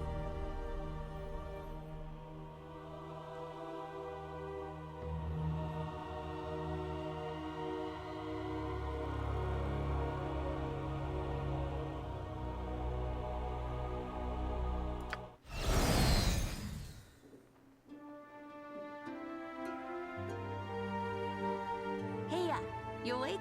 It's me, Imoen. Heya. No, I know you are. I'm not awake. I don't know. That's the problem. Maybe I'm just jumpy because of what's been going on in the city. There's so many people here running from that crusade in the north. I thought I heard noises outside my room. I was worried something was happening. You're right. I know you're right. I don't know. Hells. I just feel silly. Wait, there it is again. Did you hear that? I'm gonna go check it out.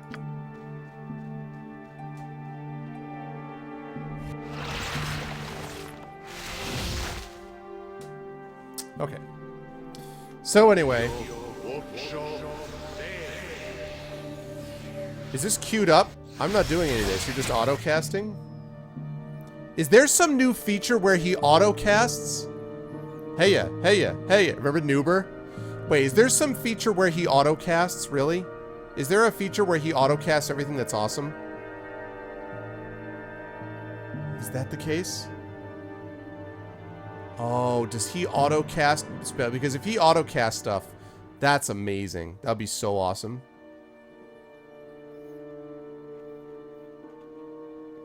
That's so cool.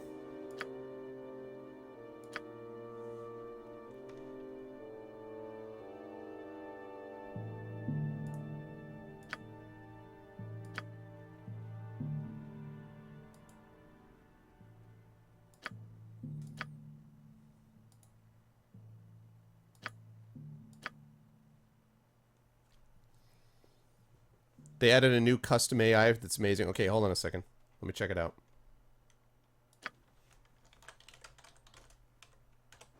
Okay. So, go to customize for scripts. Although I don't really remember customize for scripts. Oh, shoot. I just quick saved. What is customize?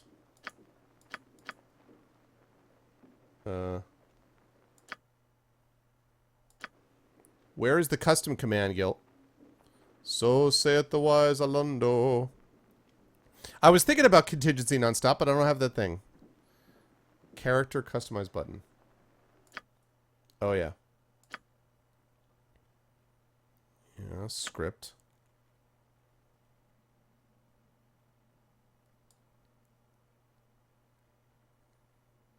Okay. Advanced AI. What?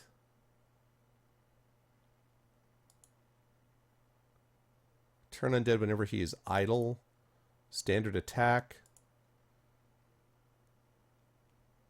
Okay. Thief passive. Wow. So you have AI scripts for every, like, thief ranged, wizard berserk. Wow.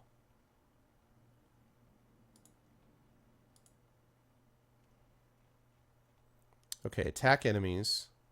Use special abilities.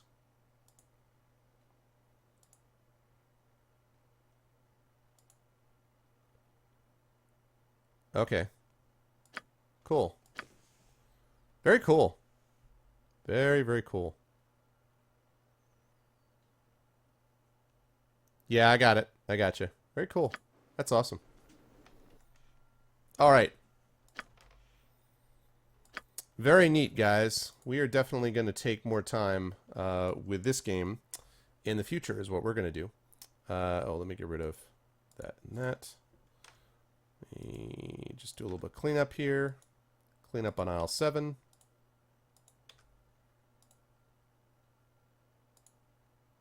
And this.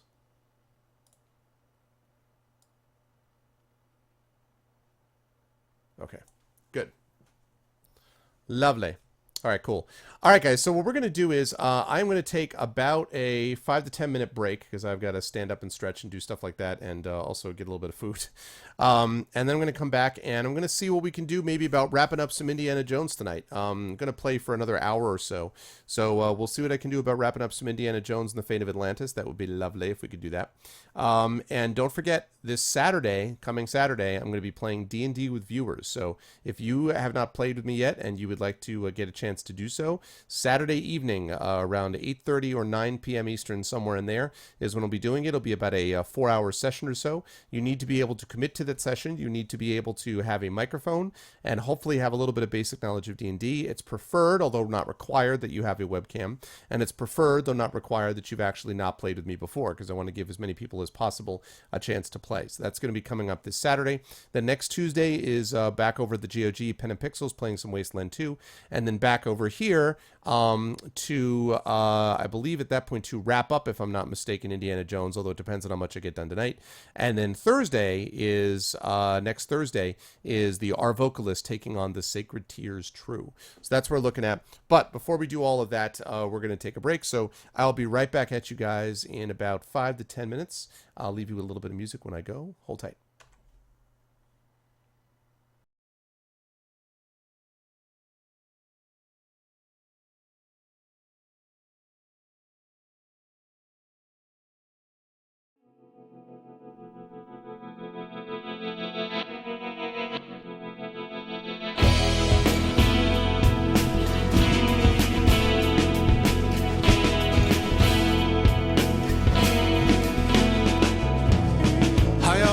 Wonder what you would say if I could listen.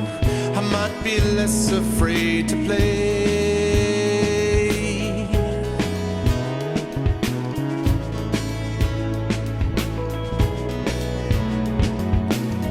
I've seen inside you, I've known your mind, I've traced your instincts, I've watched your innocence unwind.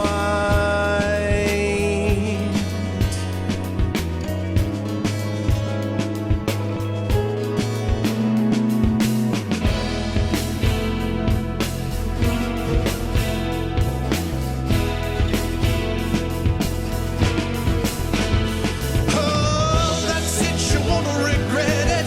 Well, that's it, now don't forget it. Well, this time you just can't find it. But trust me, you just won't mind it. Don't cry, don't blame me. Oh, no shame on me. I had to pierce your blindness, so I did you this small kindness.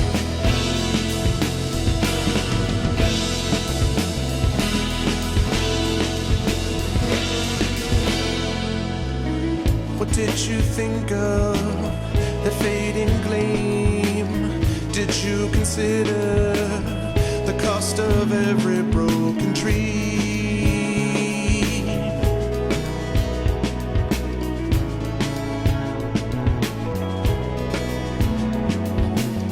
How did I touch you? How did it feel? Did you discover that part of me you thought was real? Yeah.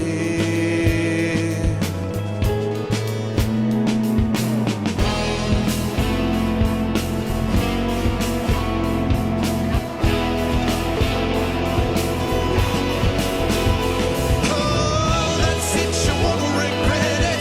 Well, that's it, now don't forget it. Well, this time you just can't find it. But trust me, you just won't mind it. Don't cry, don't blame me. Oh, no shame on me. I had to pierce your blindness, so I did you this small kindness.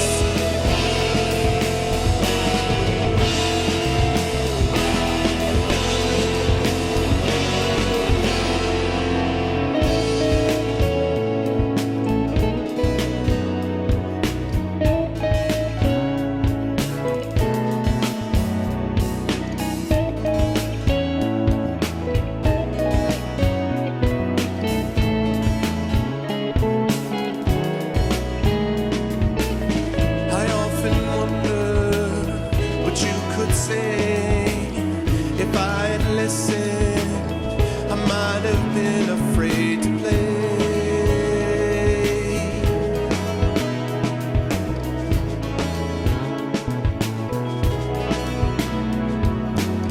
Well, I saw inside you, I knew your mind, I traced your instincts, I helped your innocence unwind. Yeah.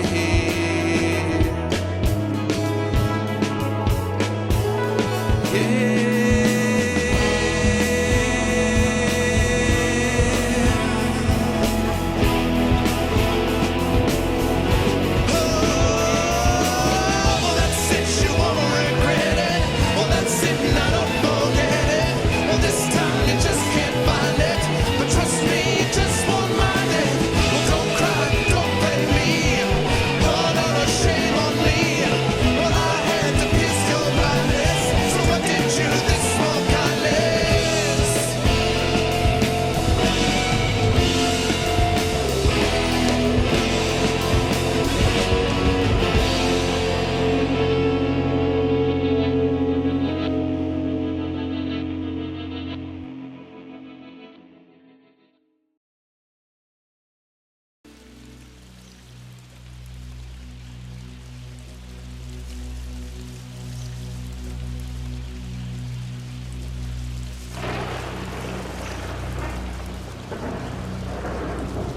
Well,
on the 7th of December, a small child was born. His body was so healthy, his mother's grasp was warm. In happiness she raised him, in silence he would sleep. But innocence was fading, in borrowed time she'd weep.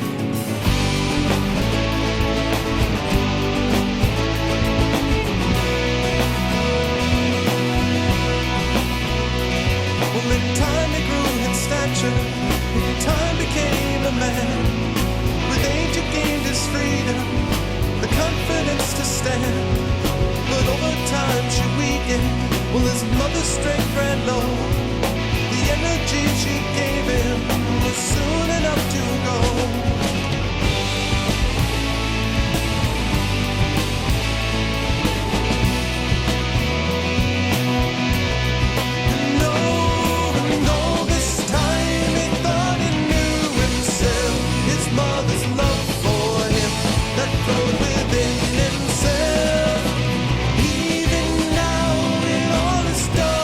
Dreams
All right.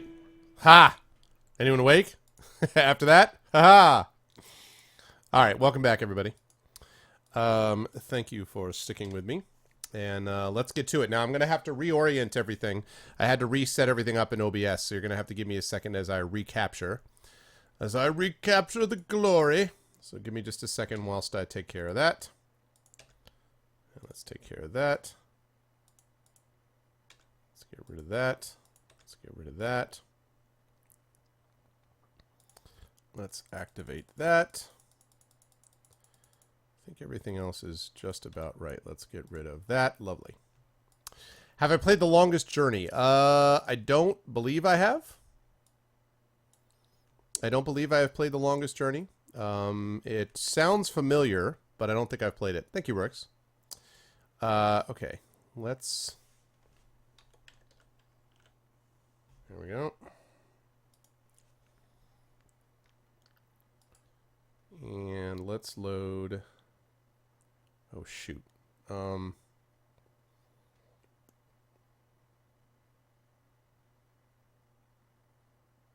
think... oh, crap. I think it's this one.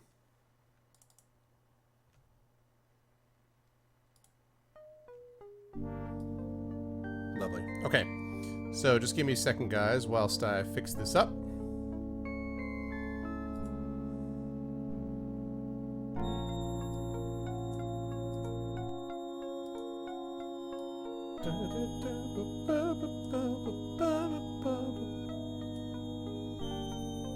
Okay, now I get my logo over here. Yes. Yeah, just as a reminder, folks, if anyone is going to be in the... I'm going to be seeing Kilgore, obviously, but if anyone is going to be in the Toronto, Canada area next weekend, I'm going to be there Friday, Saturday, Sunday. I've got a few panels lined up there. And I will be hanging out a little bit with Ed Greenwood. I guess I can say now officially... It's so... I gotta say, there's something... I don't know if I can describe this exactly, but like the idea that Ed Greenwood is not only my publisher, but also a friend is so bizarre. Like I just, you'd have to go back to my like, you know, whatever, my 15-year-old self, right? And just be like, hey, guess what? Things may seem kind of crappy right now, but you know, they might actually work out for you okay in the end. Like, man, that kind of thing. Okay, let's see if that looks about right. Close to about right.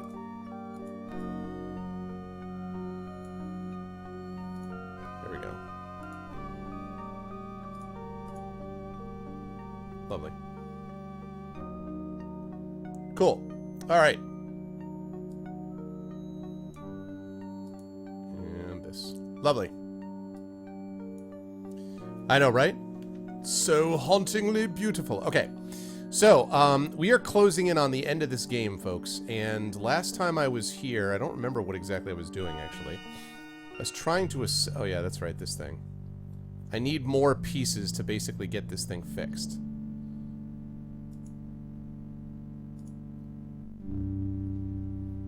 It's exactly right, Jedi. It's exactly right. I've never heard you talk about you like that. That's true, I haven't. I wonder why that would be. It's a stone disc with earthly images carved into it.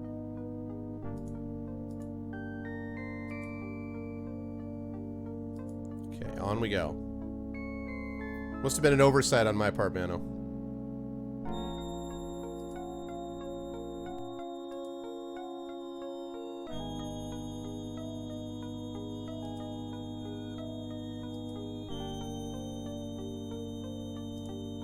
I'll never get through here.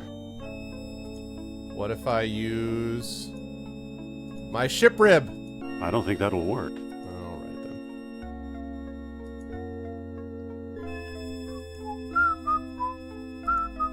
It's closed. It doesn't quite fit. All right. How about Moonstone? we go. I know, right? Nonstop? Yeah. No, she's not missing. I just can't get her out of the prison gate yet because she's an idiot, more or less.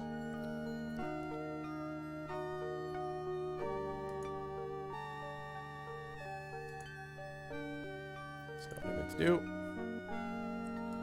Use the World Stone with the spindle. It doesn't quite fit.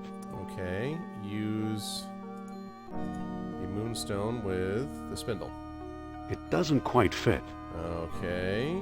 Use the Sunstone with the spindle. Lovely. It's a bullhead is a big thing for them. Okay. And now I'm back to the front again. Exactly, Thorg. So I know, right? More you just want to be like, I don't care what you think. Exactly. All right, so I don't even remember what I've got anymore. Okay, let me see if I can actually use this.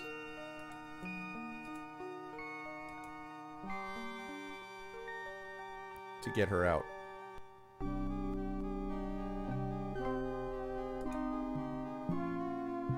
Okay, dungeon.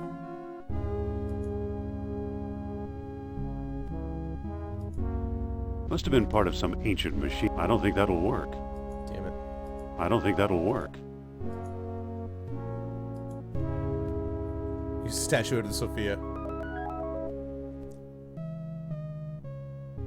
I don't think that'll work. He has to go all the way over there to determine that. I don't think that'll work. Man. I guess I don't have what I need yet. Is what I'm gathering from this.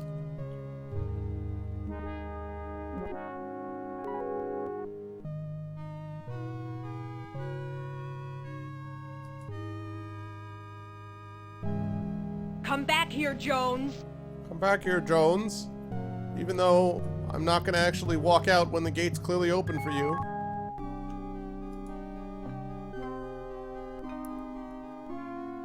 Alright, so there's got to be something here that I have to find.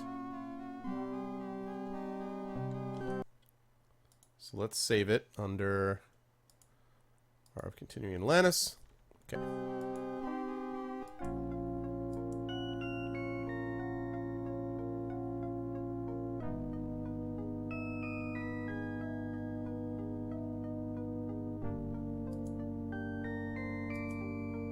Doesn't look like anything.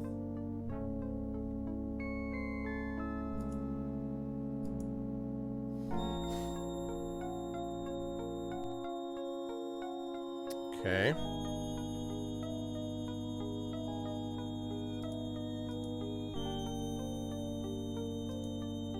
Let's see what we got over here.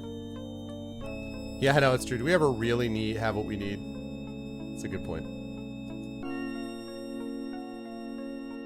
Oh yeah, that's right. I got whatever the thing was that was here already.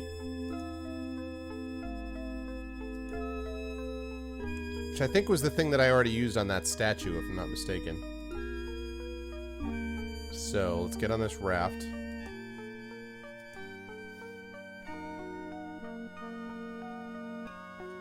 I feel like everybody needs a crab raft in their life. You know? I feel like that's the one thing that I think we miss too much of these days. Okay, through there is the...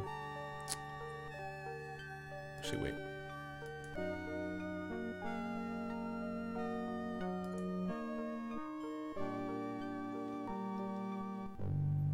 Okay, so there's this thing, which I've only got... I attached the chain to the bronze loop.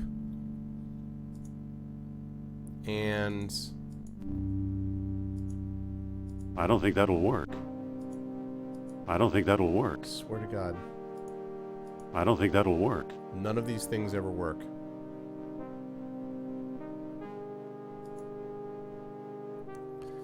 Crab boat is the best boat, yep. Alright, so I gotta keep heading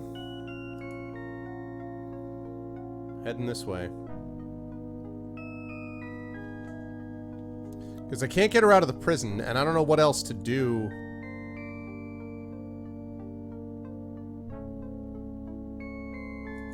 go through there. What is the point of even having this room?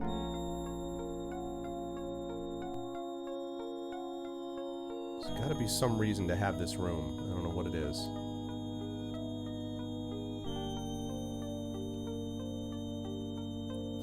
What is this room? What is the point of this room?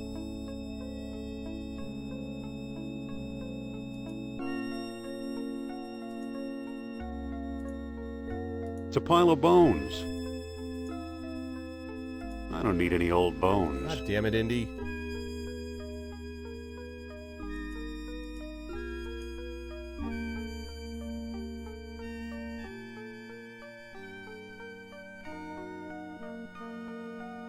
We're back at the beginning again.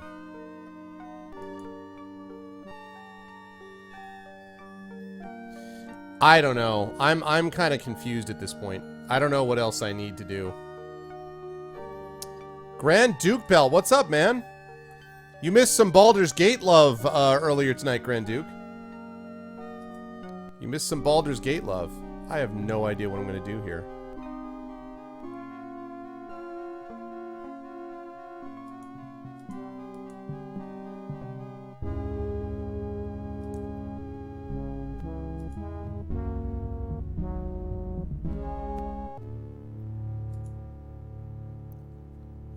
Ah, cool.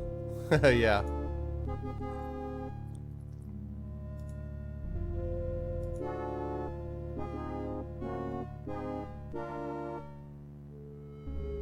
Sophia? Yes?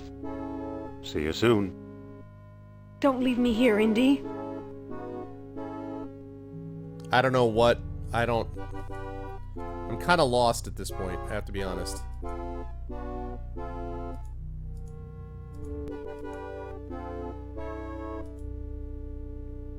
Kind of lost. I don't really know.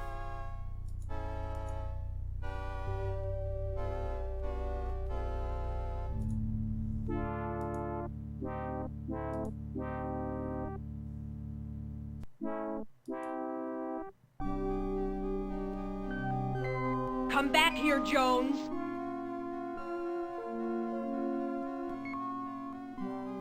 Maybe I just need to go and beat up guards? I don't...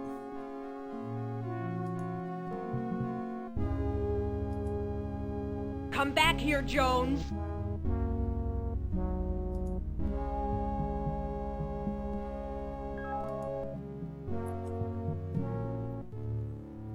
I mean, I don't know if they need more, if like there's more statue pieces that I need to put together or something. But like I mean, got a crescent-shaped gear, I've got a bronze gear. No, I thought about that nonstop, but it doesn't, no, he doesn't have anything.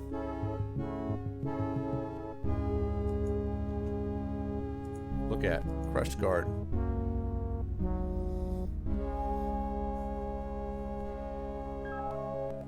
Not much left of him. I don't think that'll work. Push the crushed guard. I can't move it. Pull the crushed guard. I can't move it. Talk to the crushed guard. Open the crushed guard. Doesn't seem to open. Close the crushed guard. Doesn't seem to close. Yeah. Yeah, it's a good thought. It was what I thought, but like I don't... I feel like I probably have to free her before I advance the game forward, because I don't... I mean, I've got, I don't know. I've got 5 of these orichalcum beads. I've got like random stuff. I got the water-filled jar. I got the ship rib. I got the hose. I got the amberfish and a string.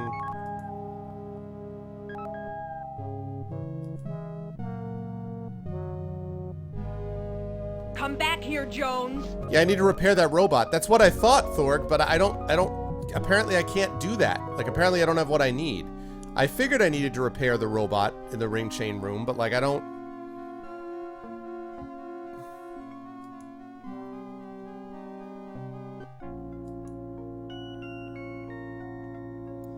Freeing her is actually optional. Really? Okay. It's kind of funny, actually.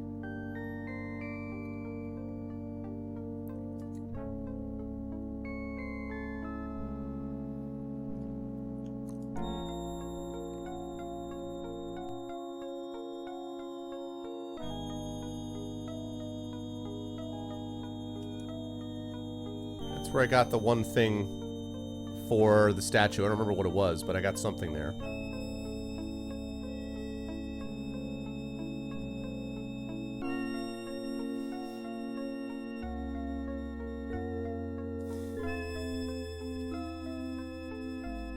Alright, here's where the statue is. I mean, the robot, whatever.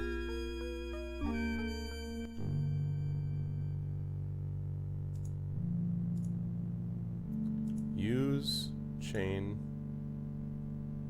with... I can't make the chain reach that far. Use whip chain. I don't think that'll work. God bless America. Use orichalcum. That doesn't seem to work. Welcome back, Shadowed. Use whip. I don't think that'll work. Okay, use ladder. I don't think that'll work. Use ladder. Ah! Okay.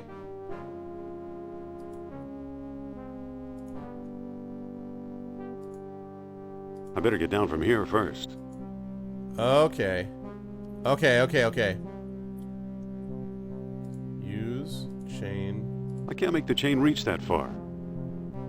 Use chain. I don't think that'll work. God damn it, shut up. It's closed. Okay, open it.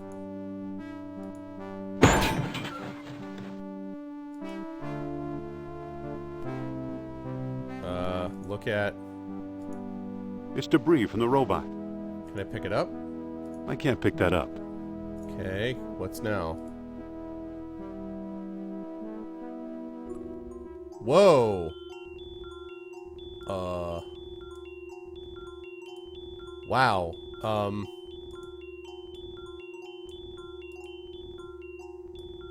Wait, what?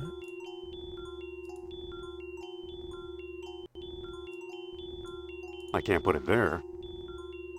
I can't put it there. I can't put it there. I can't put it there.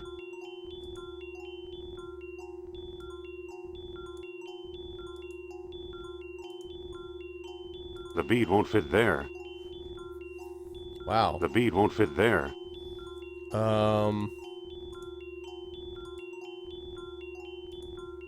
It just spat the bead back out. That won't work.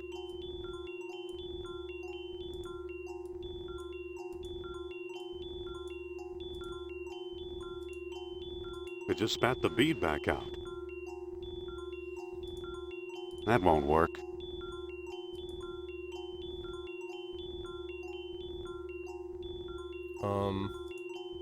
It just spat the bead back out. I can't put it there. I can't pick it up. I can't lay the crescent piece down flat. I can't pick it up. I'm already holding something. That won't work.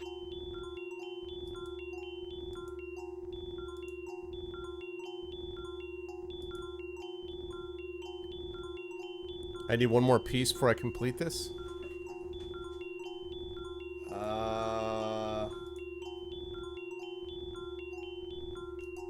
Nothing happened.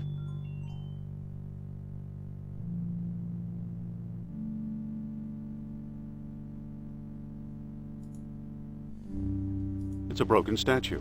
I think you're right, but I have no idea where to look to get the last piece. I have no idea where the last piece is, though.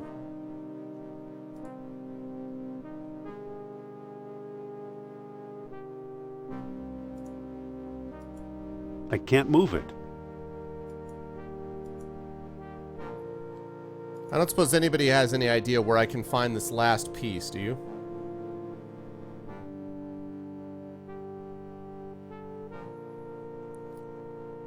Does anyone happen to know where I might find the last piece?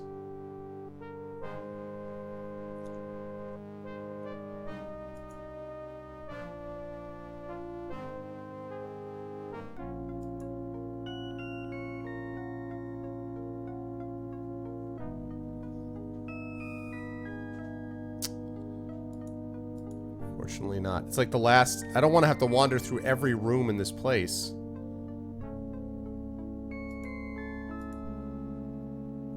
Pixel hunting. Is there anywhere... Yeah, why don't you just give me a hint, Thorg, if you don't mind. Give me a hint.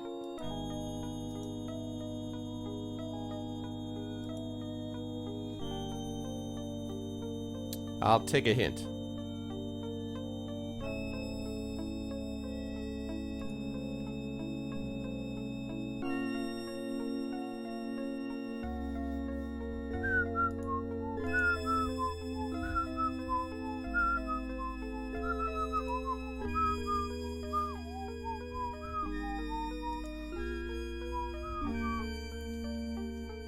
It's one of the important rooms in the outer ring. Oh, really? Okay.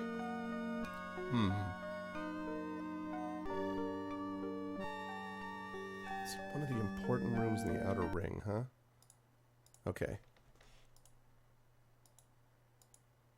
Alright, well, let's see if we can find out where that is.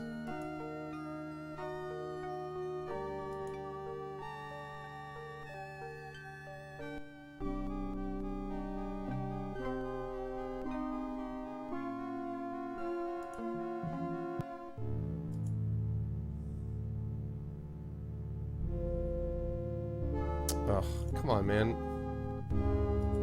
Get out of here, soldier. Oh.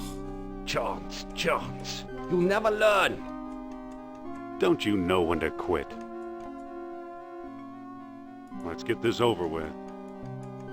My thought exactly.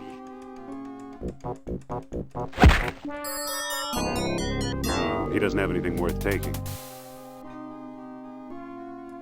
Swear to God, guard. Okay, so... it's one of the important rings. Sucker punch hype!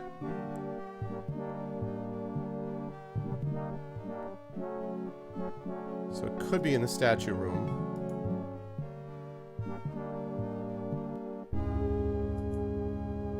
Falcon punch! Yeah, just keep in mind, guys, you really do need to be an expert. So, you know, if you've got the skill to be able to press 0, that's not something everybody can do, though, and you shouldn't feel bad. You know, if you're not capable of doing what I can do, which is to press 0 and knock the guy out, I mean, you know, just understand that. Okay. Oh, God, I can't reach it from here. Please don't tell me it's here. Please don't tell me I have to go back and get the ladder. Thorg, just tell me it's not in this one. Is it just... can you tell me it's not this room, right?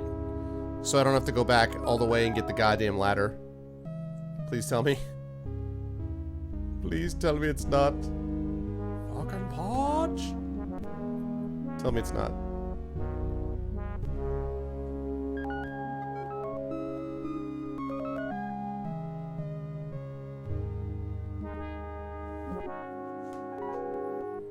It's not? This room, please tell me. I can't reach it from here. Hey, what's up, Varney? It's not this one, right, Thorg? Because I don't know. I left the ladder behind again. I just want to make sure, Thorg, it's not this one, right?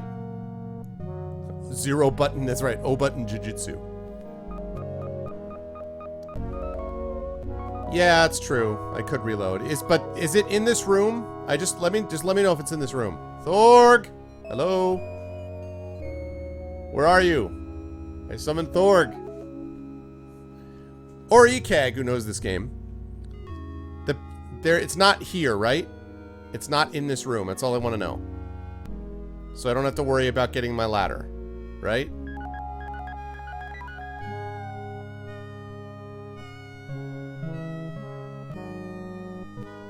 Yeah, apparently.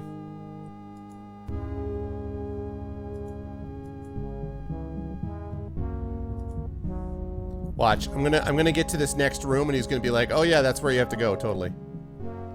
He's hiding, exactly. So we got the machine room. No, it's not? Okay. I went to get ice cream. It's not in the statue room, right? Eyes back, okay. It's not in the statue room, right?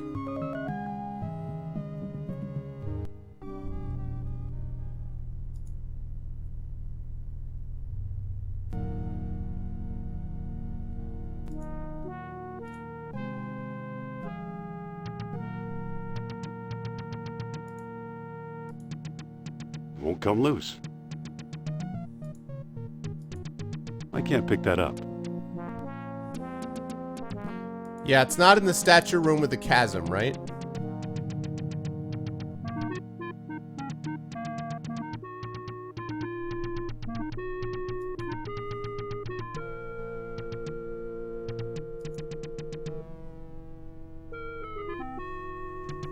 That might have been it.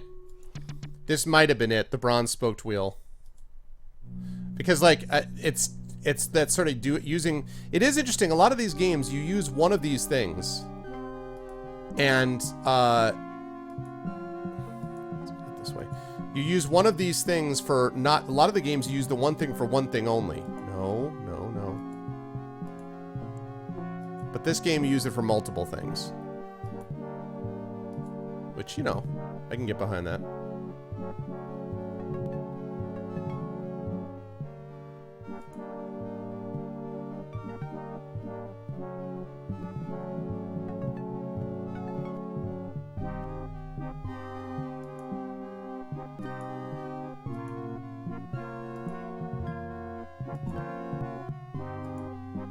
Okay. Yeah, a lot of reusing items. I mean, you know, I don't have a problem with that. I mean, that makes sense. That makes sense. It's just interesting because so many of the adventure games are like one use only. You used it, you're good, you know.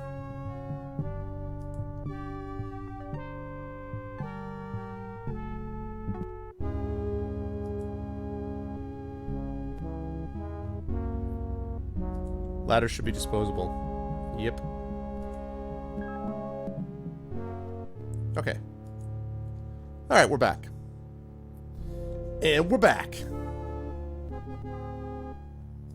I'm glad I got all the other pieces. Alright, let's save. Doing puzzle. Okay. Boy, I gotta say, you know, the scum thing that allows you to run these games, it runs rock solid. Like, it really does. I'm playing it on a smaller window than I would normally prefer, and I could fiddle with it if I really wanted to, but it's rock solid, I have to say. Which I appreciate. As opposed to, you know, no one lives forever. Am I right, Dragon Spear?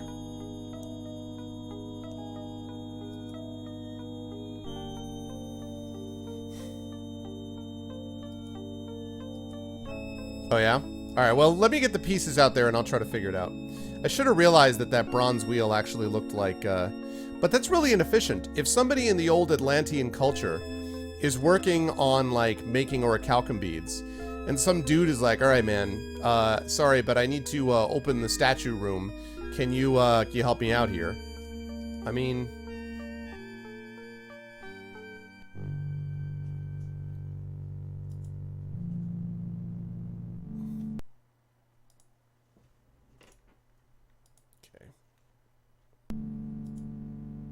You'd think you'd want some redundancy, right? Alright, we got everything. So, I'm gonna say it starts with this. And that won't work. Screw off. That won't work.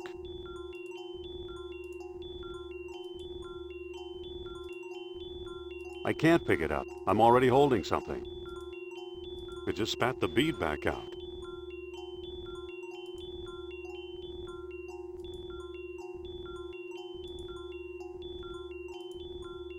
The bead won't fit there. Okay, so that's got to be there.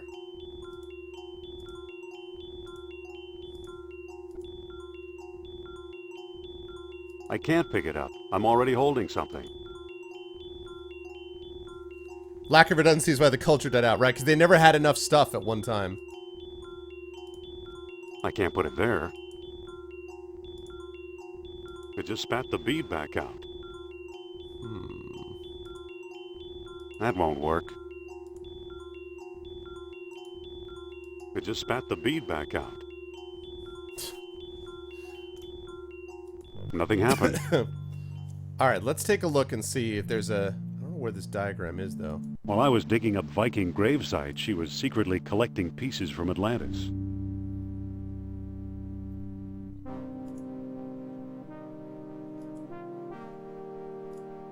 Lost Dialogue of Plato.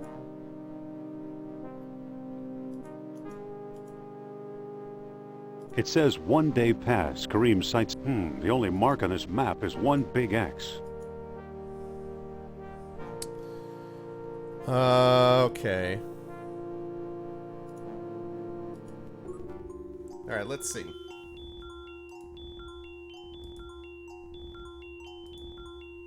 It just spat the bead back out.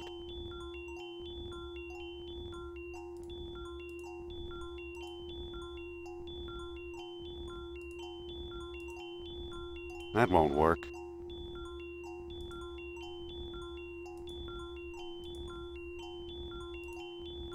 It just spat the bead back out. So there's got to be some... Okay, I'm pretty confident that this thing... That won't work. I'm pretty confident that this thing goes in the middle. So...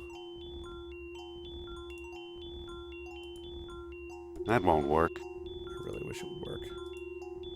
That won't work. Really wish it would. Alright.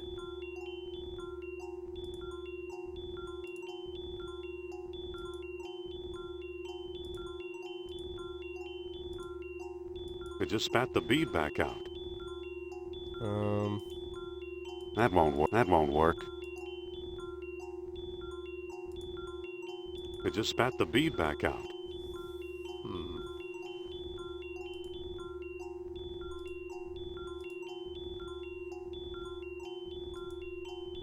That won't work. That won't work.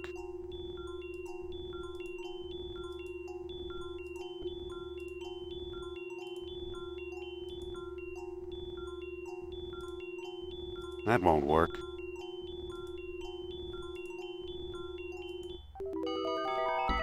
Ha ha!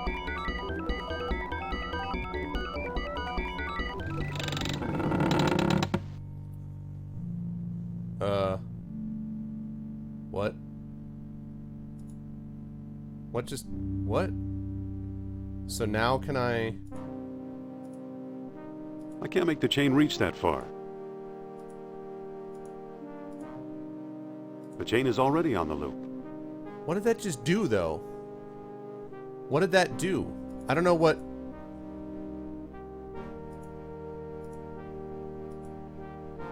I don't think that'll work. What? What?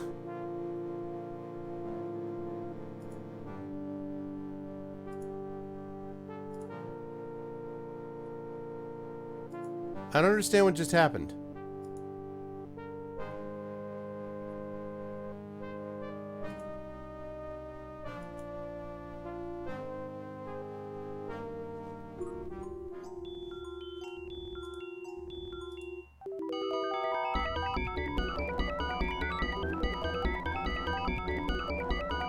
It can't turn any more in that direction.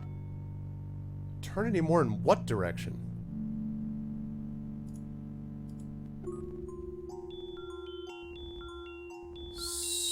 So, okay.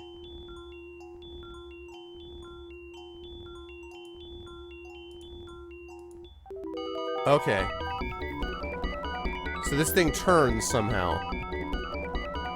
It can't move anymore in that direction. In what direction?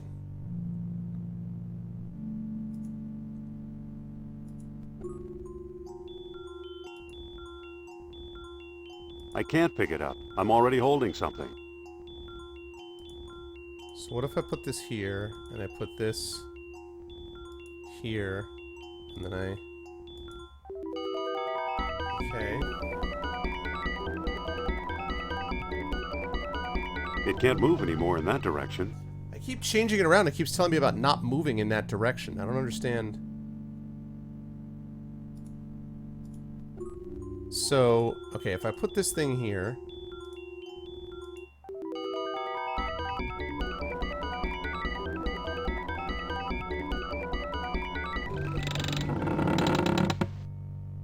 But it's not moving. I don't understand. It's not moving.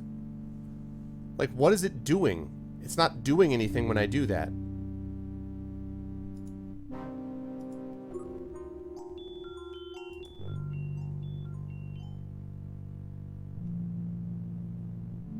It literally is not moving. All I hear is creak, and it's not doing anything.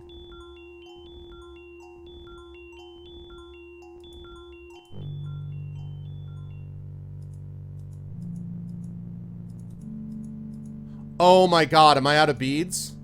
Something just moved? Did it?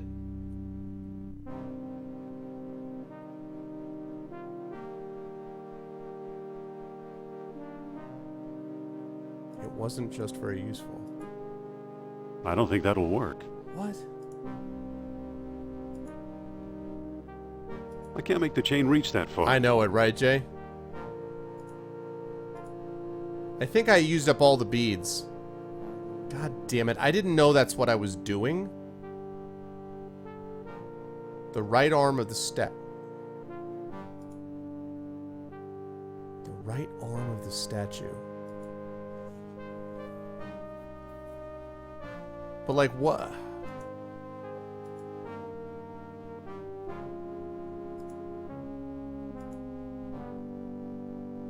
The chain is already on the loop.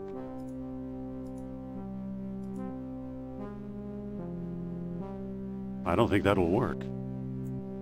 No, I mean, I obviously am going to reload, but I don't understand what I'm looking at. I see that the right arm moved, but what does that do?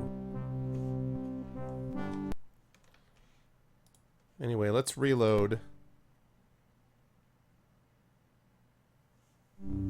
Yeah, I did. I saved, yeah. Yeah. Okay, so he's looking like this. Right? So let's take a look and see what you guys see his head. So it goes like that. That won't work. That won't work. It's like this. This. This. This.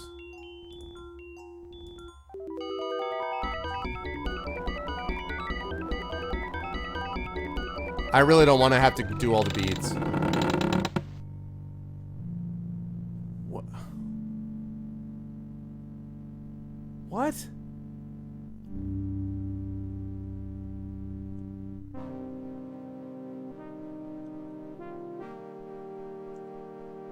What is that? I don't... Okay.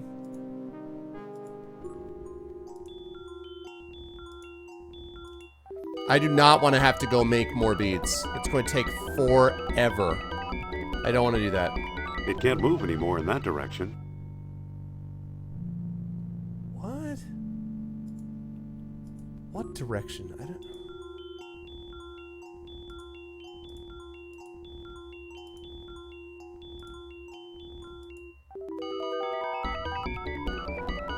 Well, nothing happened.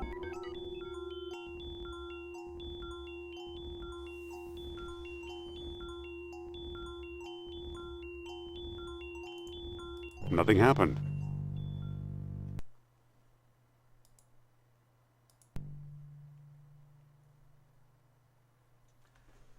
Statue is broken, so you need to improvise. I don't even know what it's asking me to what it would do though.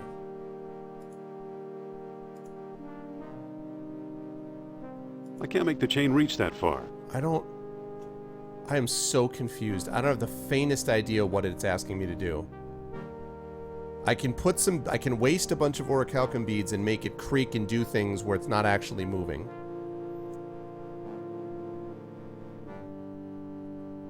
I have no idea what it's asking me to do.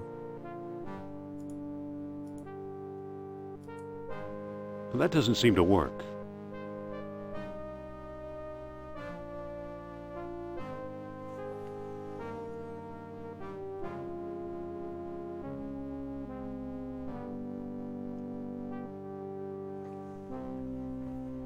Yeah, I'm looking at the statue's right arm, but I don't... So this arm, the right arm, this arm, here. The bronze loop, this arm. Okay.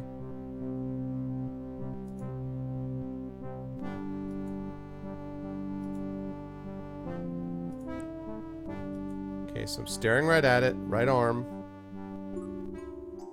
Right arm is broken. Yeah.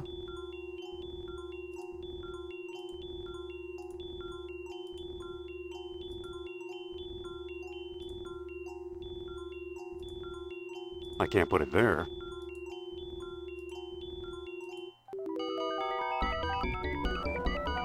Nothing happened. Oh, for God's sake. Me, nothing happened.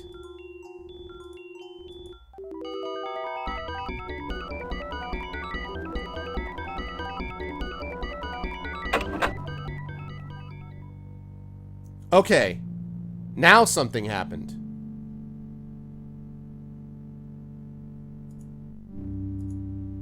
So now, use...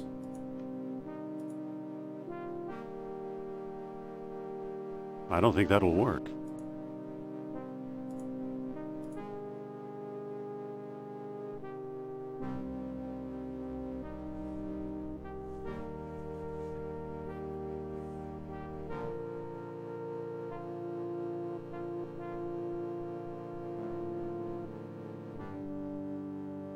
Okay. So I need to go up here so I can remember what that looked like, because I gotta reload because I don't want to use up beads.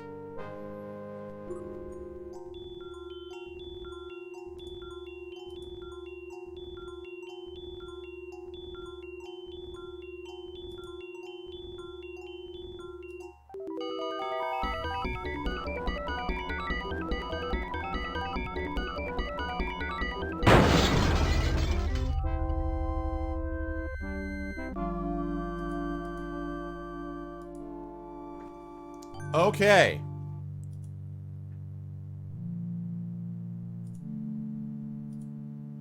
Pick up hinge pin. Pick up ladder.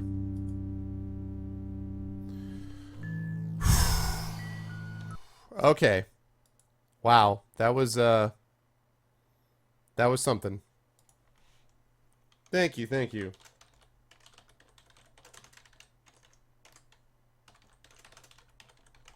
I've only got 2 beads, though, which sucks. I don't want to take the time to make more. Whoa. Progress.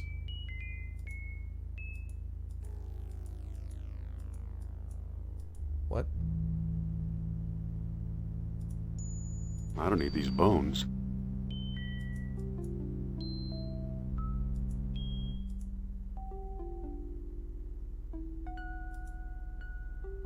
Strange carving.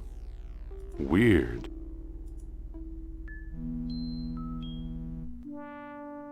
Whoa. Thank you. Alright. It is the fire pit of doom.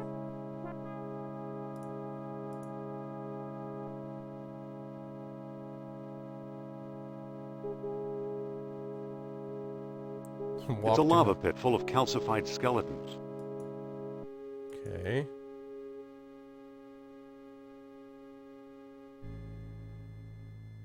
Whoa.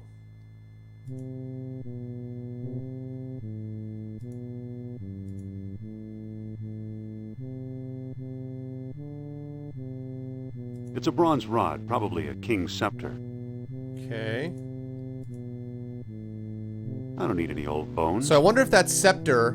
I wonder if that scepter will let me free her.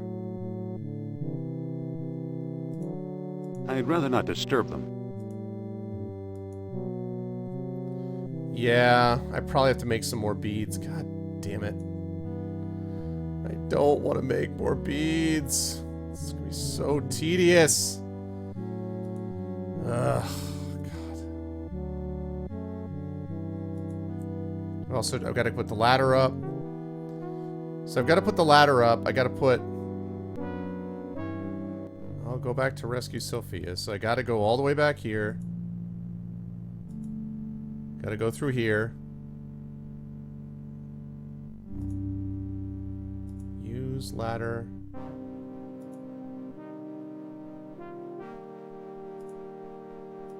Let's look at the chest plate. Let's this. Let's pick up this. Let's pick up this. Let's pick up this. Alright. And let's pick up this. Okay.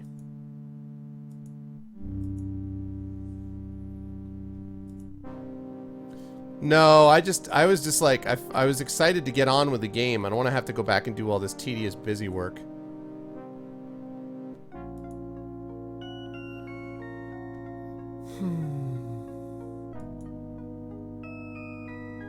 Alright, let me free Sophia. Actually, no, let me go make some more Calcum beads and then I'll free Sophia.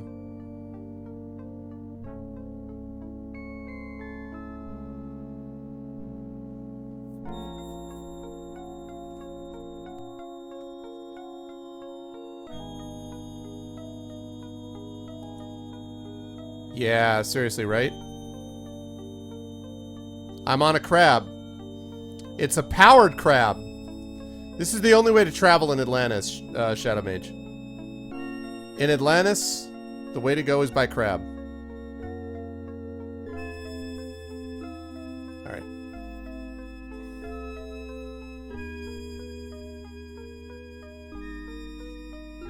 Let's save this while I go to get the stupid beads.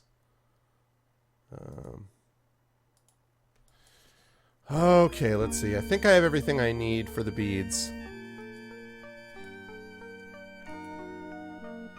I've got to go get lava, though.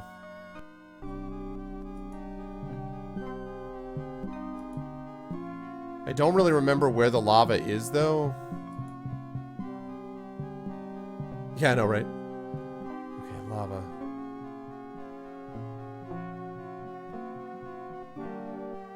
It's the statue room. I think...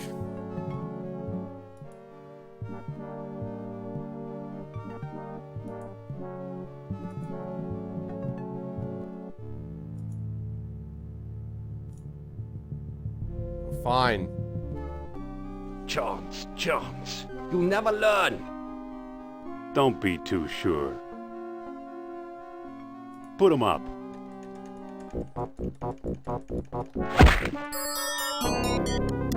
He doesn't have anything worth taking. Wish I could just, like, punch him out permanently, you know? Okay, so I need the lava room. I need to get lava.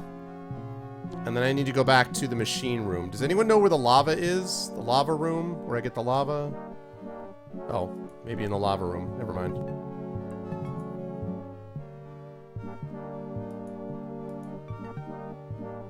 Never mind.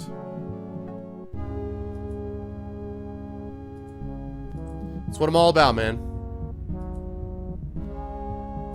Okay, so lava room. So I go to the lava. I'm going to empty the cup.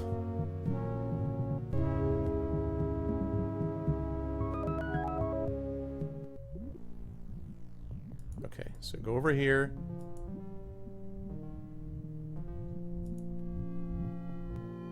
It's full of water. We use this. I'd better pour out the water first.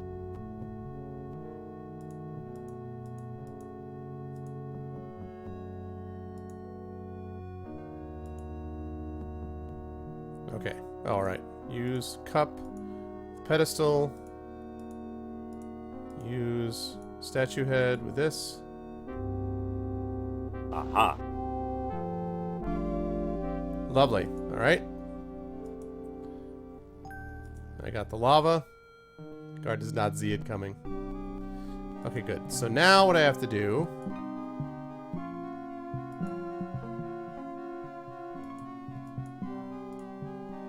I think this might be a shortcut. I think this might be a shortcut. Cross your fingers. Oh god, I know, right?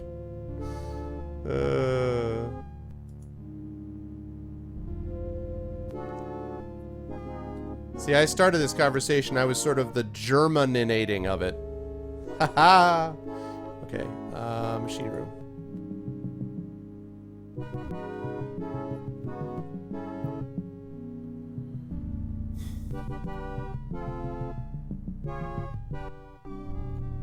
Don't forget the... What do you mean the cog? What do you mean? I got the cog, didn't I? Yeah, I got everything. I got the cog. Didn't I get the cog?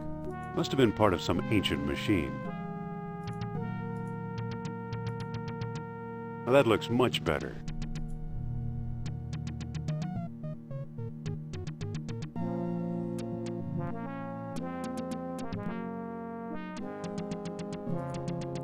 Yeah, you scared me. I was like, oh god.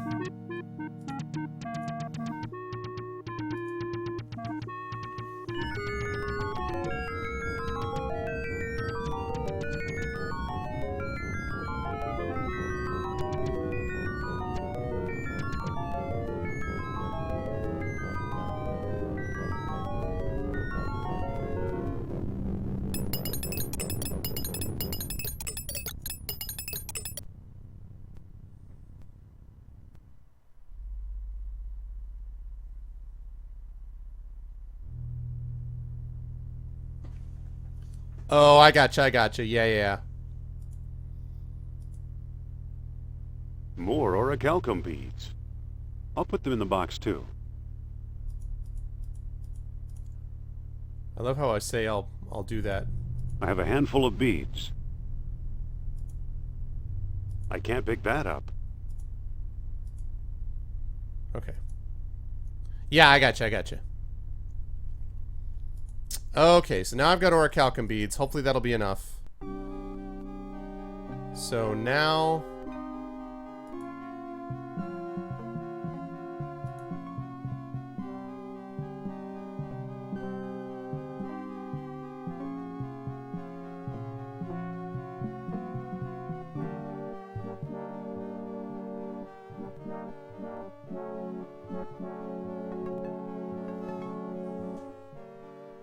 Probably I can, yeah. Probably, but I don't know. I really hope that's enough. Okay.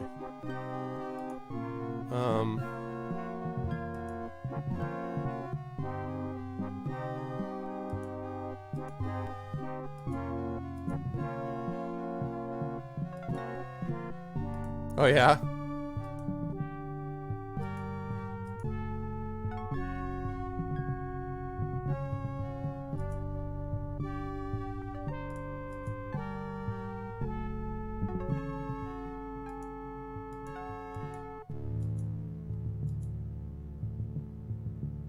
Okay.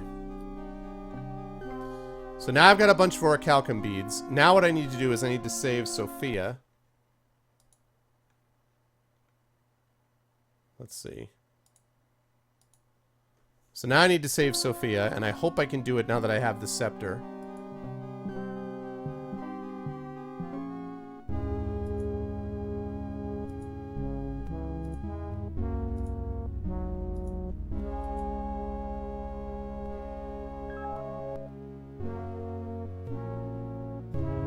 It's not sturdy enough to do any good. What? It's a scepter. This was a hinge pin that held up the door. Okay, this thing can freaking work. I can't do this by myself. Alright, so... What am I supposed to do with this? Maybe we'll think of something. Sophia? Yes? See you soon. Alright. Don't leave me here, Indy. Now, open. Hinge pin. What makes you think this is safer now? I've got a plan. Which is? Brace the cage with a hinge pin. You know, that just might work. There!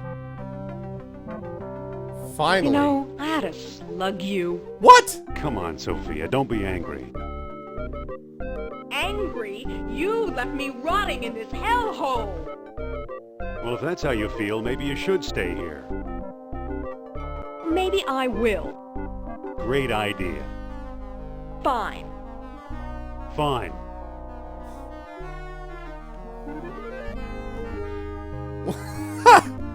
What? What was that? I'm not sure. I think Nur Absol made me do it. Is that so? Really? Dangerous fella, that Mr. Sal. Yeah. Well, we better be going.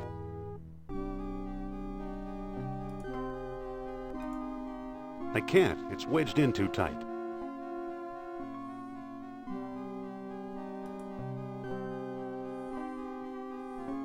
Classic Indy.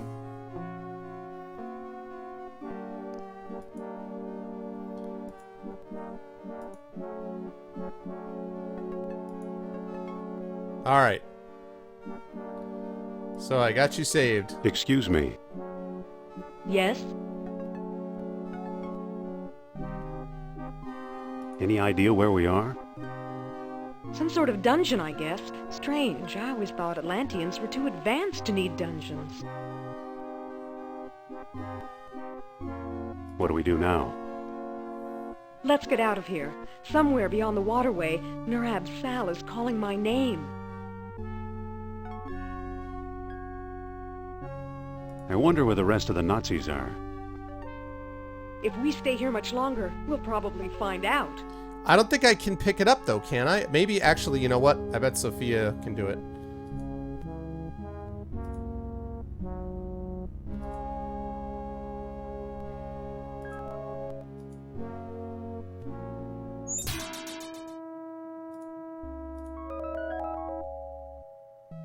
Thanks. Good call, Keg. Thanks. All right. Now I got everything. I got that stuff. I got all this other stuff, so...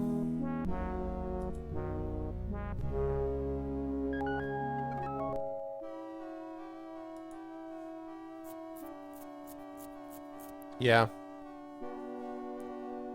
Alright, now I got the hinge pin. And I got beads.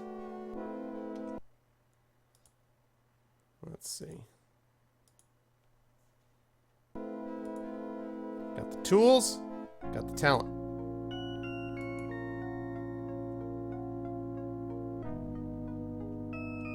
Nurab Sal made me do it. Yep. Yes, thank you. Okay. So now...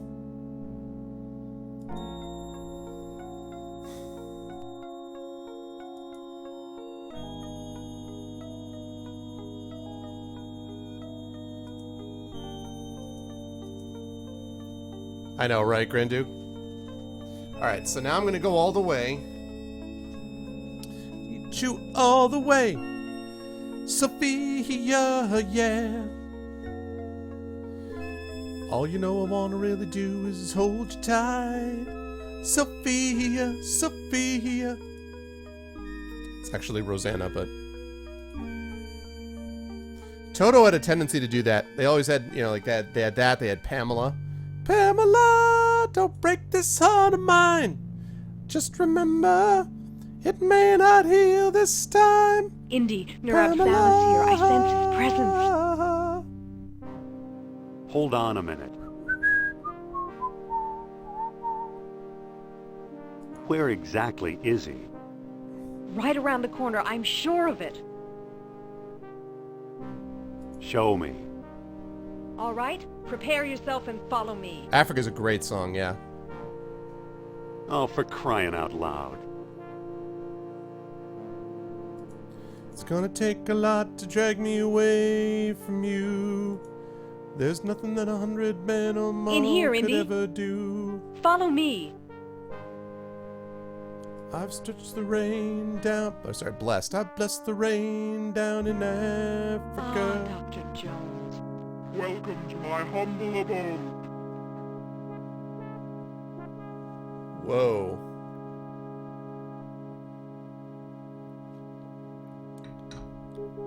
Lady, you just got real weird. It really is, yeah. My daughter loves that song. There's a really good unplugged version of that. So... Hey. Talk. Jeez, this place gives me the creeps. Oh, I find it exceptionally restful. Yeah, the stone beds sure look comfy. Silence, fool! Take it easy while I look around. Take your time. I'm not going anywhere. Creepazoid, creepazoid.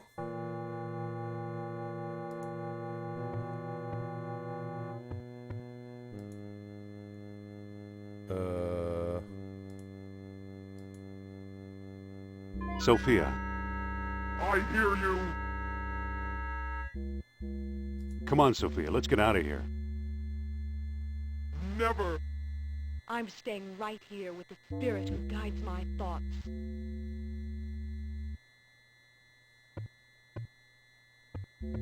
Hello, Spirit Guide. My name's Jones. Yes, I know you. You'll make a fine slave. Oh, yeah? Don't count on it. Why are you acting like this? Acting like what? Speak your mind. Churl? Come on, Zerl. Let me talk to the mortal woman. Make it quick. The time for human frailty is past. Sophia, what's going on here? The deed that began in Iceland is done. The Great Spirit is back in his kingdom thanks to me.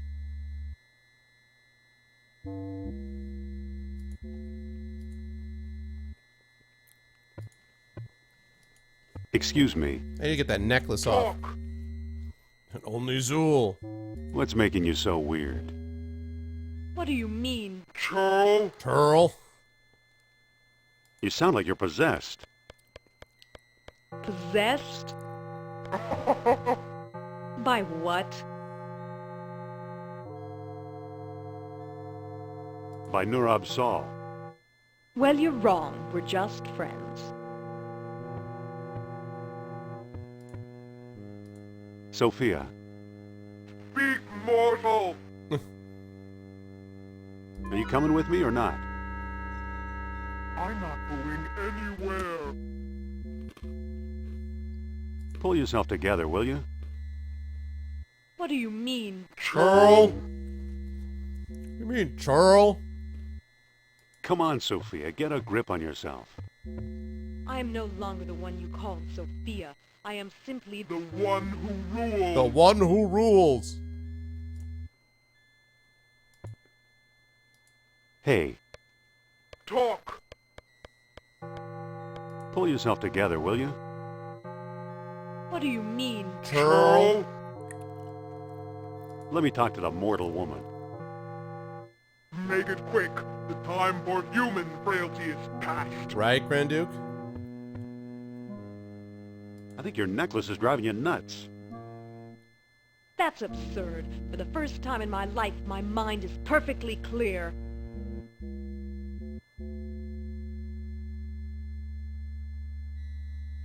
Wise up, Sophia. Throw the necklace away. No, no. Nurab Sal wouldn't like that. I gotta get her to get rid of that necklace. Excuse Churl me. is like a peasant, a stupid human being. Pull yourself together, will you? What do you mean? Churl. You mean Churl? We totally should have an Indiana... Exactly, Jedi. We totally should have an Indiana Jones campaign. What do you mean, Churl? We should totally have like a churl command. Churl? Like a churl emote. We should totally have a churl emote. Churl? Let me talk to the mortal woman. Make it quick. The time for human frailty is past. How can I help you? I can't help myself, that's for sure. My willpower is gone, replaced by the thing I found and thought I owned. It's all up to you, Indy.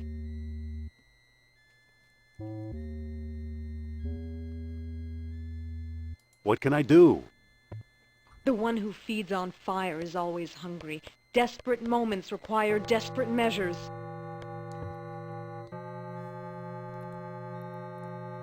I wonder if I can...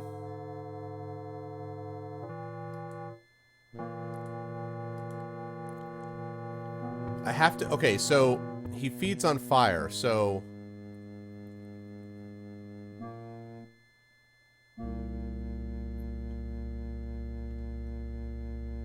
Yep.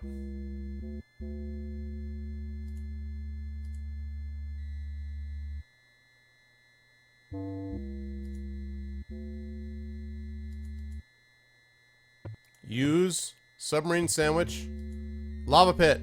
I don't think that'll work. But it's hungry. He will be fed if he eats from the great sandwich. Okay. I wonder if that water-filled Stein probably won't, but let's see.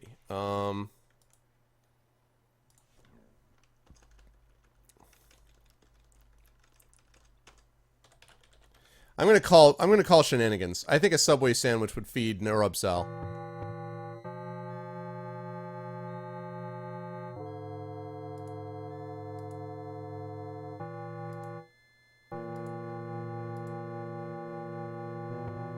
Use whip with Sophia. No. I don't think that'll work.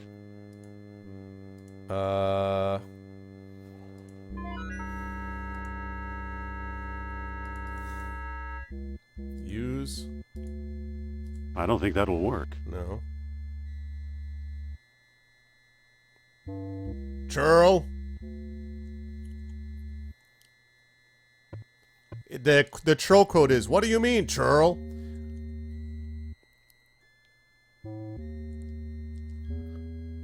Oh, the full quote is, "What do you mean, Churl?" Can I pull her? Can I use? Can I open? Mind if I look at your necklace?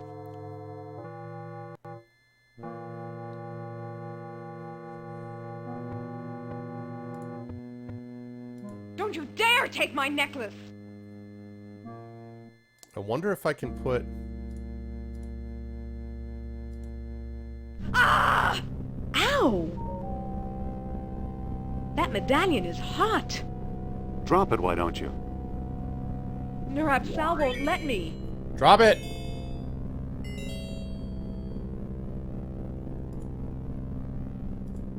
Ouch! It's too hot.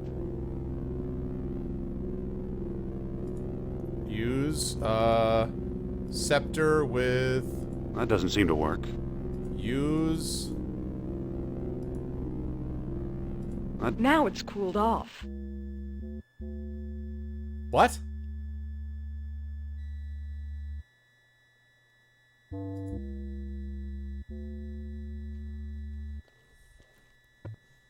Churl. Okay. Okay, that's... Okay, so obviously...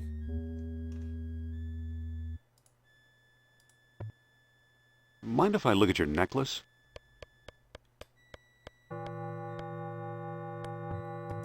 Okay, so I'm gonna reload it. I'm really, really glad that I saved just before doing that. Okay. Look at Sophia. Mind if I look at your necklace? Okay, we put the earth. Ah! Ow! That medallion is hot. Drop it, why don't you? Nerubsal won't let me. Come on, goddammit. Hey. Look what you've done. Now leave me alone. What? That doesn't seem to work.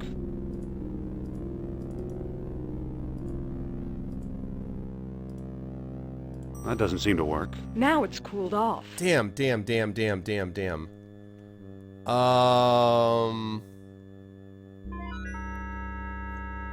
do I get her clear? How do I get... How do I get her... Mind get if her I away look at your from her? necklace?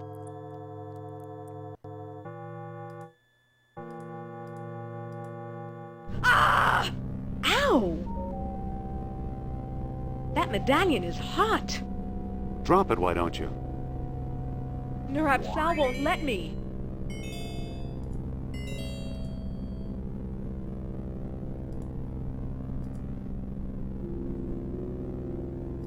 That doesn't seem to work.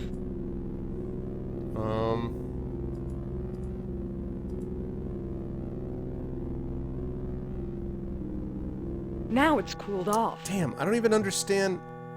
What? What the? Cliffy. What am I supposed to do with this thing? I have no idea what I would do after that. It's a light wand. The scepter? The hose? The sandwich? The amber fish? The whip? I mean, I obviously got the first part of it right. I just don't know how to knock her out of it. I have a full cup of water.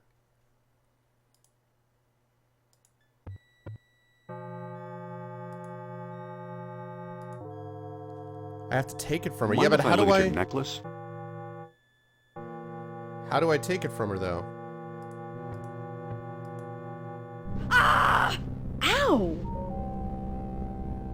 That medallion is hot. Drop it, why don't you? Nurab Sal won't let me. Ouch! It's too hot. God damn it, pick it up. Ouch! It's too hot. Shut up, pick it up. Ouch! It's too hot. Damn it. Ouch! It's too hot. Ouch! It's too hot.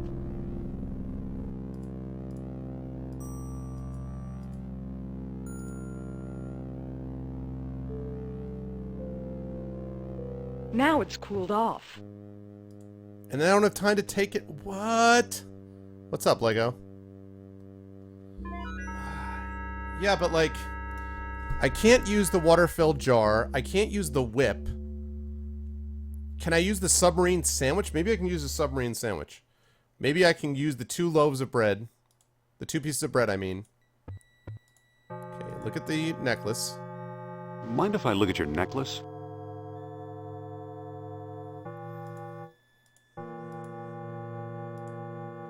Ah! Ow! Okay. That medallion is hot. Drop it, why don't you? Nurab Sal won't let me.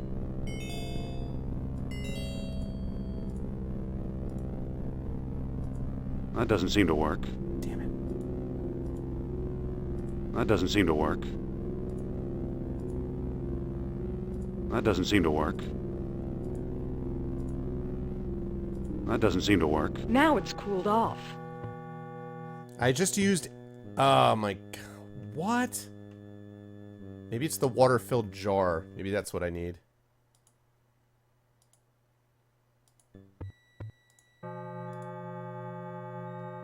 Mind if I look at your necklace?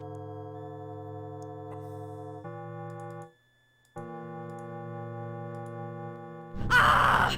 Ow! That medallion is hot.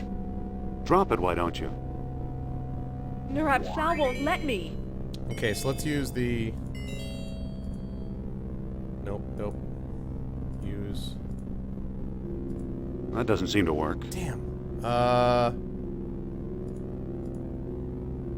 That doesn't seem to work. That doesn't seem to work. Now it's cooled off. I am so confused. The box? Yeah, but how do... what am I supposed to do with the box? Grab it like this? Yeah, the box does, but I don't understand. That's the crossword puzzle thing I was talking about. Why would I use the box? Am I supposed to grab it with a lid? Like, I guess. Mind if I look at your necklace? I don't know how I would be using it to actually grab it from her. It doesn't make any sense, but... Ah! Ow! That medallion is hot. Drop it, why don't you? Nurab Sal won't let me.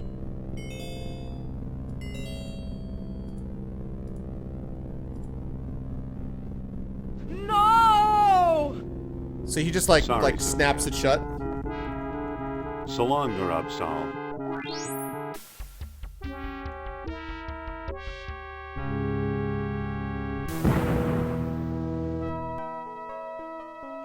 Thanks, Indy. If you hadn't done that, I'd be as dead as that monster.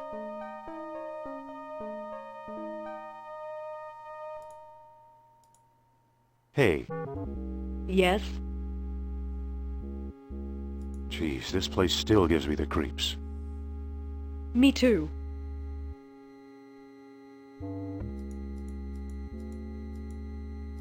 So much for the box. I guess, yeah, I guess that's sort of what it is. It's a lava pit full of calcified skeletons. Yeah, I guess so. Alright, so we took care of Nurab Sal. The problem is that doesn't really address anything else yet. That's another one of those things where I'm like, yes! And it's like, doesn't really do anything. Okay. It's progress. Churl. Me too, Churl. I like that it's got all caps, too. Whoa.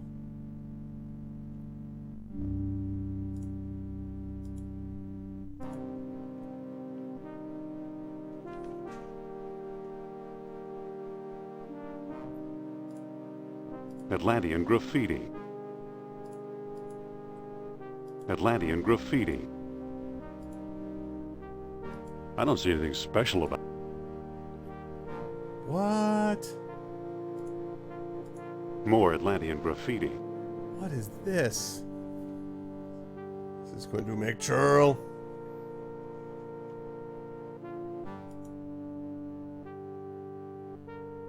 Going up?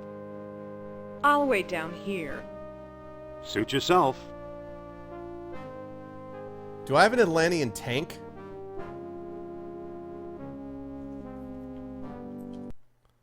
Let's save it. Churro.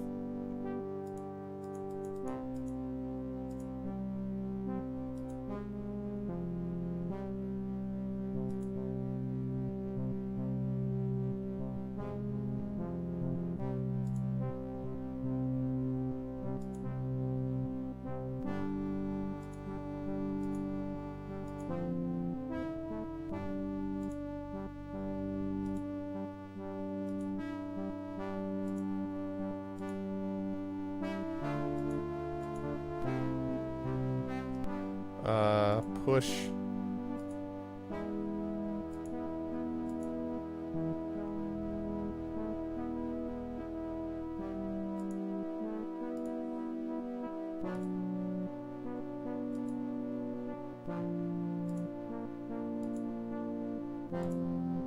Oh my god.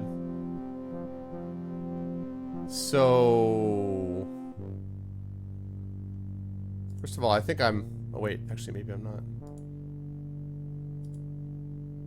It doesn't work. Ah, damn it.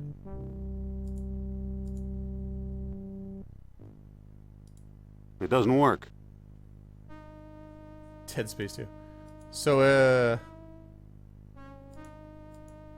I'm missing... Let's see. It doesn't work.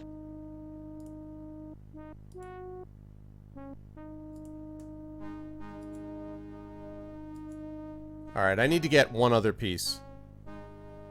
Yeah, you know what, Elias? Let me tell you. Oh, wait, I used up a bead. We cannot do that. Cannot be using up a bead. Alright, so come back down. So we need to find one more lever. And then I need to figure out how to get the thing running.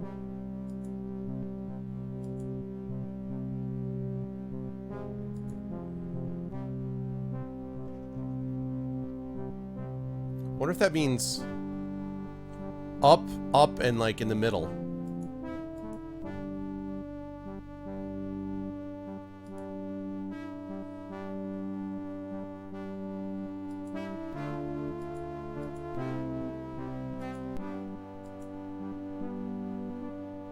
Alright, good night, Mano. Churl. Alright, I need one more thing.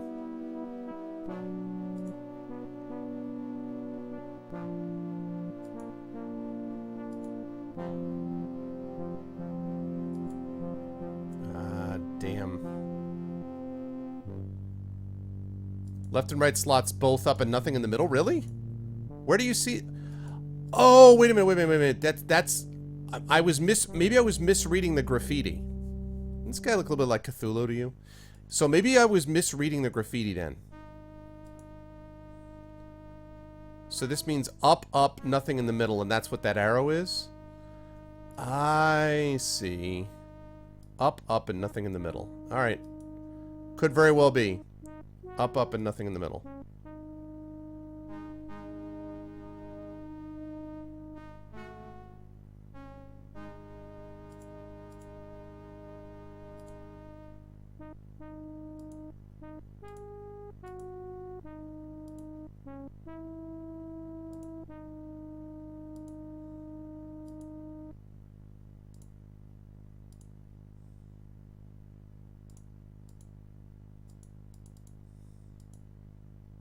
Hey, what's up, Spurious? It's working. Get on board, Sophia.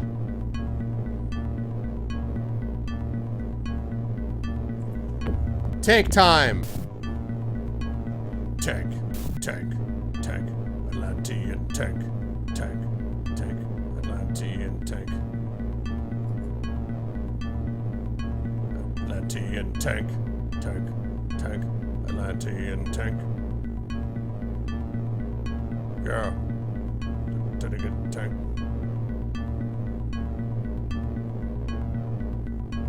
What am I doing here?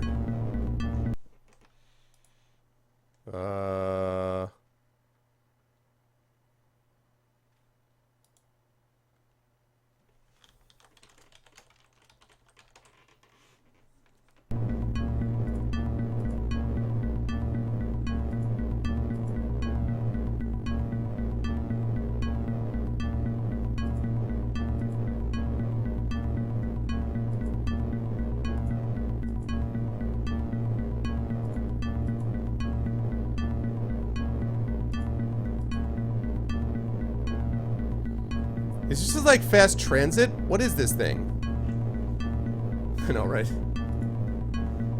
I don't understand. What is this?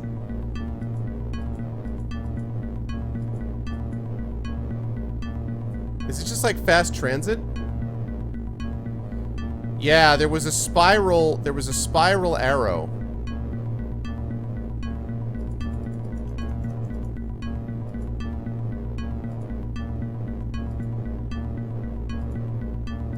This lever won't move. This lever won't move.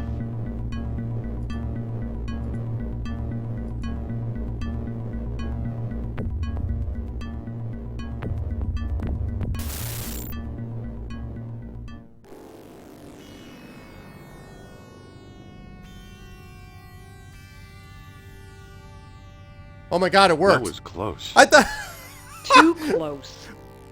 I was like, I guess I didn't make it. I was like, I guess I'm dead. And then it's like, no, here. I was like, what? I was like, okay.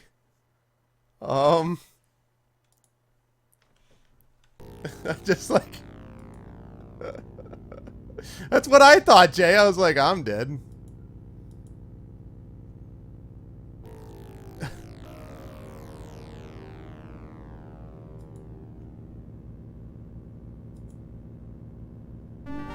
Stick close, kid. This could be dangerous. I'll take my chances.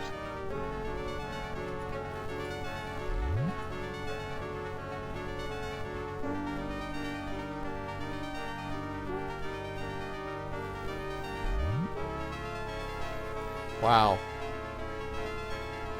I totally thought that I died. I was like, alright, well, I'm done. I missed your churl song. Yeah, sorry, Jedi. I didn't see.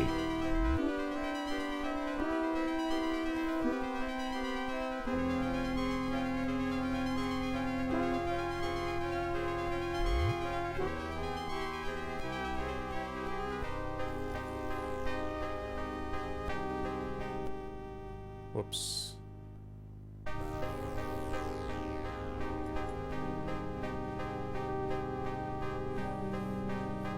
The classic lava story. Very nice. Very nice, Uncle Les. Very nice. I can't reach it. Alright, we're gonna go to this one.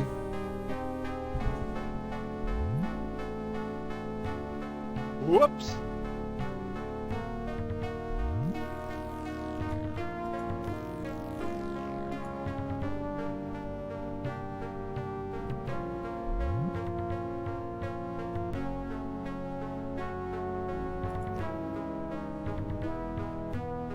Suddenly, Temple of Doom. Exactly.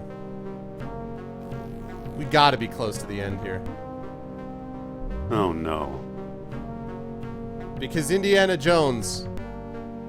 Flip-flop. Damn it. I can't climb back up. The passage is Indiana too Jones. steep. Okay, I almost had it there. I almost had it. I almost had it. Alright. So we go here. Oh, crap. Do not go there. Go here.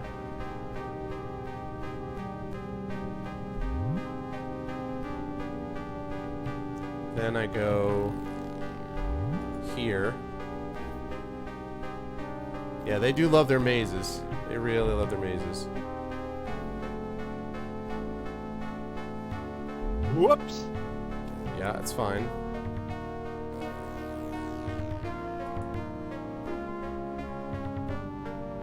No. Here. Whoa!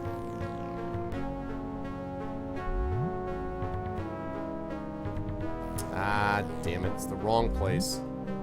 Okay. So, let's try that again. It's the left one. So, we go here. Yeah. Thought I had it. Okay, so I go here. And I go into this one, I think.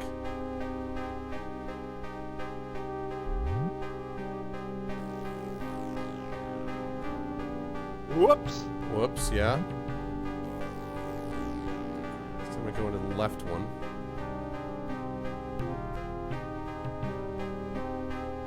Right.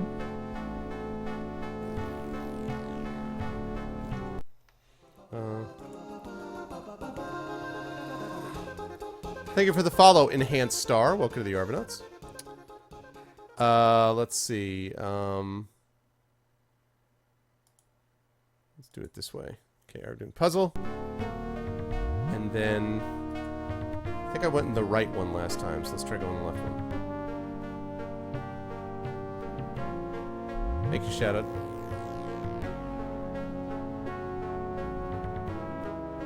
Aha!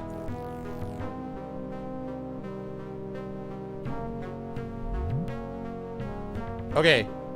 Progress. Progress. Progress. Okay. Left one.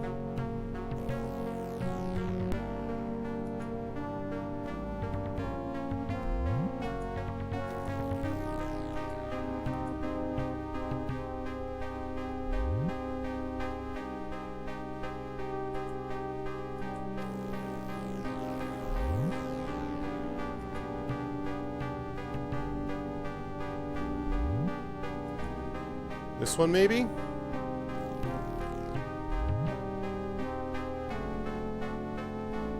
Ah! Ah! Okay, so not that one. This one.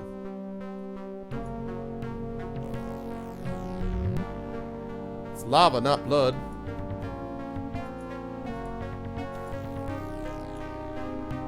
Right, okay.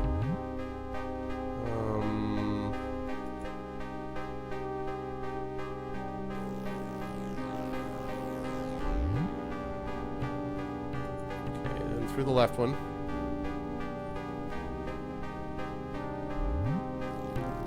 Probably. Sun and a star.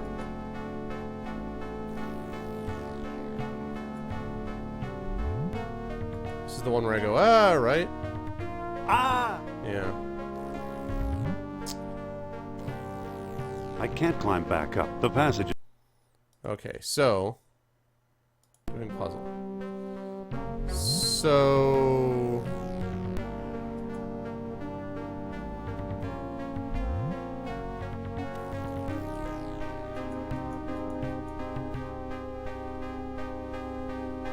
Yeah. Oh, on the walls and the stair. I don't know, Jay.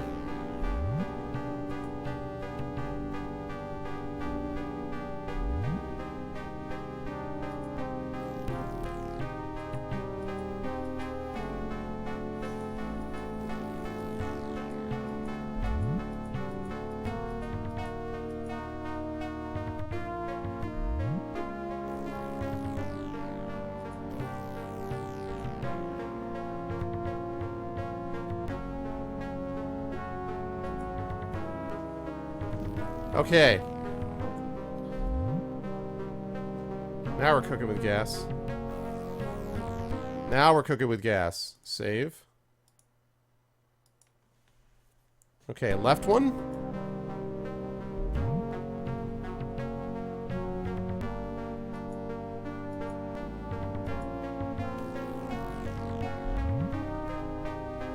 This will be perfectly safe.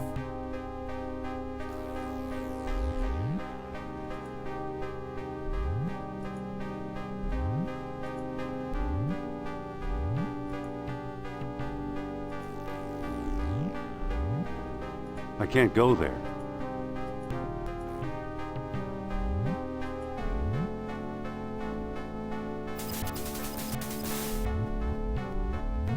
Are you coming?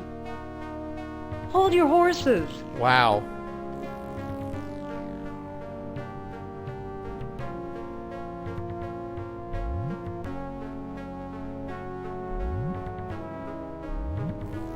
I love how they could actually survive this. Nice moves. Thanks. Okay. Saving that.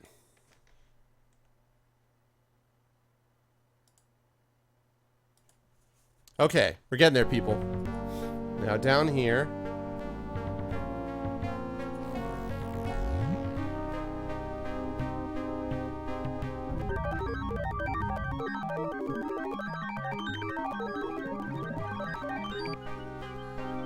Here's your shining city.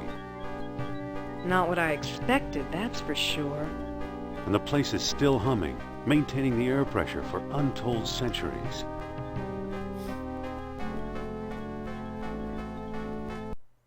Okay, let's see. Okay.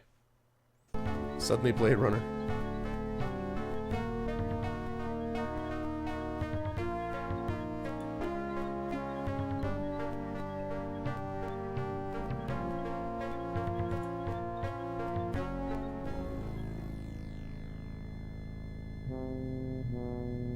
Okay.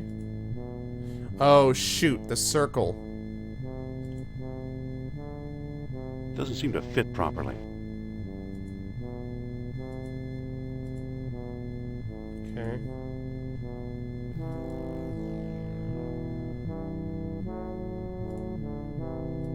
Looks like it's hungry for orichalcum.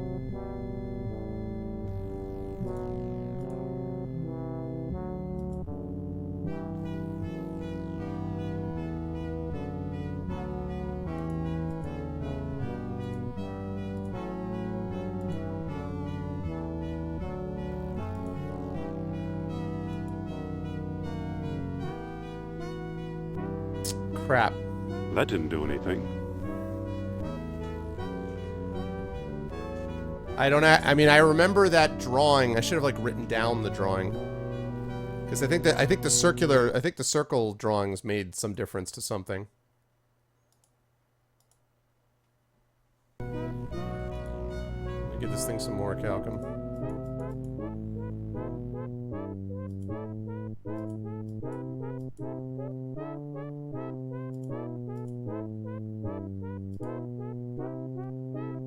That didn't do anything.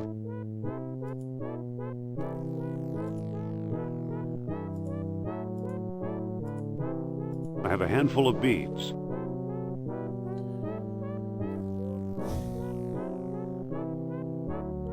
Save on a new save and reload an earlier save? What do you mean? Why? Sun in the bottom right, there was a circle in the middle left. What do you mean? Sun in bottom right, moon in the left. Okay, hold on a second. Hold on a second. Let me reload.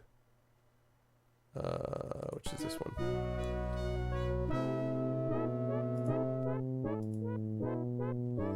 Sun in bottom right. Question is what sun? Let's assume noon. Moon in the left.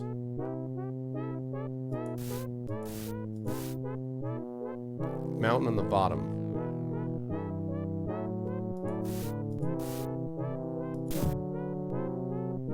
Uh-oh. What did you do now, Indy? Good call, I think Thor. I turned it on. You see, Colonel? I told you Jones would be of some use to us. Kerner, I knew I smelled a rat. As always. All I smell, Herr Jones, is your fear. Don't move.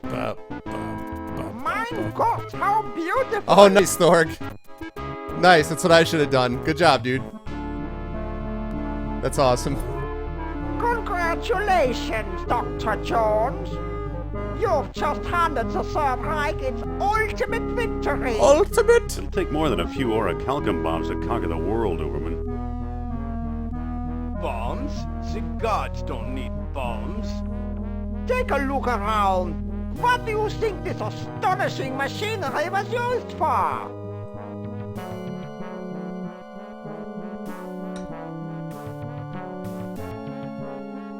Religious ceremonies?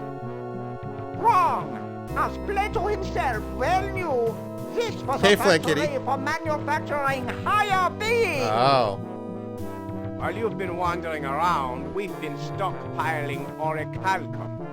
And now we have all we need. Are you ready for the greatest moment in history, Doctor? You really believe in this godhood business? Why not? As a god, I shall know everything, be everywhere, rule everyone. We both shall rule, Herr Doctor. Eh? Don't be silly, Colonel. You're not prepared for this. We shall see.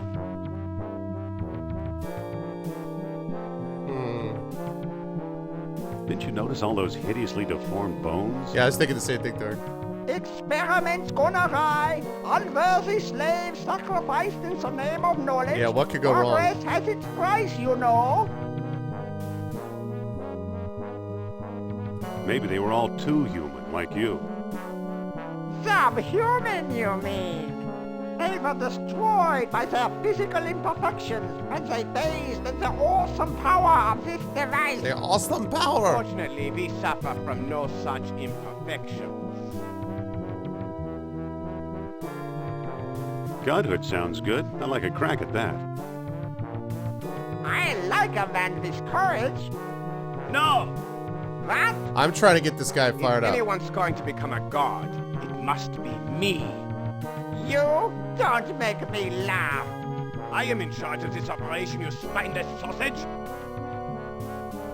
Activate the machine. Get ready for terrible. A test is a test. Plato suggested 10B. Let's try that. Wait! What now, Jones?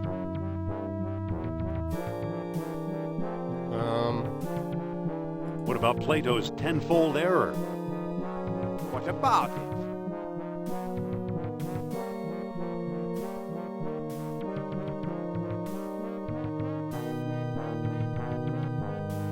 Most of Plato's numbers were way off target. Just a thought. You may be right. They should divide by 10. Try 1 bead. 1 bead it is. He does the blonde hair for it. Himmel, it's working.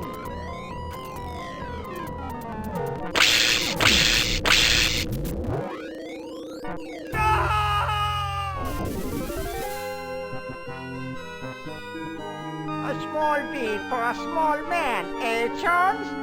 Now it's your turn.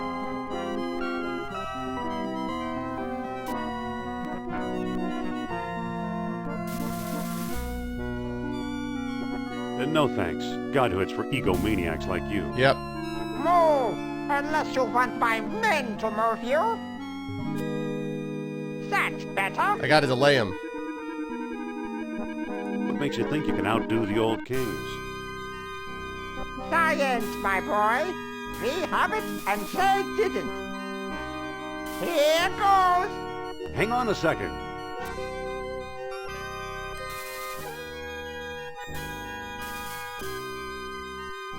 Let's see. Let's talk this over.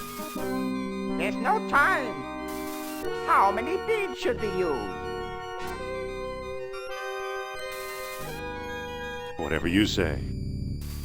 Let's hope you pick the correct amount. 18, 19, 20 beads.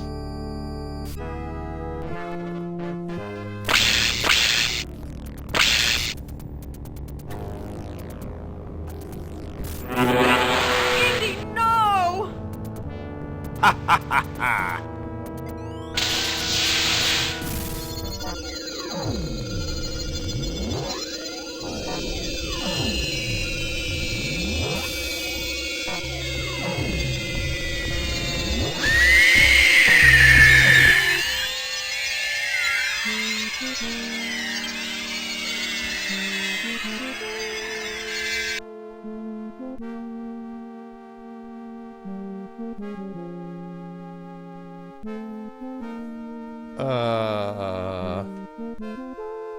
That's I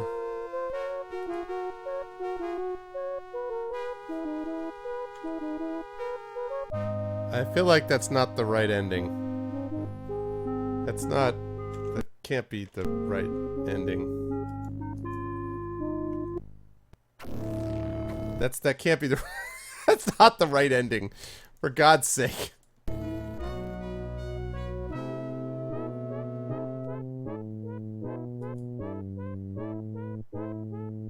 You chose unwisely, yeah. Alright, so sun bottom right.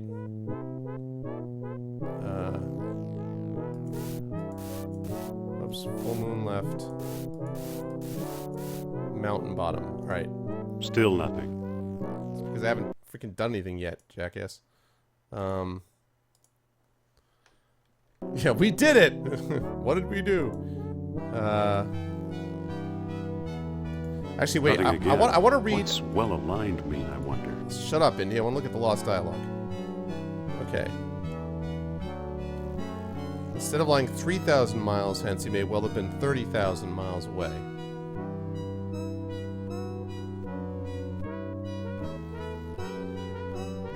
Okay, so that's that tenfold error.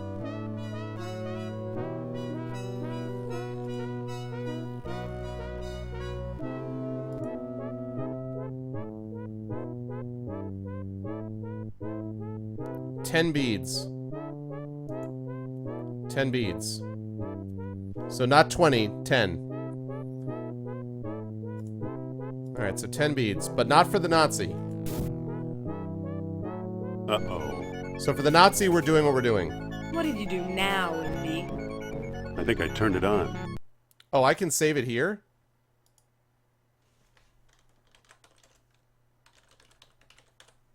I didn't know I could do that.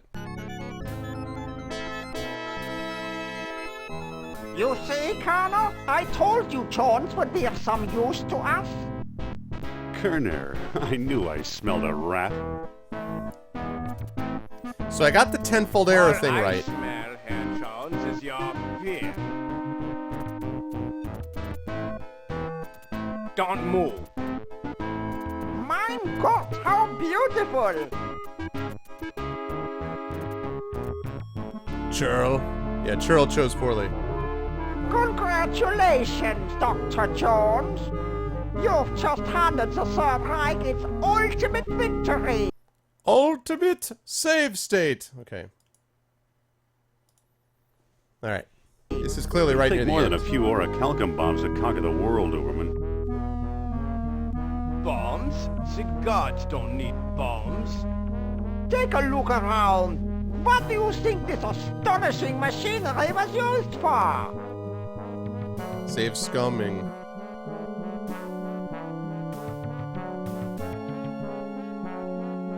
Religious ceremonies? Wrong. As Plato himself well knew, this was a factory for manufacturing. So we got the first part right. We higher have to beings. convince him that, like, the Plato While thing, you've the been tenfold wandering error. around, we've been stockpiling orichalcum. And now we have all we need. Are you ready for the greatest moment in history, Doctor? Let's see. You really believe in this godhood business? Why not? As a god, I shall know everything, be everywhere. Sounds a little bit like a rule Muppet. Everyone. Rule everyone. It's like We a Muppet. both shall rule here, Doctor. Eh? Don't be silly, Colonel. You're not prepared for this. We shall see. Didn't you notice all those hideously deformed bones? This part was all right. Experiments gone awry. Unworthy slaves sacrificed in the name of knowledge. Let us save. Oh, can I?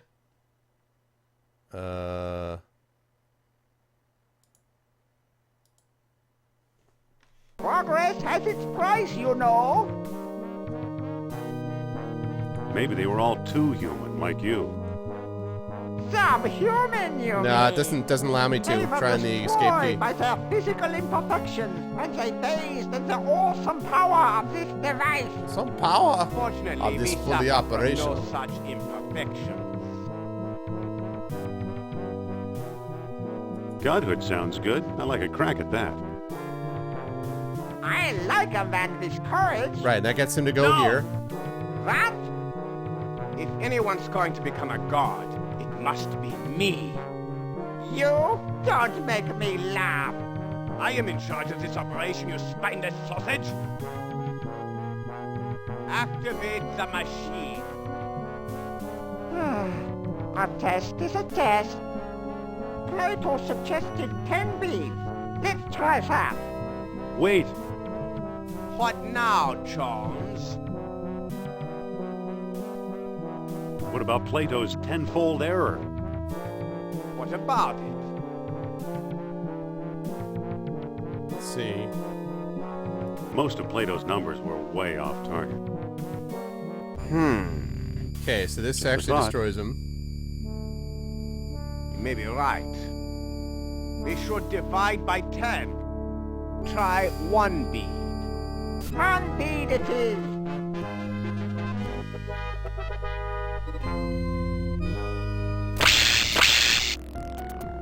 Himmel! It's working!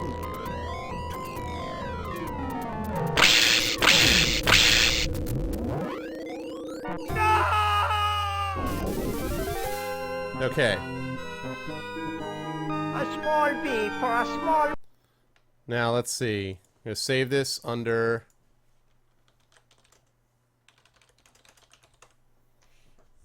man, eh, Because there's John? 2 ways I can think about trying to Now get out of it's this. your turn. Let's see. No thanks. Godhood's for egomaniacs like you. Move, unless you want my men to move you. That's not gonna do it. That's better. You don't need orichalcum, you need a miracle. Nonsense. I'll start with Plato's number. 10 beats should do the trick. Here goes. Hang on a second.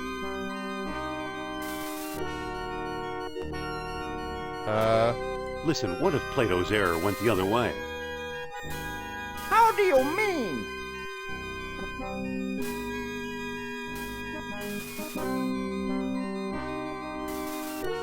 You can't buy Godhood for a couple of beads.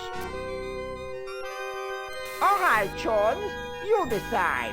How many beats should we use?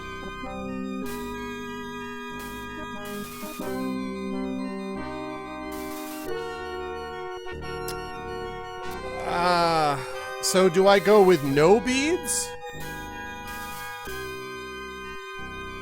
Do I go with 100 beads?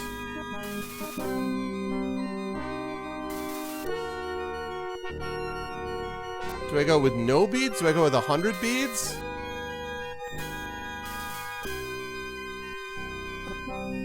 I gotta say no beads, right? No beads, you crazy old man. Come now, Doctor. Where's your scientific curiosity?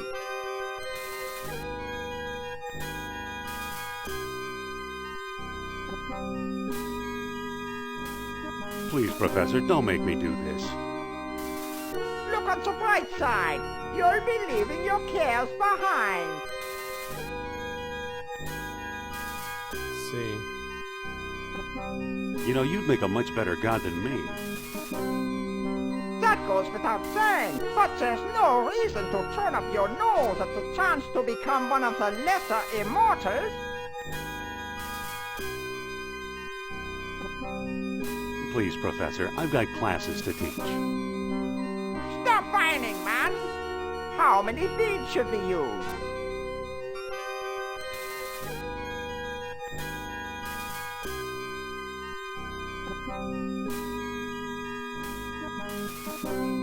No beads. Forget your stupid obsession. Really, Dr. Jones, get a grip on yourself.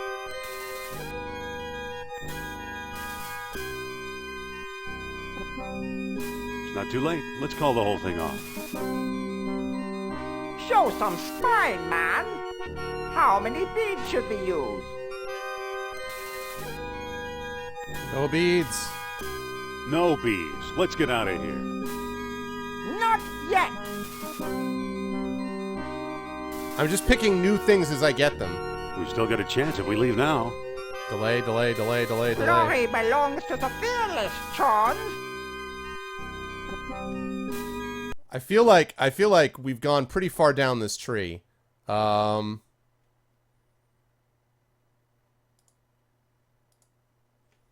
right, wait a minute. Let's go home. Wait a minute. Let's go home. Stop whining, man. How many beads should we use? Will you stop with the bead talk? Really, Doctor, you must cooperate. We've still got a chance if we leave now. Glory belongs to the fearless, Jones. For your sake, I hope this doesn't work. Why not? Once a god, I'm sending you Once straight to I'm hell. a god, I'm sending you straight to hell. All right. I'm offering you immortality. Is that the thanks I get?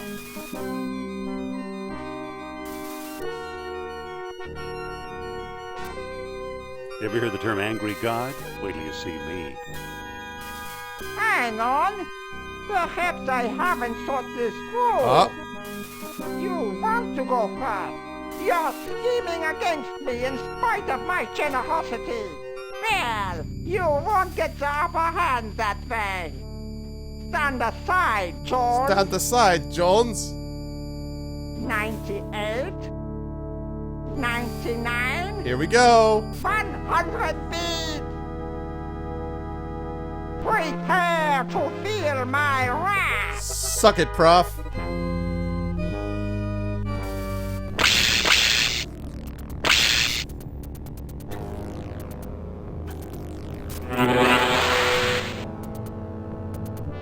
Ha ha ha ha!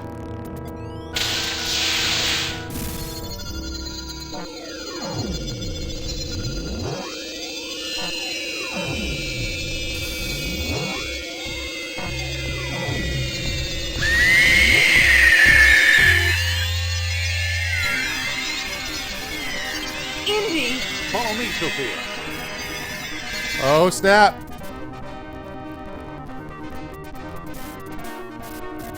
It's the get out of the base before it blows up moment.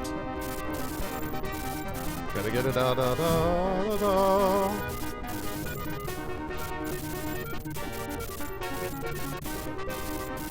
Hurry.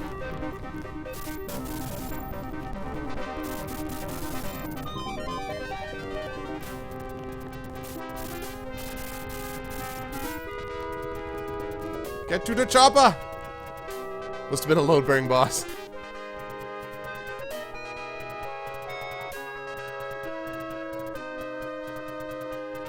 And he defeats the Nazis again.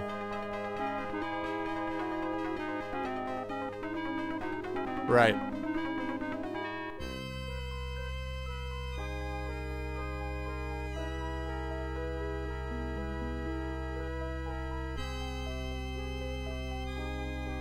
You know, a lot of my discoveries seem like tall tales even to me.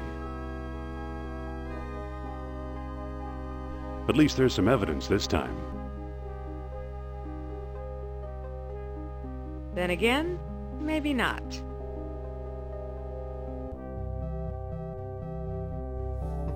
What was that for? To ease the pain. Yay! That's the good one. Indie quotient 581. So what is that quotient out of? So we did it, guys. That was pretty cool, I have to say. There were a couple of noxious moments, but for the most part, that was pretty cool, I'd have to say. Good stuff. Success. Game complete. Thank you. So what is that out of? 581 out of what? 600? I don't know. Could be. Is that at 600? Does anybody know?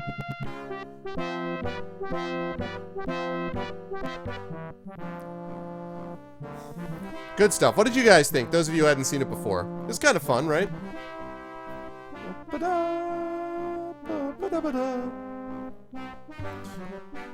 Is it? But what's the maximum, though?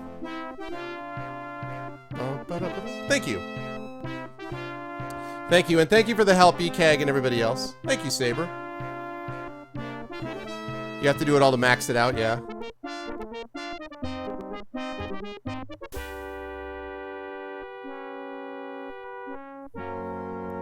It's better than the fourth movie. Yeah, I liked it. And, you know, and surprisingly, like, sort of robust and stable system. Part of that is Scum, but, you know, without lots of crashes and everything else. So that was pretty cool. So good stuff. I didn't even expect that I would be able to get this done tonight, but I did. So that's good. That means that I'll be able to get back into Earthbound and wrap that up. And then Tomb Raider 2013 and wrap that up. And then we'll be on to either Sword Coast Legends or Siege of Dragonspear. And then Deus Ex Human Revolution. You wish they did a Star Wars one. Yeah. That would be pretty cool, actually. I guess LucasArts was a little bit kind of LucasArts was a bit like the sort of Telltale Games of its day in a way. Yeah, to wrap up Earthbound. Also, the good news there is that we'll be able to redo our Game Outlook command, so it'll actually fit into one command now. Long-suffering significant others. Scum advice offered by Tim Schafer. Deus Ex Human Revolution, yep. 1,000 max indie quota, okay. Look for Indy's return in an all-new adventure. Perhaps as a much younger man. Yay! Huzzah. Awesome. Good times, good times. I love to have those. I love that wrapped up game feel. I love it. Cool stuff. Yeah, I've heard a lot of good things about it. It's going to be fun. It'll definitely be fun.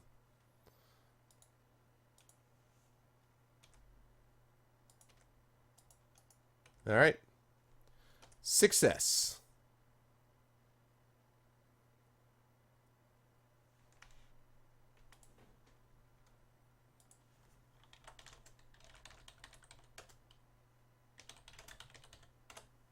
All right. Well, thanks to the host, Earth. Although I'm actually closing up shop here just now, shortly. So yeah, we've got. So I think what do we have right now for the Game Outlook? There it is now. Earthbound. I did not stream The Last Crusade. No. So Earthbound, Tomb Raider 2013. Thanks for the host, Earth. I appreciate it, man. Earthbound, Tomb Raider 2013, Sword Coast Legends. Again, I may or may not keep that. I might try to give it a try and then see. Deus Ex Human Revolution, and then we're into our DLC stuff, guys. So actually, we made some progress. Earthbound wrap-up, Tomb Raider wrap-up, and then Sword Coast Legends, and or Siege, not and, but or Siege of Dragonspear, and then Deus Ex Human Revolution, and then the DLC months, which is going to be Pillars of Eternity DLC, White March 1 and 2, Talos Principle DLC, Hand of Fate DLC, Shadowrun Hong Kong DLC, and then we'll have to see what I'm doing after that, like, because I've got AC4 up there, but like there's the Banner Saga 2 that's going to sneak in there. Got Arkham Knight that I want to do. I may move Arkham Knight. I don't know. I might do AC4 and then move Arkham Knight after that. And then maybe Golden Sun and then maybe Phoenix Wright. We'll see it. You just fixed it. Nice. That's pretty sweet. That's that timing. That's that tremendous timing, Shadow, that you're known for. But this was great, guys. Really good cast tonight. A lot of fun. We got to do a really cool interview. And I want to thank again Trent Oster and Philip Daigle for the interview. That was a great time. Got a chance to see that game. And we got to wrap up Indiana Jones and the Fate of Atlantis. So that was good stuff. Yeah, I'm excited. That was good stuff. So next up for me is going to be Saturday. Saturday I'm going to be streaming around sometime between 8:30 and 9 p.m. Eastern Daylight Savings Time. And again, it's going to be D&D with viewers. So it's going to be a one-off adventure. And again, just so you guys know, basically the privileging order is if you need to have you must have a microphone. Must have a microphone, number one. Yeah, exactly. That's pretty much it, ECAG. Exactly. So you need to have a microphone, number one. Number two, you need to have a basic knowledge of D&D. So those things are kind of a must. Number three, you need to be willing to... Where's my Patreon?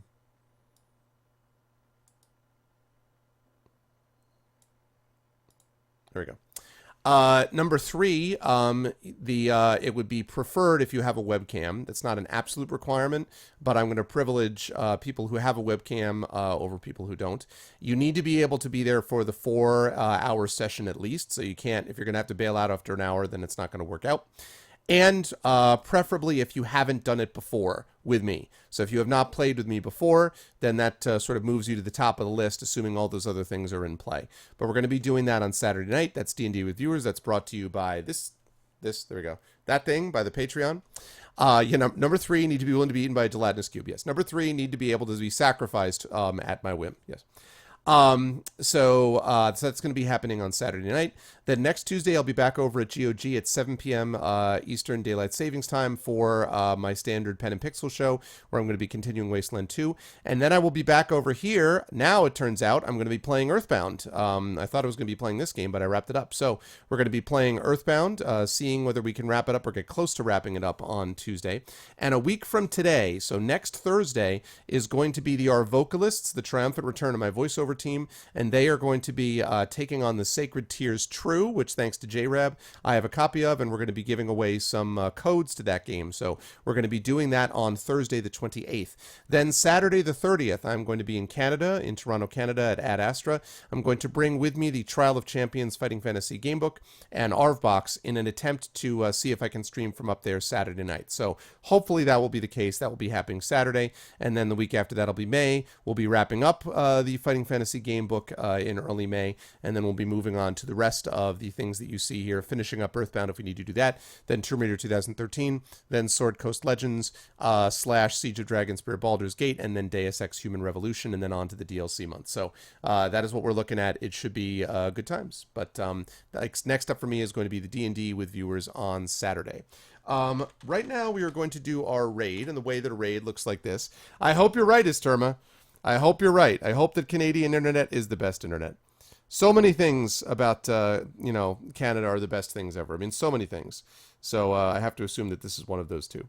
All right, so we're going to do our raid. You guys know the way this works. The raid is the Arvanauts have landed, capitally exclamation point, and then Volcania, capital Volcania. And the key is to wait until you hear my audio outro. Once you hear my audio outro, that's when you're going to let this drop like a mighty stream. As for me, I think I know where we're going to go. I believe I know who we're going to be raiding this time around. So, let me just pop up my...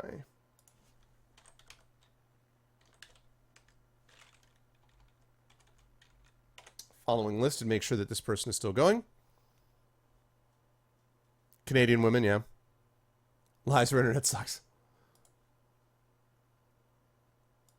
And we're closing in on 3,800 followers, guys, which is pretty awesome. We're almost to 3,800 followers, which is nice.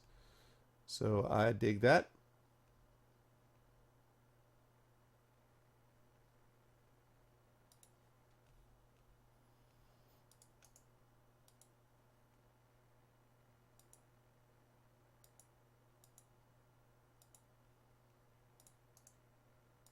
Cool. All right, I know who it's going to be. So we're going to head over and do our raid, folks. But before we do that, I want to thank everybody for the awesome time tonight. Thank you guys for being here. First of all, thanks to my awesome mods. Thank you to Dragonspear. Thank you to Shadowed Mage. Thank you to Thor. Great job, guys, as always. And good job handling things with chat and all of that. Thanks to my viewers tonight, 00Zim00. I don't believe 00Zim00. I'm not sure, 00Zim, if you've been in here before, but I want to thank you for being here and checking out the stream. I hope you liked what you saw and heard and will follow and hopefully support the Patreon as well. I don't think Beam Trent is here anymore because I think he had to go off and grab his daughter, but I want to thank again Trent Oster and Philip Daigle from Deemdog because it was a really fun interview and I enjoyed it a lot. I hope you guys did too. Thank you to Darken Wolf, to Dude Abides, to Dr. Whiteface, to Earth Machine, to ECAG. Thank you to Enhanced Star. I think you're new here, Enhanced. I hope you liked what you saw and heard and will follow and consider supporting the Patreon. Really want to get that Patreon north of $400 again, guys, if we possibly can. That would be awesome sauce. Thank you to Flan Kitty, to Garrett, to Glip Glop, to Glob Monkey. Thank you to Esterma, to J-Rab. Thank you to Jedi Knight. Thank you to Jum Jum TV, who was here before we got started. So I believe you were here for the Siege of Dragonspear part of the interview. So again, I hope you enjoyed that. Thank you to Kais. Thank you to Lone Singer. Thank you to Mercurius, to More Torment. Thank you to Mr. Mano. Thank you to Mupits. Thank you to Murderface. Thank you to Namaku. Namaku, I don't think I've seen you in here before, so I hope you liked what you saw and heard and will follow and hopefully support the Patreon. Oh, Enhanced Star did follow? Well, thank you for following then, Enhanced Star. Sure, you can recommend a caster. Sure, Shadow. Thank you to Nonstop. Thank you to PKD Fan. Thank you to Roix, of course. Always good to see you, Roix. Thank you to Saber Machine, who I believe did just follow me tonight. Thank you to Sathalan. Good to see you again, Sathalan. Thank you to Snow Sable. Same there. Thank you to Spurious. Thank you to The Real Ambrosine. Thank you to Uncle Elias. Thank you to Varney. And thank you to Vacan, you guys, for stopping by. Much, much appreciated. Okay. With that said, we are going to go over and raid someone that it's actually been a little while since I've raided. And we are going to go... I know, you did, actually, Thorg. Thanks for the follow. I appreciate it, guys. Now, again, do not go here until you hear my audio outro. But we are going to go over to... Wait for it. Be cop-like. Okay, cool. I'll check that out. Yeah, you were telling me about that, the Talos designer. I'll definitely check that. Yeah, everybody check your follows, too, please. We are going to go over here. We're going to go over to Acadrian. He is playing some Dark Souls. So let's head over there and give him some love. I have not talked to Adrian for a while. So let's go over there and check out and see what's going on with him. And but don't do it until you hear my audio outro. And as for me, you will see me again on Saturday for D&D with viewers. So make sure that you stop by for that, whether you're going to be playing or you just want to watch and have some fun. Until then, thanks all. Indiana Jones and the Fate of Atlantis complete. Interview done, and looking forward to a lot of great stuff ahead. Thanks, everybody. See you Saturday night for some D&D. Have a great Friday. Everyone be good to each other. Have a good night.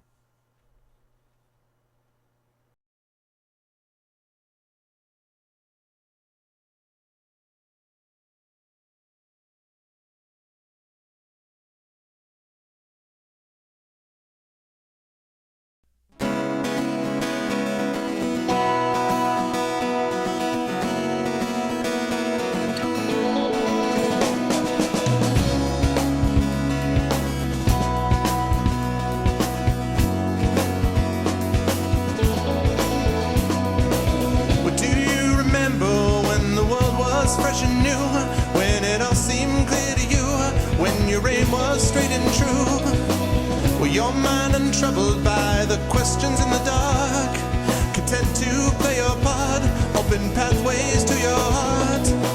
Were your life untainted by a host of broken dreams, when all your acts were queens, understood all that it means?